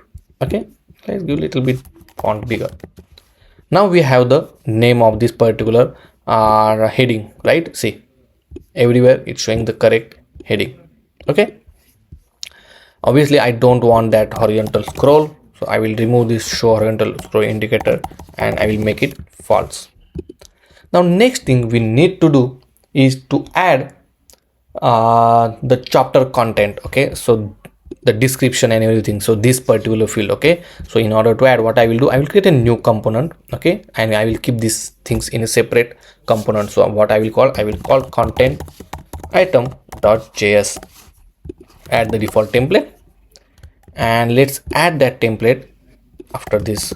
So I will say content item and then save it. See, content item is showing. Let's go to the content item. Here obviously we need some information, right? So here I will pass description is equal to, and I will pass the item. Okay, so let's pass just description. Okay, so if you see, if you go here and inside this content we have the field called description, and again inside the field we gonna get the HTML. Okay, so if you see, we got this HTML. Okay, not markdown. We are gonna use description.html. If you don't have in the index.html query, just add this one, and we are going to use that one. So in order to pass the description HTML form, so I will write description.html, add the field like this if there is any missing value. Okay, and save it. So now go here and just accept it as a prop here from the parent component. Now we have the description. Make sure just write description. If it's available, then only show this particular data. Okay, and I will replace this with a description, save it, and let's see whether we are getting anything or not. So maybe in our query we don't have that HTML. Okay, so this is get course list.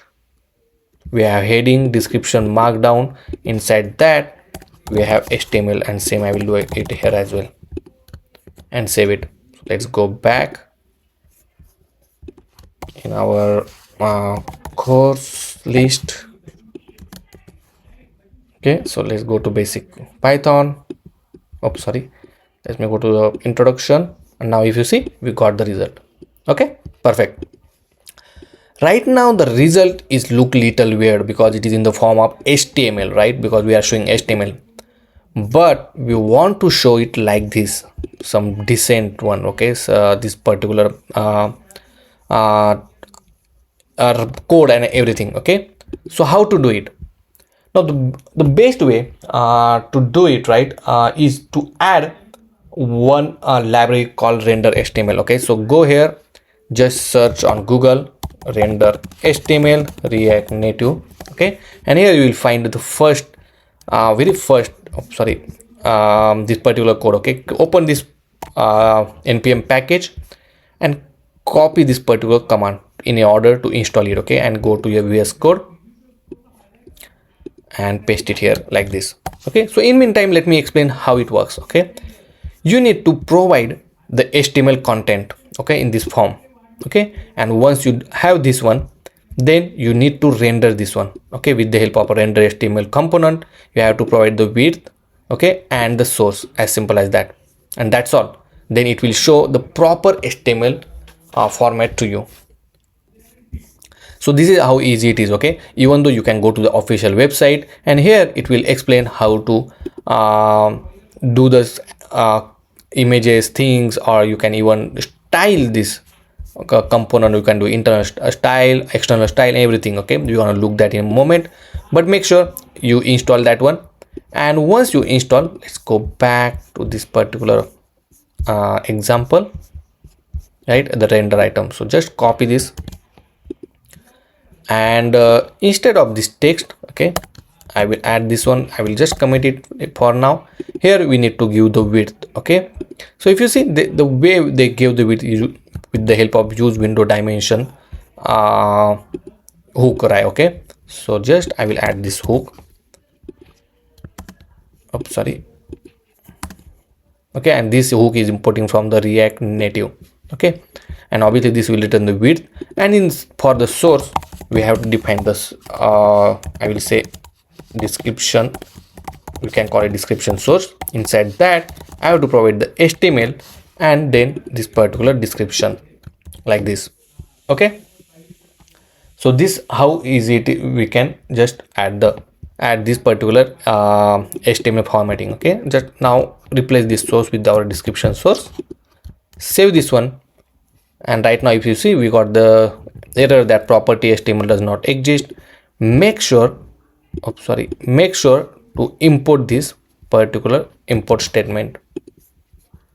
So I will import it here like this and save it. Okay,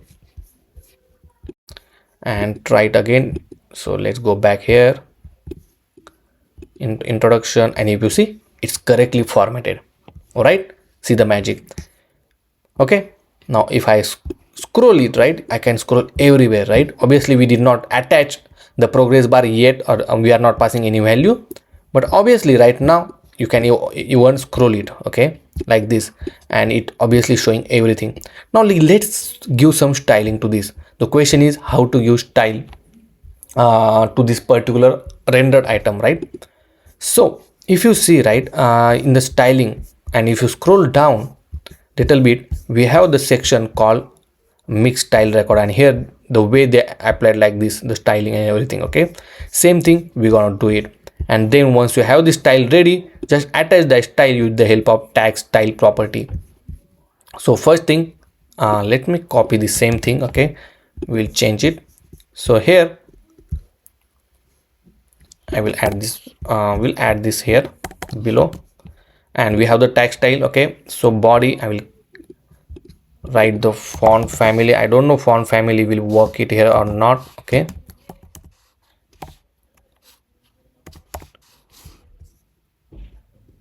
let me do one thing, and then color I will keep as it is. I will change the font size to maybe 16. Okay, and let me remove this code. Let's save everything for now, and let's attach that style to this render HTML. Okay, so with the help of that tag style which we return, and save it. And if you see, the font is changed now. Okay, let's give more font, maybe 18. That's look good little bit, 17. Okay, now some more style we need to add. For example, let's add for the UL, because we have some list somewhere. Okay, and for that one we add the font, or we already add the font for this one. Okay, so for body, so I don't think so we need it. But for the code, right, at some places we have the code like this. See, print hello world. Okay, and we need the styling to this in order to show the background as a black. Okay, so what you can do, you can just write code tag, and inside that I will add the background color. Okay, from the colors dot black, and if I save it, see it's showing black. Obviously we need to change color to colors dot white. Then I will give some padding of 20, and then I will add the border radius to be 15, and save it, and see it will look like this. Okay, perfect. If you see this issue, right, carefully, you will see this text is coming from previous slide, as well as this particular output text is going beyond this particular screen. Okay, so to fix this, right, let's go to this content.js, and here we give the padding. Okay, make it 0, or you can just remove that one. And inside this width, now I will keep width as a full. Okay, and if you see right now, it will look like this. Okay, now what I will do, I will add the padding of 20 maybe over here, and this is how it looks now. And if I try to scroll it now, see the result. Okay, now we are getting expected result. Okay, now obviously you can add the padding to this progress bar, or let's try to add it here as well. Or don't add it here, actually it's not working as expected, but inside the progress bar you can add the padding. So here you can just say padding of 20, and that's all. And if you see, nothing get changed. Okay, so make sure to fix this. Okay, you have to just play it around with it, and then you can able to fix this issue immediately. Okay, perfect. So until this point, if you have any question, any doubt, let me know in the comment section. Okay, now we are able to successfully show this input one. Okay, now another thing we need to implement is to add this button. Okay, so that whenever we have the output, we need to show this button, so that user click on this run button, and then we will show the output. So for that one, we need the output from the API, right? So right now, if you see, we have the output here. I will add the HTML. Obviously we need HTML, and then if you see, if there is a output, then only we will show the button. Okay, so in this case the output is there, and then if the HTML is component is there, then only we will add that button. Okay, so what we need to do, first thing, we added this, we pass the description to this content item. Okay, next thing, we also pass the output. Okay, is equal to, and here we'll say item dot description, or not description, is output dot html. Okay, and make sure in index.html you have this HTML tag. Okay, now obviously if you see, right, we got the error, so just make sure to add this one, because not all the chapter have the output. Okay, so that's the reason you need to add it like this. If I go here, if you see, right now obviously we just pass it, right? So now go to the content item, accept it here as an output, and after this particular render item, I will add one view. Okay, and here I will add text. Oh, maybe it need to be, okay, that's fine, we will add text, and here we will call it as a run. Okay, see, this run button is showing. Now let's give some styling. So we'll add padding of, or maybe let's add styling to this one only. Okay, so style padding of 20, maybe 15. Then I will add background color to color dot primary. Then we'll make rounded for a border radius to be 10, and save it. Let's see how it looks. See, okay, also add font family to be outfit. Then we'll make font size 14. Color will change to colors dot white, and save it. Okay, and make text align to be in the center, and save it. Okay, like this. Now obviously I don't want this run button too long, so I will add some width here, maybe 70, like this. Okay, maybe 100. Okay, perfect. Let me add font size a bit more bigger, and let's decrease the padding, be like this. Perfect. Okay, now we want to only show this button if the output value is there, right? So we will write the condition. Obviously we need it clickable, so I will change this view to touchable opacity, and same thing here. And here I will write the condition: if output is not equal to null, then only show this button. okay, otherwise don't show null. If I save it, see right now we don't have output, so it's not showing. Let's go to other screen. If you see, right, for this code we have the output, and that's the reason it's showing a run button. Okay, now let's give some margin, not here, but what I will do, I will tile to this one, and I will little bit give margin top in minus maybe 20, so just nearby this example. Okay, and save it. Perfect. Now we have the output, right, and let's add that output over here. Okay, so same thing, I will use the render item here for the output. Obviously I need to define the output source for this render item. Okay, so output source is equal to HTML, and I will pass output, and I will replace here with the output source and save it. Okay, now if you see here, we have the output. Okay, so here you need to be HTML, not HTML. Okay, and if you see, we have the output now. Now for this output, right now it is not in the code or anything, right? So we need to add the background to this particular item. Okay, so I will wrap this complete, because output will be in this form only, right? The background black color. So I will wrap this render HTML inside this view. Okay, and let me for the output we can, I want to give the different style. Okay, so let me copy this tag style and paste it here. I will say output style like this. Okay, and here I will add the background color as a black. So obviously I will need everything, so I will just copy it here. So output style, and just attach that output style here. Oops, output styles, and save it. And if you see, now we have the beautiful output style. Okay, let's remove this weird view. And for this run button, right, what I will do, I will just give some margin from the bottom. So we'll give margin bottom to 20. See, like this. Okay, now obviously once user run it, right, it will run and it will give this output.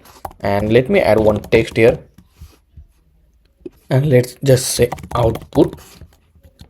Okay, and let me give some style to this one.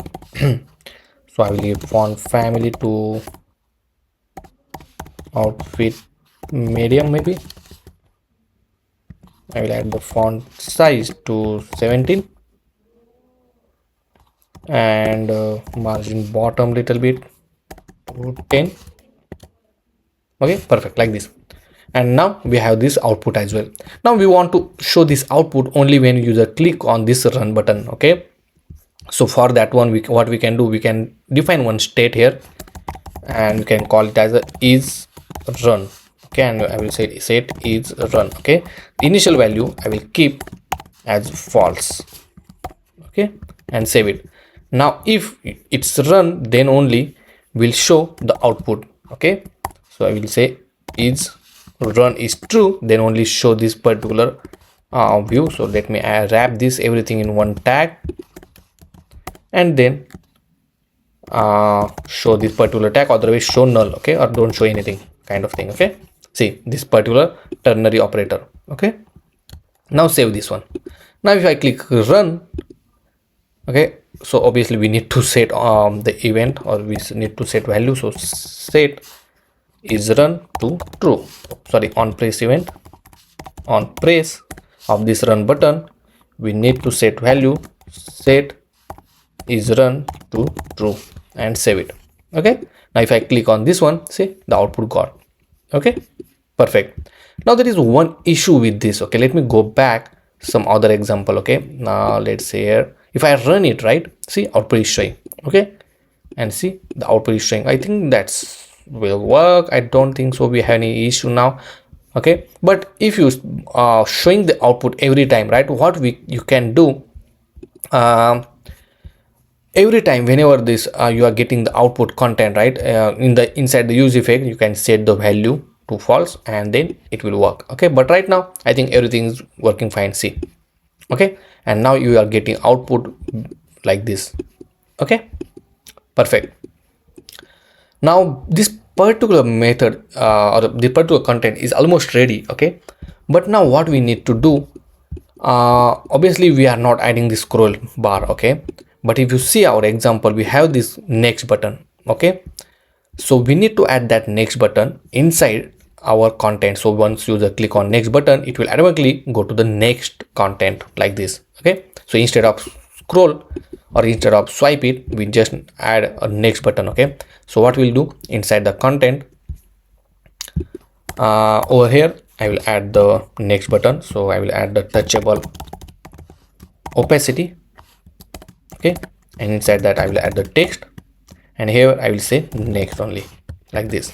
Okay, so obviously we need to add style, and we'll give some padding to 10. Then we'll give background color to colors dot primary. Then colors dot primary. Then we'll change the color to colors dot white, and add border radius to be 10, and let's see how it looks. See, let's add more padding. Okay, and we'll say text align in center, and font family to be outfit, font size to be maybe 17. Save it. Perfect. That's look good. Okay, now we need to bring this down. Okay, means at the bottom. So I will add the position to be absolute. Okay, and we'll say bottom at 0 like this, and save it. If you see it right now, it will look like this because the height is this much only. Okay, so to fix it, you can give height here, height to 100, maybe let's give 100% like this. So we are facing this issue right now. Let's keep as it is, and we'll change it later on.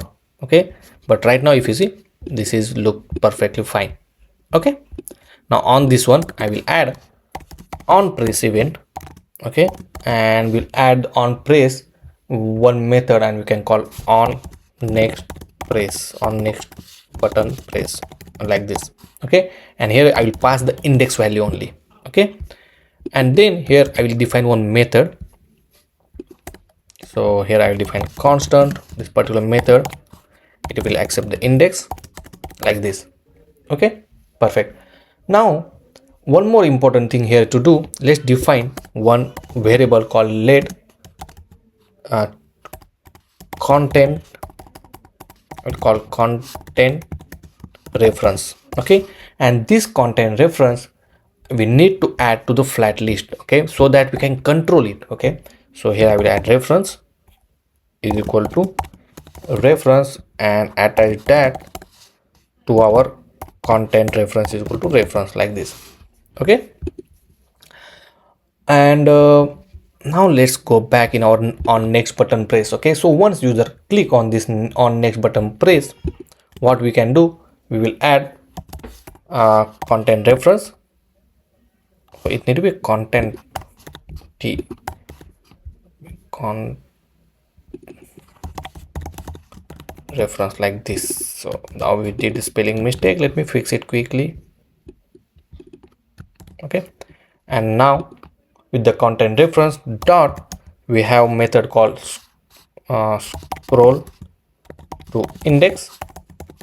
Okay, and inside that we have provide animated. If I say animated as a true, and then the index. Okay, so index will be index plus 1. Once you click on, obviously if you are on the 0 element, and if you click on it, right, it will go to the 0 plus 1. This is the first element. Okay, and let's save it, let's test it out. If I click next, if you see, it's going to the next page, and you see the animation. Okay, but if you reach to this particular section, right, and if you try to click it, you got the error. Okay, because it's over the limit, right? So here you can write the condition, if content dot length, let me remove this dot length is less than equal to index plus 1, then say return nothing. Okay, like this. And you can just say or no, and if I try to click it now, right, the error is gone. But here, once you reach to this final content, right, you need to change this next button with the finish button. Okay, so come here, and here we'll write one condition. So, and same condition I will write it, okay, because once we reach it, right, this particular condition,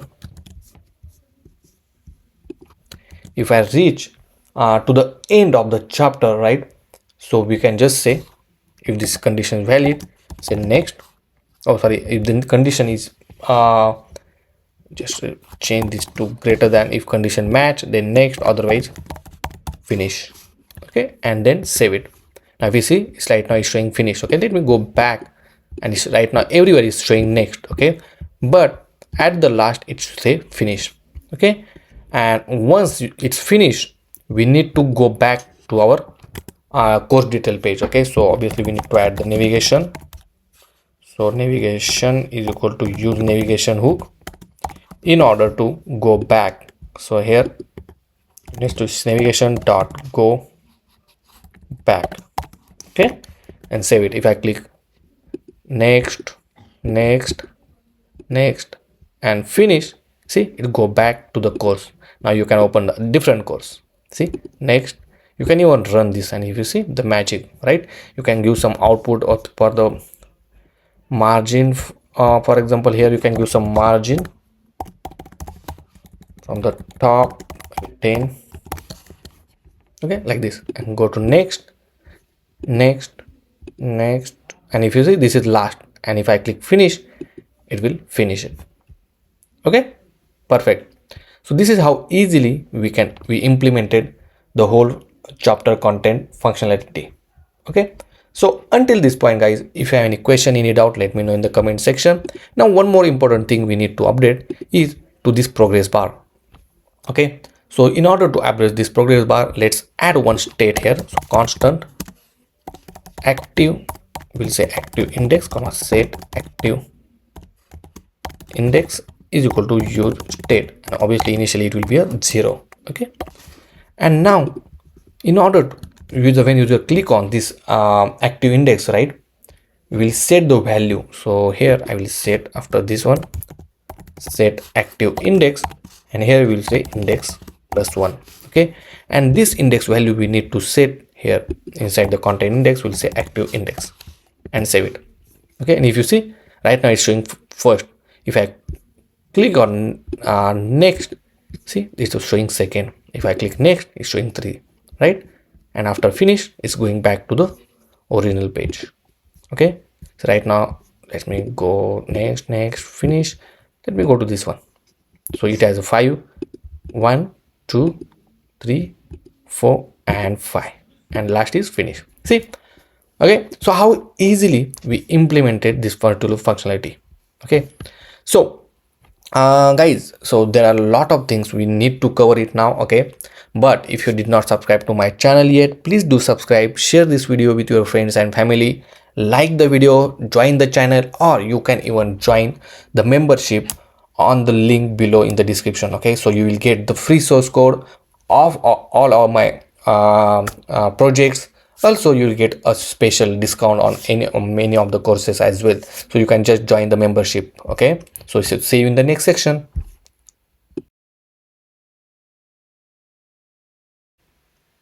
So until this point, we successfully implemented the chapter section. Okay, so once user click on any of this particular course and complete the course, right, it will jump back to this particular course detail page. Now our task is to update or to add this completed chapter information inside our API HyGraph. Okay, so inside the schema we have this user enroll course already. Okay, and let me go to the content, and here in the user enroll course, right, inside this section, if you see, right, inside the complete chapter, we need to add the chapter ID, okay, with the help of this API, obviously. Okay, so right now I will remove this one, okay, for our example, and then go to the API playground. So let's save and publish this one and go to the API playground. Here we need to update it, right? So it will be a mutation. So select the mutation query and click plus. Okay, I will remove this query, and inside this mutation we need to update the record, right? So in order to update user enroll course, here if you see, right, we have the option called user enroll course update. Okay, and here obviously you need ID of the particular record. Okay, so if I go to the content in user enroll course, right, and if I edit it, this record ID we need it. Okay, and this is the ID we need to update. Okay, so obviously we need to get it, but in moment we'll do it. Okay, and here for example let's add this ID like this. Okay, so this is a where condition, we have to update this particular ID, the record with this ID. Okay, and then what things you need to update? So in this case we need to add the completed chapter, and inside the completed chapter we have option called create. Okay, and obviously we need to create every time. Okay, and just click chapter ID, and here you need to add the chapter ID. Okay, so for example if I add this is ABC is a chapter ID, and that's all. Okay, and along with this one, right, you know, right, we need to publish the record, because every operation you do it, right, it will be in the draft mode until and unless you did not publish it, right? So obviously we need to publish. So obviously you have the option called user publish. Let's find publish enroll course connection. So once you add this one, it will publish all the draft chapters or draft record. Okay, now let's run this query. So if I click run, if you see now particular record is run, our record is also get published. Let's see the content, and inside the content this record will be updated, and if you see the chapter ABC is get added. Okay, so this is how easily we implemented the API. So if you see, right, this is a chapter ID. Okay, so very important thing that we need a chapter ID and then the record ID. This record ID will be the user course record ID, which is this particular let me go here, this particular user enroll course record ID. Okay, so let's go back, copy this particular API first. Okay, I will change name to mark chapter completed. Okay, and I will copy this mutation query. Let's go back to our index.js.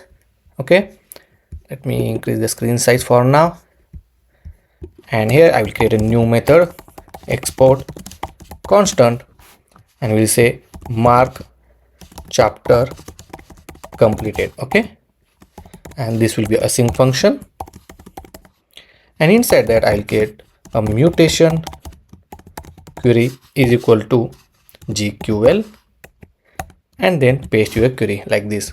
Okay, after this we'll add constant, and we can just paste this information like this, and this will be a mutation query. Okay, and save it. Now obviously we need to replace this ID with the record ID. Okay, so here I will replace this with the record ID, and this particular chapter ID I will replace with the variable called chapter ID and record ID. Okay, so whenever, okay, so let's go back to our code, and let me open our application as well.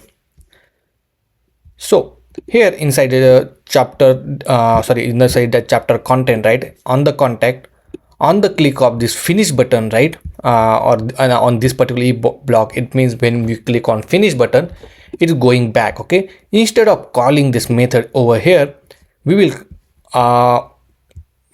call the method and we'll pass back to the parent child. Okay, so what we can do, we'll just comment this code out and we'll say chapter finish. Okay, on chapter finish, and this method will call. Obviously this method will pass back, okay, or trigger to that parent function or a parent component. Sorry, okay, it's a parent component.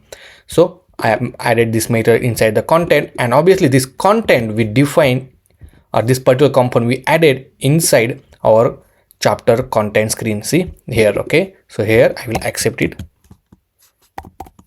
and if you want to console, we can console this result. Okay, so I will say chapter completed. Okay, and we'll test it out. So let's open the terminal side by side. Okay, and if I open the chapter now, okay, so let me close this, that's fine. Go to the next, and if I click finish, if you see, the console is returning with the chapter completed. It means this particular on chapter finish get called on the completion of the chapter. Obviously we need to call the another method over here. Okay, and let's add that method first. So constant on chapter finish. Okay, and here we will call that particular API. So here mark chapter completed. We need to pass chapter ID and record ID. Okay, we'll pass it in moment, comma, then response. Okay, like this. Let's console the response for us. Okay, perfect. Now on the chapter finish, we will call that mark chapter completed. Oh, sorry, not mark chapter, on chapter finish method, which is this one. Okay, now the question is how to get the chapter ID. Okay, because two things we need it. Okay, first is we need chapter ID. Okay, and second we need the record ID. So right now if you see in this particular component, we have the only the content related information. Okay, we does not help to get the chapter ID and the record ID.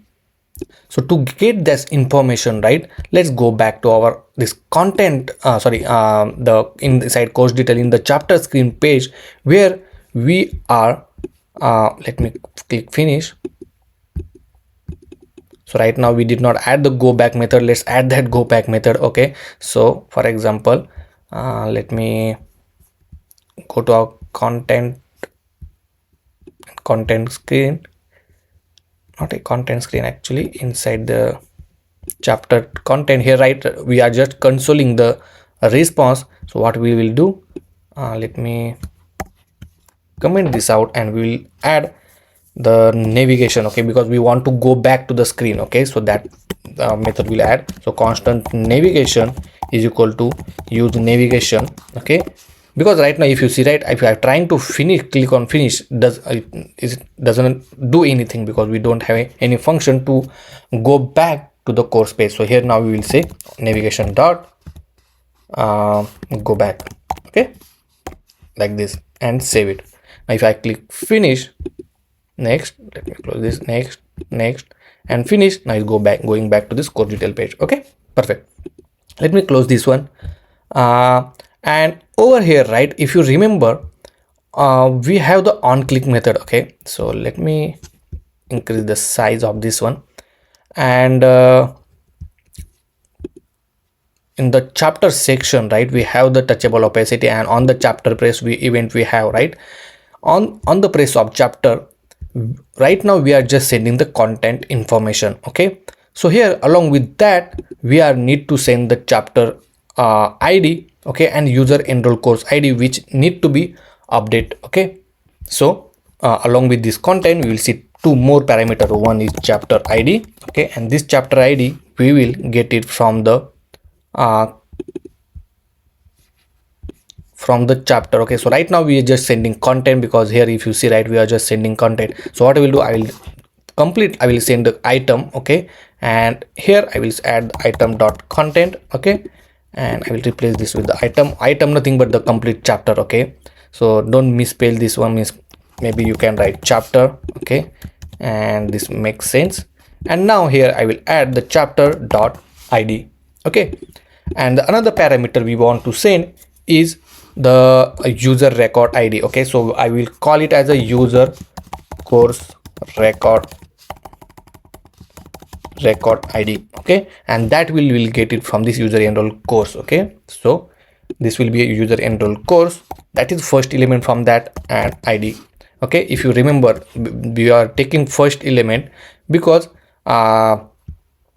the response will be like the first element we need to take. That's the reason. Okay, let me show you that particular example if you have. Okay, so if you see the get user enroll course, let me run this one, and if you see in the completed chapter we have this chapter ID. Okay, oh sorry, in the user enroll course we have this first element. Okay, but every time it will be a first element only, so which is a 0th element. Okay, so that's the reason we need to fetch this ID, and that's the reason I put user enroll course of 0th element and then ID field. Okay, and perfect. Now we have the chapter ID and course ID. Save this one and then go back to a chapter content screen. So let's go back to the chapter content screen, and now inside this parameter we have this 2 more field. Okay, let's print out that 2 more field. Okay, so let me put that in use effect. So I will add the use effect, and this is for only for our understanding purpose. Okay, so here I will add console.log. I will say chapter ID, comma, and that is obviously getting from parameter.chapter ID. Okay, and I will add one more console, and we'll say record ID, and the field name is, or parameter name is user and course record ID. Okay, let's update this whenever parameter is available. Okay, and save it. Let's go back here. Let me open the application. Let me go back again. If I open basic Python, for example, okay, and if you see, let me scroll a little bit up, and now click on any of the chapter. Okay, because we are obviously dealing with the chapter content screen introduction. If you see, we got the chapter ID as well as the record ID. Okay, and this information we're gonna use inside our this mark complete chapter method. Okay, so first we have to send first we have to send the maybe a chapter ID. So I will write param dot chapter ID, comma, then we have to send record ID, which is this particular parameter dot user enroll course record ID, like this. Okay, and once if the response is successful, then go back to the previous screen. Okay, and obviously you can drop some toast message as well. Okay, so what I will do, I will drop a toast message. So toast android dot we'll say bottom, I don't know message is there, a bottom.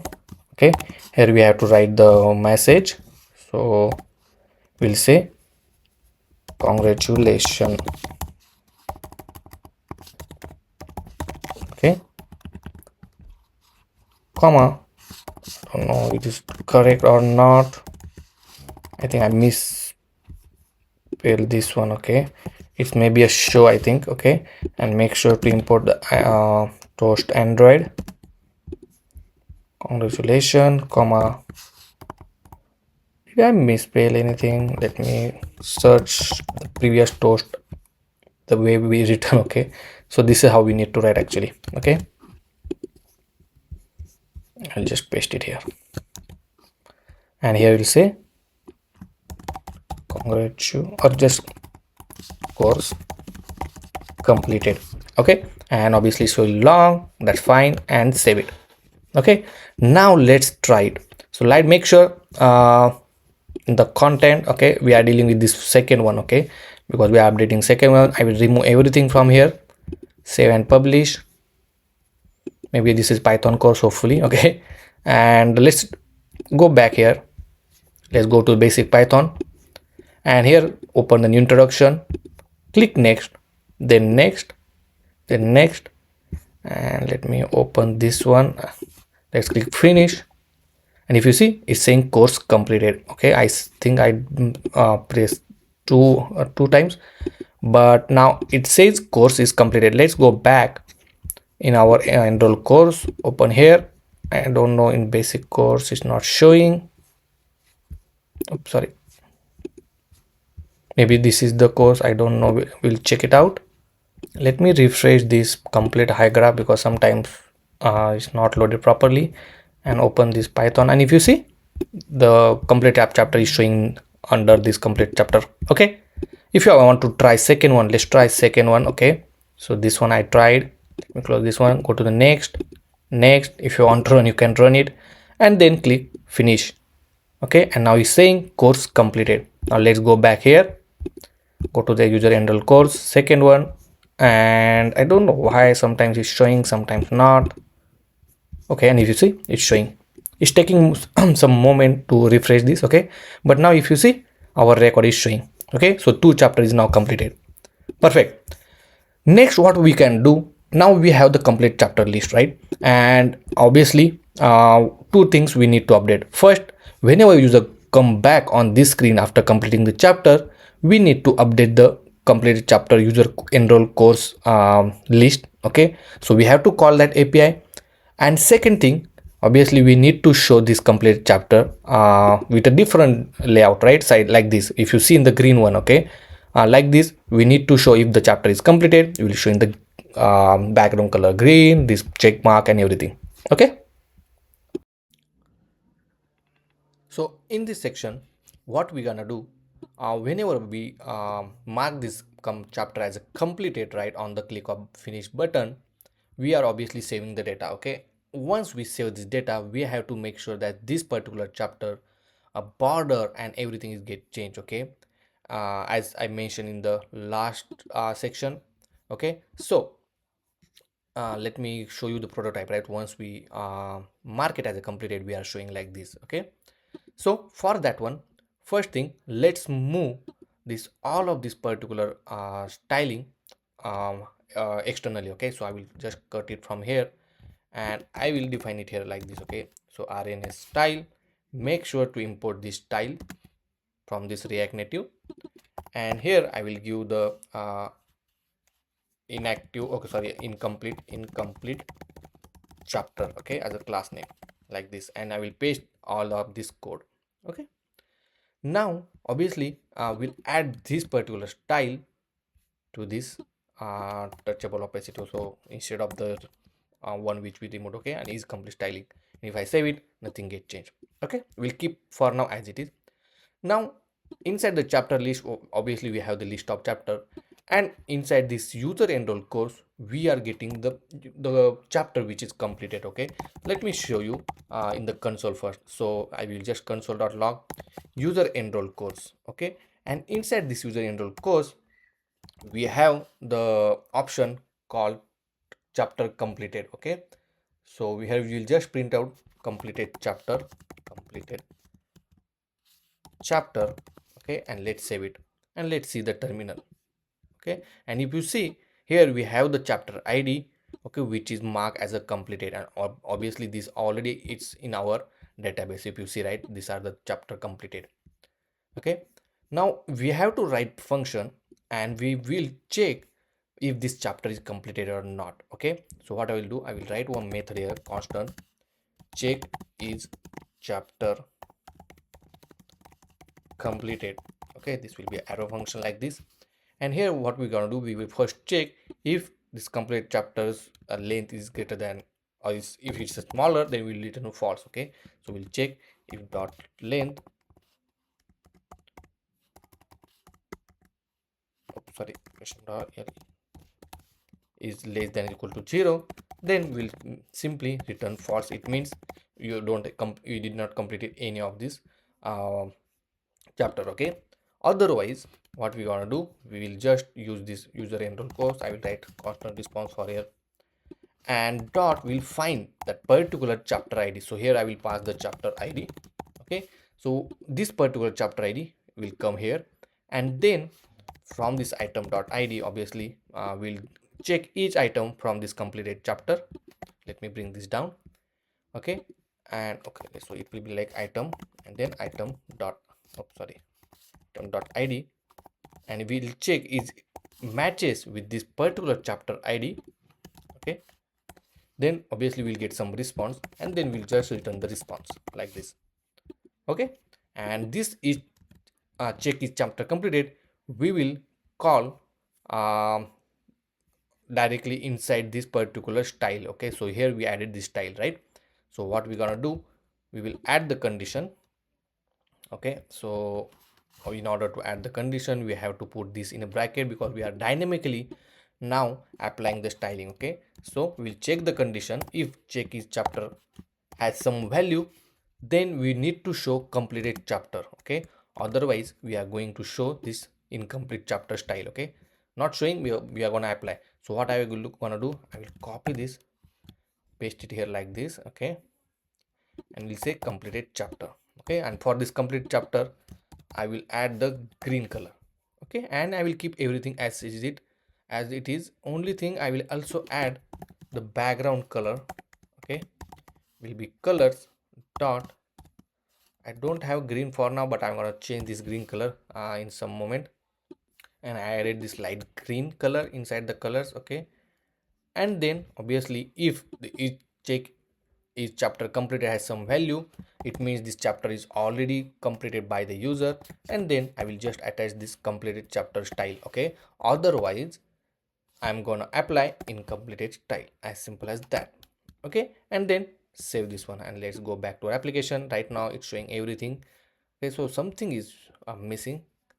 So I think we missed two things. Okay, first thing, inside this check is completed chapter, we need to pass the method. Okay, so we will pass it as a item dot id, which is the chapter id. And also over here, instead of item dot id, if you see, right, we have the chapter id, not the id. So here I will change this to chapter id. Okay, and save it.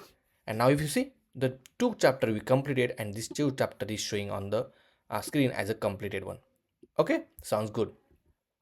Now obviously you can add this check button or this play button as a green color. Okay, again you have to add this condition. Try it on your own. How can you change this one to correct button, and as well as this play button. Okay, pause this video. I will pause this video here, and just try it and update it. Okay, I will update it in soon. Obviously you can, if you have faced any issue, you can access my source code. Okay, and now if you see, I added this condition. Simply, if the chapter is completed, just show this icon, otherwise show the text. Okay, which is number 1 2 3. And for this play button, I just added the color. Okay, so if the chapter is completed, make it green color, otherwise show the gray color. Okay, and if you see the result, now let's try this for the another course. Okay, this is basic Python course, and if you see, we got one error is saying that completed chapter property is not defined. Okay, because sometimes we will take some time to load the data. So here you can make this as an optional field. Okay, and let's try it now. So still we have the error. Okay, so this error is little different on. Okay, we have this error over here. I will remove this line, and let's try it now. Okay, still we have this error. Okay, so maybe we need to add something like this here.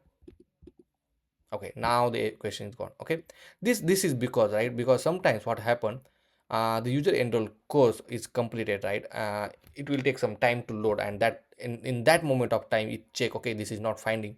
If you put the question mark, it make it optional, and whatever the error you are getting, that error will be ignored at that time. Okay, so one more important thing here, right, if I try to complete this particular course, okay, and go back to the initial course, and if you see, it's not get updated, or the particular chapter is not mark it as a completed, right? But if I go back and go back to the HTML basic here, now it's showing completed. The reason is, whenever we complete chapter and come back to the screen, our user enroll course particular API is not getting updated. We are not getting updated data, right? And we need to get updated data, so that we'll get this chapter ID inside the user enroll course completed chapter 6 JSON response, and then we can mark this as a completed. Okay, so for that one, obviously we're gonna use the context. Okay, if you don't know about the context, so context will help you to store some value. Okay, and that value will be persistent throughout the application. When I say throughout the application, so what are the components you wrap inside that particular context, in that particular component, that value is accessible, and you can change that value from any component, and then it will be changed. This change will affect to all other component as well. So let me create a new folder here, and we can call it context, and inside that we'll create a new context called completed chapter context. Okay, and we'll name JS, and here I will add, say, export constant sorry, then completed chapter context is equal to create context. Okay, and if you see this create context will importing from the React, and that's all. You just created a new context. Okay, make it context and save it. Now let's close this one and go back to your app.js. Okay, now you can wrap this complete view, okay, inside your context provider. So in order to do that, you have to define like completed context, make sure to import it dot provider. Okay, similar like plug providers, right? And then you have to just wrap this complete component inside this one, or you can do it for this. Okay, so what we'll do, instead of putting for sign out as well, or it doesn't matter, actually we'll put it here like this. Okay, and here you have to provide the default value. Okay, so I will write completed chapter, okay, comma set completed, or we will change some name, so we can say is chapter complete. Here set is chapter complete. Okay, and obviously this value we need to set some default value, so we'll use state to define this value. Okay, so here I will define constant, I will define this value is equal to use state, and initially it will be false. Okay, and then save it. Now once you save this value, right, you can use this to set the value for that one, right? So let's go to this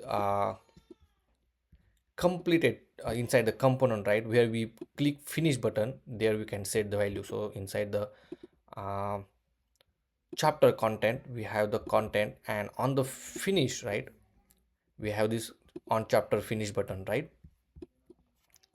So where is this on chapter finish? Okay, we are returning back this on chapter finish. So from here as well you can define, okay, no worry, or you can define inside this chapter content screen where we define the on chapter finish, right?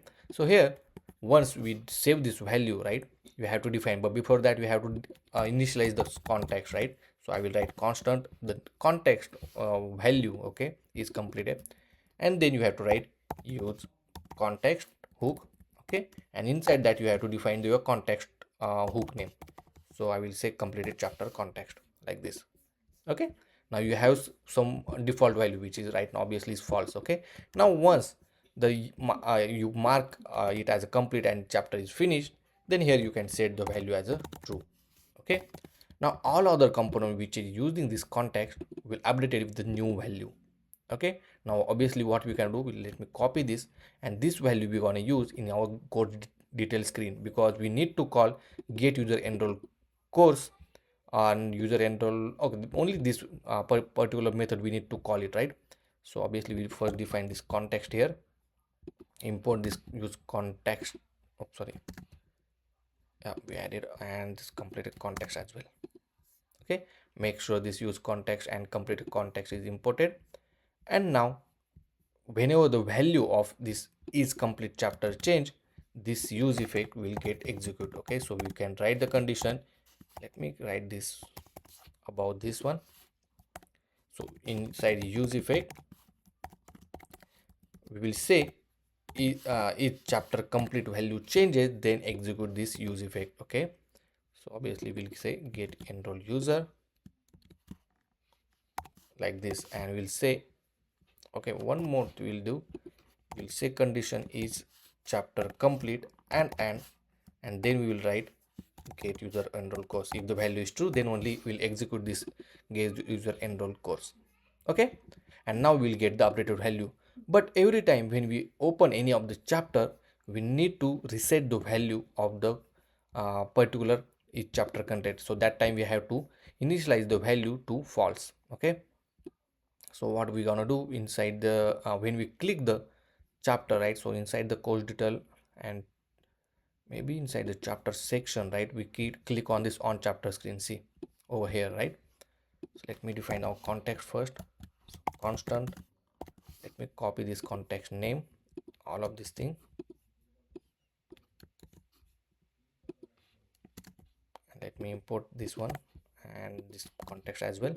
And now here we will set the value once user click on this on chapter press. Okay, So over here we'll set the value to false. Okay, perfect, and save it. Now let's go back to any of this course. Okay, I just deleted from the backend, so right now none of the course is completed. Let's try this one. Click next, next, next, and finish. And if you see, now automatically it's updated the course with this completed mark and everything.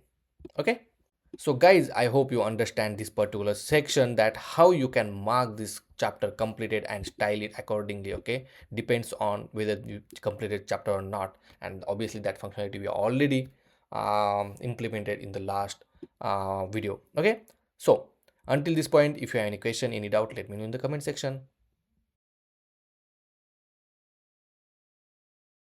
So right now, if I try to run any of this program, right, and if you see this particular output is going below this and you cannot able to scroll, right? So to fix this issue, let's go to this course detail screen, oh sorry, course chapter content screen, and inside the chapters content screen you have to change this view to the scroll view. Okay, so just make it scroll view like this, scroll view, and save it. And now you can able, when you run it, right, you can able to scroll it. Okay, but another thing you need to do, give some margin from the bottom so you can see complete output once you scroll it. Okay, and then let's make this particular content item you can wrap inside the scroll view, so only this particular inner view will only can be or can be a scrollable. Okay, and then here you can give some margin bottom to be 17, so you can able to scroll it completely like this. Okay, maybe can give padding bottom, let's see. Okay, margin bottom is much better. Okay, perfect. And then if I click next, you have content as it is like this. Okay, let's open new one, let's run it, and now if you see, you can able to scroll it. Okay, like this. Okay, perfect.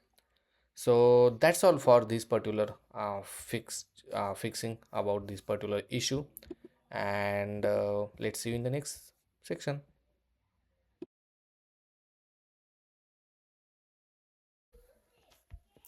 So in this section, I'm gonna tell you some of the implementation which I already implemented in our application.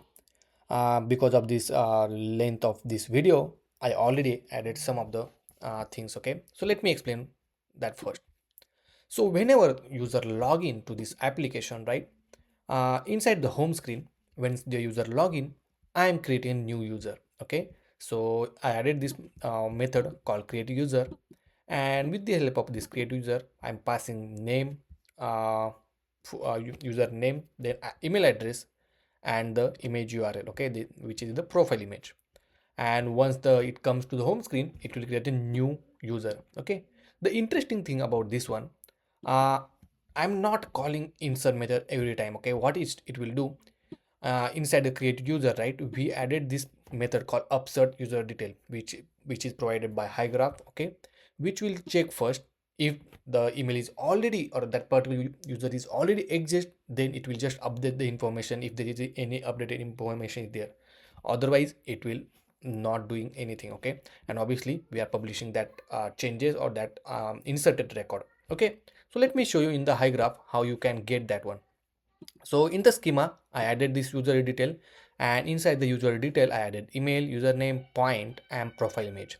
The point will hold the value of the points which we are going to display. Okay, so if you uh, so over here, right, if you see these points, right, that point we are storing actually. Okay, and then inside API playground, okay, let me delete everything, and obviously it is in the mutation, so click mutation. And if you go bottom of this particular section, you will see this upsert. Okay, upsert means update or insert. Okay, so inside the upsert I added the email, and some of the points you can add, like point, obviously point I added the default value as a 10, but you have profile image. Okay, and the username. Okay, and you have to also do the update, because if the user is not there, already there, and you want to update something, you can do it. Okay, and if user is not available, then it will create a new record. Okay, and obviously where as an email address, because it will check whether that user is already exist or not. Okay, so you don't need to call the two different API to check is user is there and then add a new record. Okay, this upset will taking care of that everything. And then once you are ready with this one, okay, let me go to application. You can use this particular GraphQL query. Okay, obviously you can access this particular implementation from the source code if you face any issue. Okay, so it's very easy. Once user login or come on our page, make sure that user is already inserted or user is in our database. Okay, second important thing is to get users detail. Okay, so obviously I created a different API from here. Okay, but you can create you can add that same API inside here. Okay, what you need to do inside when you are updating or inserting any new record, okay, then you are returning ID, correct? Instead of that, you can return the points as well. So here if you see, we have the points. Okay, and once you run this one, it will return the current user point. Okay, you don't need to create a new API for that one. Okay, so that also been taking care, but for the understanding purpose, as for the beginner, okay, I created a separate API to avoid the confusion. Okay, so and this point will store in one context. So here inside the context folder, I created a new context called user point context, which will hold the user points. Okay, and that applicable throughout the application. So the point you can access from any component inside the application, because I wrap this this provider, the user context provider, if you see right over here, to this complete application. Okay, so you can access throughout the application. That's the reason. Okay, so this is the very first part of this particular implementation, where you created the user and get the user points as well. Okay, now the second part, if I go to this HTML course, right, and you've completed any course, let's try to complete this third course. Okay, and if I go next, next, and if I click finish, right, now what we'll do, if you see the chapter is completed, this course is also marked as a completed. At that time, I'm also, if I go to this content, oh, sorry, let me redo it first and save it, and let me go to this chapter content screen. Okay, so if you remember right, we added this mark chapter completed method. Okay, where we are passing chapter ID and user course ID.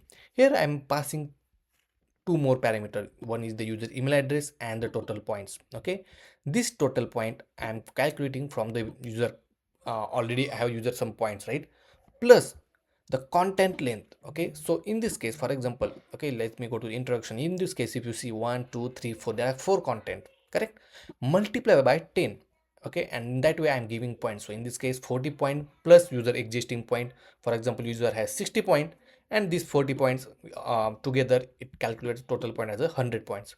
And then I'm updating that points to the user profile. Okay, so inside the mark chapter completed, I'm also updating the user points as well. Okay, so let me go to the chapter completed. Here this mutation query help us to update the mark chapter completed, and below that it will update the user point with the help of user email, because user email is unique for each user, right? So with the help of user email, I'm updating this point as well. Okay, and obviously once you update it, you have to publish that updated value. Okay, so I added this publish query. So as simple as that, right? So if you have any question, any doubt until this point, let me know in the comment section. I know because of this video length, I am just implemented this particular implementation. Okay, but you can access this source code anytime, and if you have any doubt, let me know in the comment section, and I'm happy to help you guys. Okay, if you, I know because this is very complicated, sometimes you feel it, okay, as you are beginner, but let me know anytime. Okay, I'm happy to help you. You can DM me on my Instagram channel as well.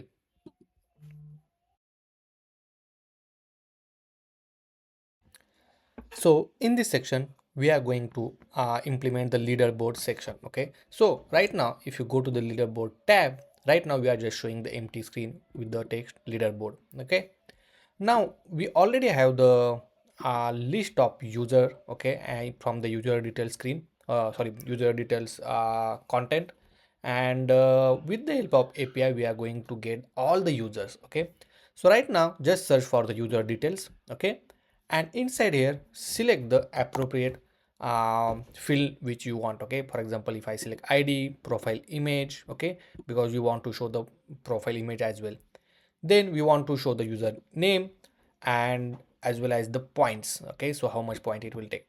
So right now if you see, if I run this query, it will give me the list of all the users. Okay, but we want this user in some specific order, right? So those user who has a maximum point we want to show at the first, then second, and then third, kind of. Okay, so if you see here we have the option called order by. So click on that one, and here you will see on which field you want to do order by. Okay, so right now if I have field called point, and we have the ascending and descending. Obviously if I select ascending, then it will return me the maximum point at the top, and then so on. Okay, so this is our API in order to get the users detail. Okay, so I will name it as a get all users, like this. Okay, and then copy this particular query, and inside your application go to the index.js and add this query here. Okay, so here I will create a new endpoint constant get all users,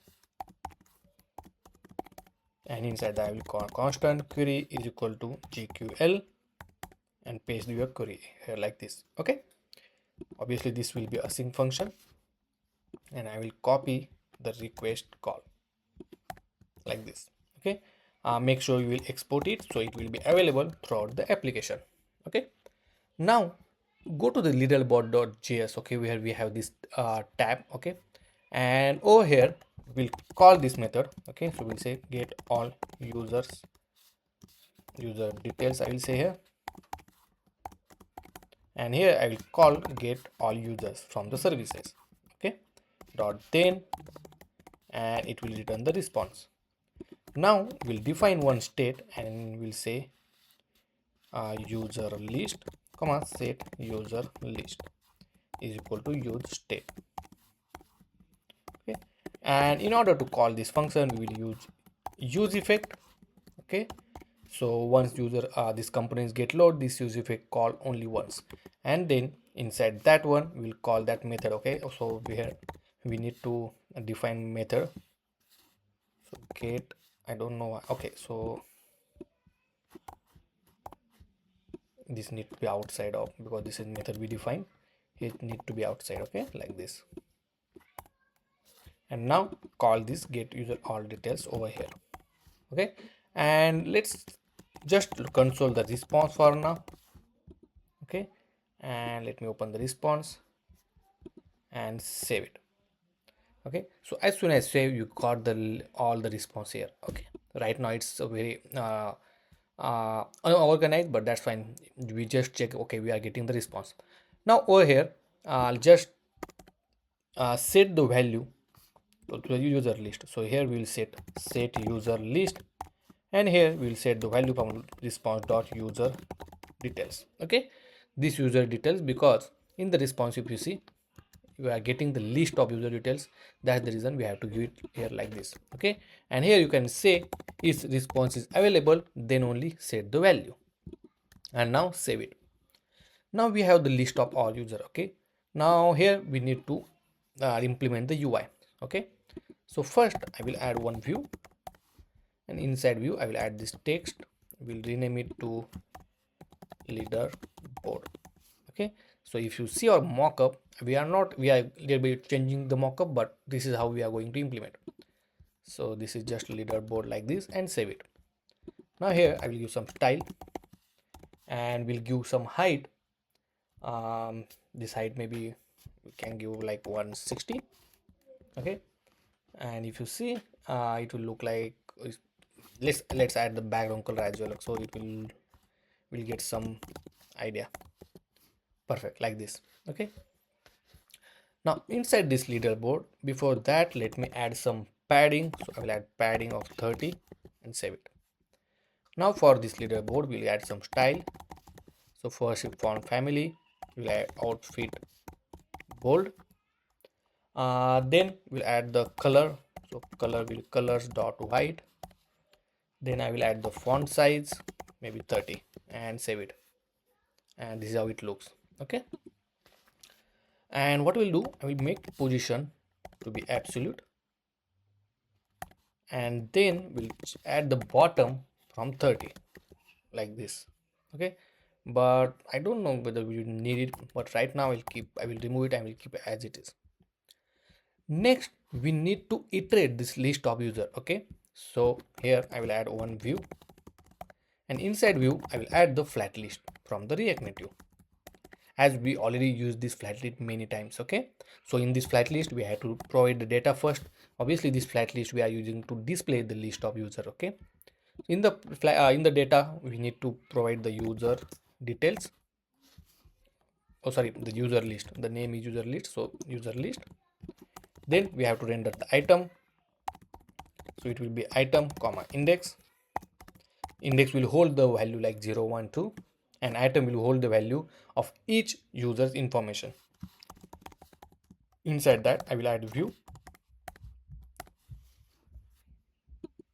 and now inside the view we'll add the image first, the user image. Okay, so I will add the image. Okay, and the source, obviously this image is coming from the profile image. If you see this here, right, the response, this is the profile image and this is the image we are getting, right? So I will copy the name, and here I will write item dot image. Okay, obviously we have to give some style and height and width, everything. So here I will give the uh, style, and inside that I will write width of 60 maybe, and then height of 60.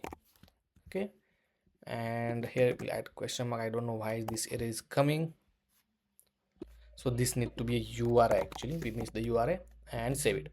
And if you see, we got the users images. Okay, perfect. Now let's add the user's name and points. If you see this mockup, we have the user name and the points. So I will add the one view, because this view we want to bring the name and points in one row, right? So that's the reason I will add the view, and inside view I will add that both the text.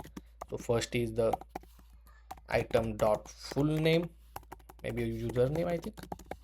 So let's make sure, so it's a username. Okay, and then another text, and here I will write item dot point and save it. And if you see, we got the username and point of each user. Okay, and if you see carefully, the topmost is 120, then 90, 80, 50, like this, right? It's working perfectly fine. Now I apply some styling to this one. So for this text I will give the fonts family, obviously outfit bold. Then I will make the font size to be 20, and that's it I think, like this. Okay, maybe we'll make this medium. Okay, and for this one I will add style, font family outfit, then font size maybe 16, and here I will write 80, and then I will write points like this.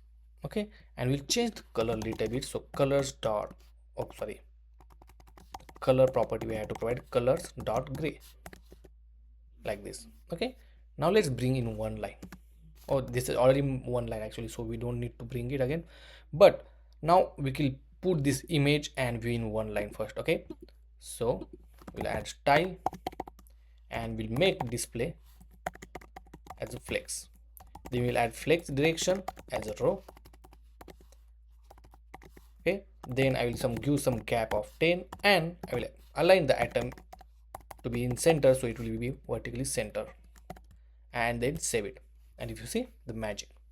Okay, and the one more important thing we need to add is this medal kind of thing, right? Obviously I'm going to add different medal icon. Okay, so first I already added the gold medal. If you see, right, the silver medal and brass medal. Okay, you can get this type of all icons from this flaticon.com. Okay, if you don't know about this site, this is one of the best site in order to get the free icons. You will find a bunch of icons. Okay, if you see, it has more than 12 millions of icons. Okay, so you can access it from there. And now let's import that icon first. So I will add import, I will say just gold from, and then you have to give path. So in this case, asset slash images slash gold. Let's me just see the name medal dot png. Okay, I will copy it and paste it for the silver and then bronze. Okay, and here it will be a silver and this will be a bronze. Okay, and save it. Now obviously oh, so it's saying bronze. Okay, so name is bronze. Okay, so the thing is, right, we need to put this three medal for only for the first three users. Okay, and this will be on the right hand side. If you see this mockup, this is on the right hand side, right? Also we forgot to give this number 1 2 3 4, so let's add that number first.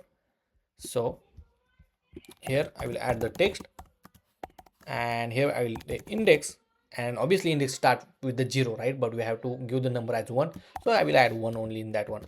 And if you see, we got the number like this. Okay, so add style to this one. So add font family, I will add the outfit, maybe I will add bold. Then we'll say font size to be 16. Okay, and out it should be outfit. Okay, and font family I will give a little bit bigger like this, and we'll change the colors, the color property color dot colors dot gray like this. Okay, and let's move to this image section now. So we obviously we want to add the right hand side. What I will do, I will wrap this complete view inside another view. Okay, and after this I will add this image. Okay, but the condition is if index size is less than, or sorry, is less than 3, then only we want to show that image tag. Otherwise we are not going to show, and we will show null. Okay, and inside that I will add image source, and obviously source is we have to depends on the condition. We need to add the what we need to attach the gold or silver or bronze medal. So obviously my first condition is index plus 1 is equal to 1, means in the index value means this is the first user, right? Then obviously it's a ternary operator, I will provide the gold.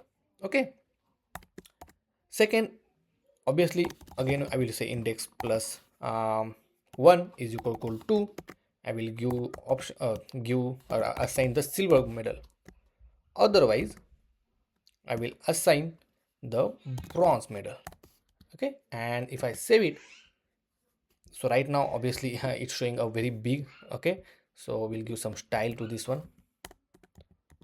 So let's add style, and we'll give the width. Oops, let me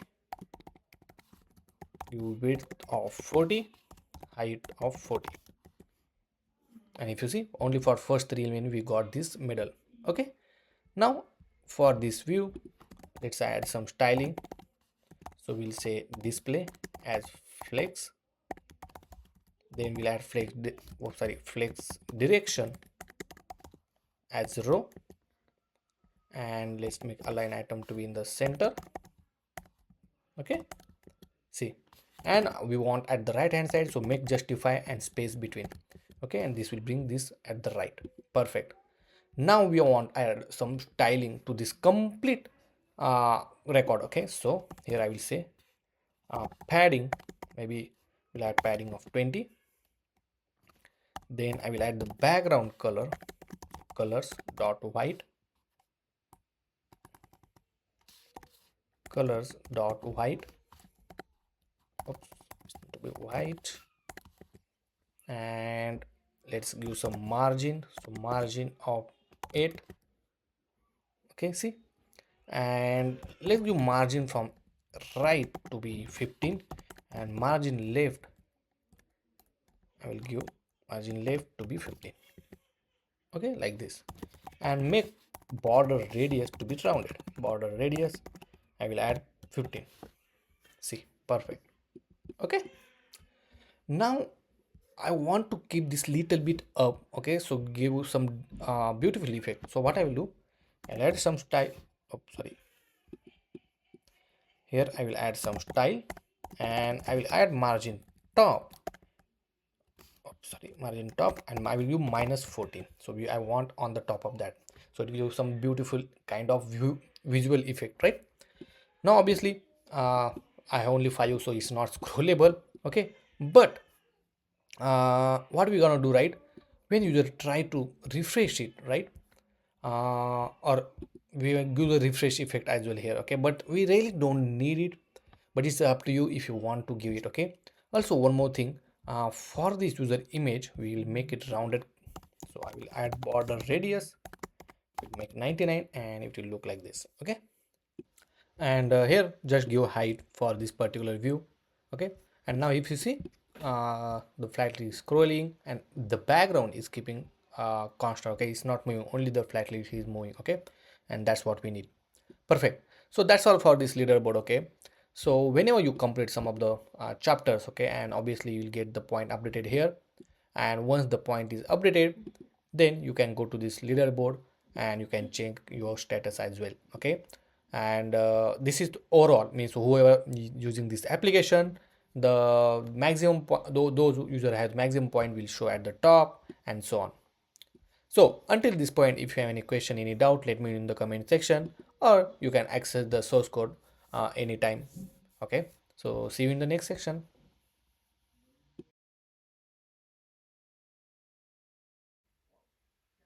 So in this section, we are going to display the progress of the current course. Okay, so user enroll to the course, and once user completes some chapters, then it will show it on this home screen as a progress course. Okay, along with this beautiful progress bar as well. Okay, so for that one, very initially, right, let's create a new component inside the home screen, because we are going to show it on the home screen. So inside component folder, I have the home screen. Here I'll create a new component and we can call progress, course progress .js. Okay, and add the default template like this. So let's add this course progress inside the home screen so that we can display it on the screen. Okay, so inside the home screen, here I will add that one. Okay, so not here, actually we'll add it over here. Okay, so I will add the um, course progress like this. Okay, and here we'll say level. I don't know, because here inside the course list, right, we also gave the subheading, correct? So we can directly give the subheading, so we don't need a level actually. Okay, but inside the core progress I will just add the subheading, and we can give the subheading name as a in progress, and save it. I'll make sure to import this subheading as well and save it. Okay, perfect. And if you see, we got the in progress. Right now we don't have anything, that's why it's not showing anything. Okay, now next, we need a API to get the information. Okay, and this is very simple API we are going to implement. So inside the API playground, inside a HyGraph, right, I added the new query and I name it as a get all user enroll progress course. Okay, here you have to select some of the field. First is user enroll course. Okay, so if you go here, okay, so here you can select user enroll courses actually. Okay, because we want to select multiple, and inside here obviously we need a where condition, and only the users from the user's email ID we're gonna fetch the course list. Okay, then we need to select the completed chapter. Okay, so I will select the ID and sorry, the chapter ID only. Okay, I don't want to select anything. Then we need to select the course. Okay, so in this case we'll select the chapters as well. So here I will select the banner URL, okay, to display it on the screen. Then chapter content, here I will select the ID only. Then we'll select the created, not created, but we'll select the description.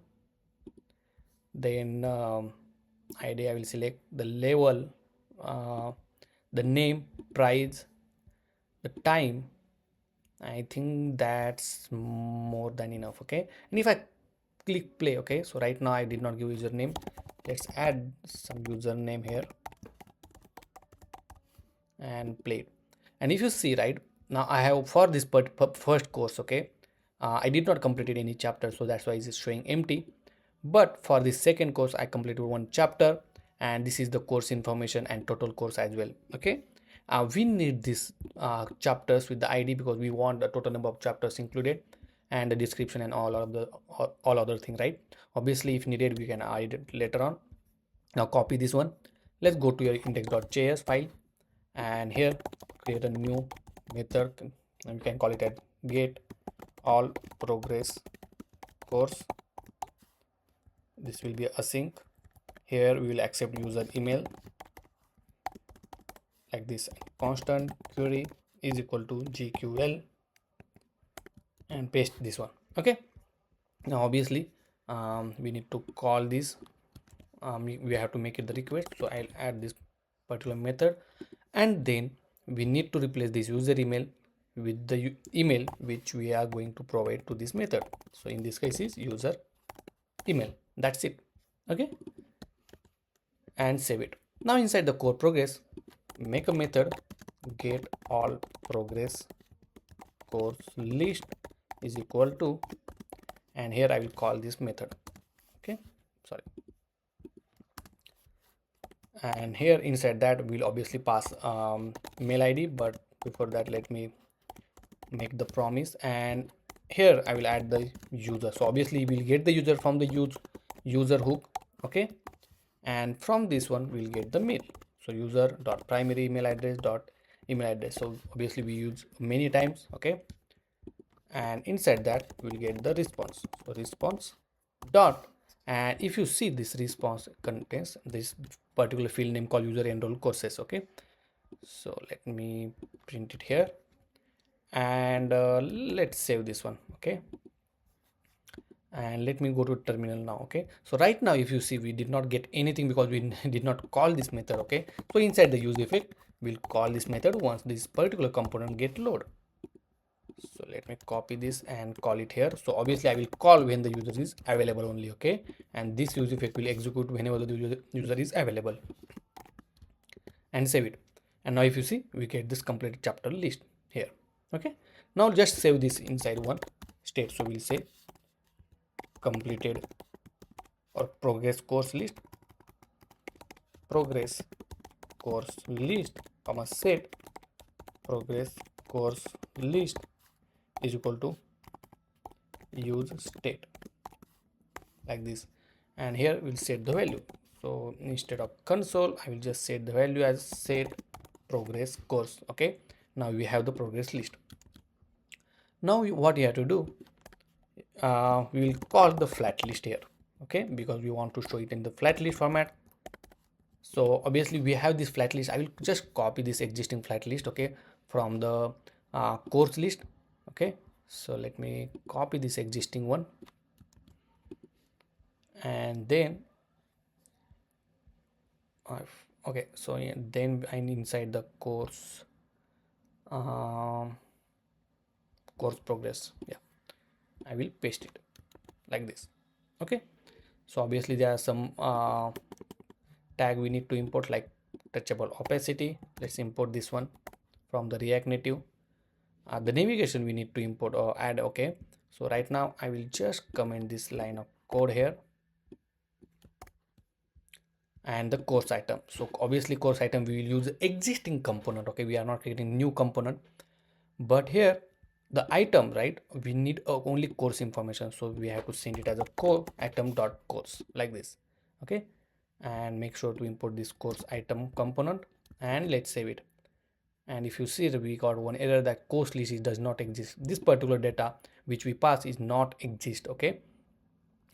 So let me remove this key. Right now I don't want to provide, but only thing that we need to pass this progress list, okay, instead of this old course list, because we copy the data, right? And if you see in progress, we are able to see 2 courses because this user is registered for the 2 courses. Okay, now what you need to do, once the course item is we pass, right, we also need to pass some of the more field, right? We need to pass completed chapter. Okay, so I will say completed chapter is equal to, and here we have to provide item, and if you see the response, right, we have the complete chapter, right? So let me show you this example. Okay, so completed chapter. So okay, we need to pass the length of this completed chapter, okay, so that we'll get some number. So here I will say completed. Oh, let me copy this field name as it is because we will not make mistake. Completed chapter dot length, simple. Okay, now we pass the complete chapter list as well, and that's all. So go to the course item now. Over here I will accept the completed chapter list and save it. Okay, now this reason that I'm passing the complete chapter list because we need to show the progress bar. Okay, and we need to show how much is completed and how much is remaining. Okay, so what I will do now, inside the home screen only, I will create a new progress bar. Progress course progress bar. I will make course progress bar.js. Okay, and inside that I will add default template. So here what I will do, I will add the style and I will give width of 100%. Then I will give height maybe 7. Okay, and I will add background color to be colors dot gray. Okay, and also I will add the border radius to be rounded and save it. Okay, so obviously we did not import this component, so inside the course item let's import this component. So after this I will add course progress bar like this and save it, and if you see we got the progress bar. But if you observe, right, this progress bar is now available to all this component. Okay, so what we can do, whenever we have the completed chapter, so this particular completed chapter, we don't want list actually, it's supposed to be completed chapter only. Okay, so if the completed chapter is undefined, we will not show that progress bar. Okay, so we'll say completed chapter is not equal to is not undefined, right? Then only show the progress bar, otherwise show null, means show don't show anything. Okay, so right now I don't know why completed chapter completed actually. Okay, let me see the name completed chapter and make sure that inside the course progress we have same name.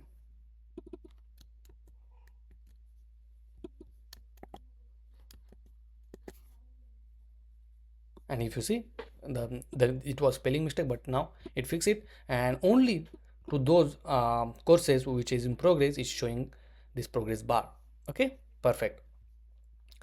Next, into this progress bar we have to send 2 properties. One is the total number of chapters. Okay, so obviously if you see, right, we are showing this chapter number as 3 4. Okay, same thing, you can copy it and pass it as a chapter length. Okay, so I will copy this one, and over here I will say total chapter is equal to this one. Okay, and obviously I will need to pass completed chapter as well, so I will pass complete chapter as it is.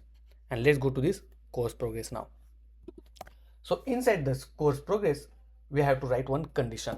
Okay, so the first condition is to get the width. Okay, so I will write constant width, okay, is equal to completed. Okay, so here we need to accept the props first, but before that let me explain one more thing. Okay, why we are providing the width. Here right now we are showing black gray color. Okay, but in order to show the completed one, right, we can add the view, and inside that we can add the everything we can copy as it is here, paste it only inside. Instead of gray color we'll show the primary color, and instead of width, let's give 50 width and let's see how it looks. And if you see how beautiful it's showing as a progress, right? This half is completed or 30% complete kind of thing. Okay, so this visual effect is giving this particular view, but we need to calculate this width depends on the completed chapter and total chapter. So that's the reason I'm giving it as a width is equal to, and here I will accept this two parameter, one is total chapter and completed chapter as a prop. So total chapter and completed chapter. Okay, because these two parameter we are sending from this course item into this course progress bar. Okay, so here is the completed chapter divided by total chapter into 100. Okay, and obviously I will add the percent sign to this one. Okay, because we want in percentage format, and here instead of 50% I will add the width only and save it. Now if you see the magic right now, if you see this course is enrolled but none of this chapter is completed, but here one chapter is completed and that's what showing it like this. Okay, let's go to Python, and if you see right now this person is not able to navigate because let's go to this course progress. Okay, here I remove this on press event because we don't have navigation. Okay, and also in order to send the course information, our course information inside this item dot course, and let's also initialize this navigation. So here constant navigation is equal to use navigation like this. Okay, and save it, and let's open it, and if you see we open everything, and I don't know why the chapter is not showing, we'll fix it in a moment. But if you see we got this all the details. Okay, maybe this chapter is not showing because we need to add this chapter information inside this particular ID. Right now we are just adding the ID, but also add this chapter name and title and everything. Okay, but here I hope you understand how to implement this course progress. And here I just added this all this required field like content, the output, the description, everything. Okay, now let's go to this any of this progress course, and if you see now we are getting the chapters and everything, and now you can again resume your course learning from here. Okay, and this is how beautifully you can add the course progress thing. Okay, now if you see one more thing here, right, if I try to scroll it, it's not scrollable. Okay, the reason is uh, right now the home screen, right, let's go to the home screen. This is the home screen we are showing, right, and it's inside view. So let's change this view to the scroll view. Oh sorry, so this scroll view need to import from the React Native, very important. Okay, and this one as well, and let's save it. Okay, and if I scroll it now, if you see it's now scrolling perfect. Okay, so guys, that's all for this particular section. If you have any doubt, any uh, confusion, let me know in the comment section, or you can access my source codes anytime. So now we are at the last section of this particular course. Okay, here we are going to implement my course particular page. Okay, and this is little bit different way. So obviously we are going to use existing components. Okay, so first of all let's go to this my course list, and inside that we have this my course page. Okay, so right now it's just showing my course. So what I will do from the leaderboard, if you see right, we have this inside the leaderboard. I will copy this line of code. Okay, and add it inside this my course. Okay, and make sure to import these colors. Okay, and here instead of leaderboard I will say my course and save it, and if you see this will look like this one. Okay, perfect. Next we need to get the call list course, right, and obviously we are going to use existing API. So what I will do, I will copy that from this component called course progress. Okay, so same API I'm gonna copy. So let's copy everything as it is, and then let's paste it in my course section. Okay, obviously make sure to import everything. Okay, so let's import user navigation, use state. Okay, use effect, then this particular API from this services, And I think that's all, and let's save it, make sure nothing is breaking. Okay, perfect. Now obviously we need to use the flat list to display this list of courses. So obviously we will use the flat list from this course progress only. Okay, so let me copy this complete flat list and I will add after this my course. Okay, so over here make sure to import touchable opacity. Oh, sorry, close this one. And this course item, right now let's import this course item, but we are going to change that one. Okay, and make sure to import flat list as well and save it. And let's see, if you see, this will look like this one, but we are completely changing this item list. Okay, right now it's horizontal scroll bit, we don't want to show in this way because this content obviously contains all the enroll courses. Okay, so we are going to create a new course item component. Okay, so inside this component folder I'll create a new component and we can call my course, and inside that one I'll create a new component and we can call it at progress, or we can say course progress item .js. Okay, and at the default template let's save this one, and instead of this one I will add the course progress item like this and save it. So right now it's just showing the two-stage called progress course progress item, that's all. Now the important part, go to this course item, okay, the component, and from here copy everything from this line. Okay, everything we're gonna copy, and let's go to this course progress item, paste it from here, all of these things. Okay, also let me import this all this statement as well. Okay, so I will import everything to this one. Okay, the reason is everything we are keeping as it is, and if I save this one now, okay, so right now we got the error that view is already been declared. So let's see. Okay, so these two components already declared, so I will remove this one, and none of the file exists called course progress bar. Okay, let me add the course progress bar and save it. And if you see, everything is as it is because we just copied. The only thing we want to change it here, the flat list right now we are showing the horizontal way, right? So inside this course progress, let me go to the my course, and here we are showing horizontal, right? The flat list we are showing horizontal. Oh, sorry, so not here because this is item. Let me go to this my course, and inside here we are using flat list and we are making horizontal too. So remove that one, save this one, and this is how it looks.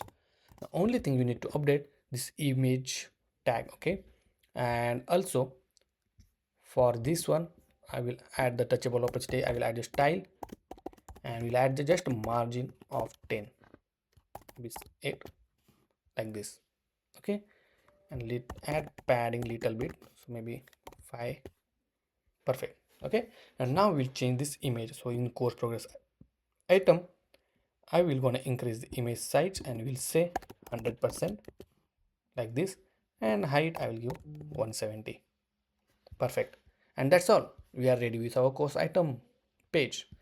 Now inside the my course, as we in the leaderboard, right, we little bit give a margin from the top as in the minus. Same thing we're gonna here, but only I will add style to this flat list. I will say margin top minus 40 and save it, and this is how it looks. Let me do more. Perfect. Okay, and obviously now you have all the course item inside your course page. Okay, so we have ready with the home, we have the ready with the my course, we have the leaderboard as well. Okay, so all of this particular section we learn a lot of things. Okay, in this complete course. So in the next section I'm gonna walk through the complete application, what we build and everything. Okay, so it's see you in the next section.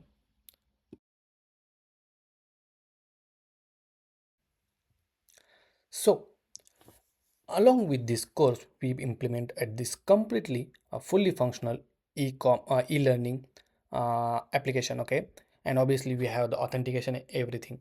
So once obviously we launch on this particular page, we have the list of courses, and you can select any of these courses or you can enroll it.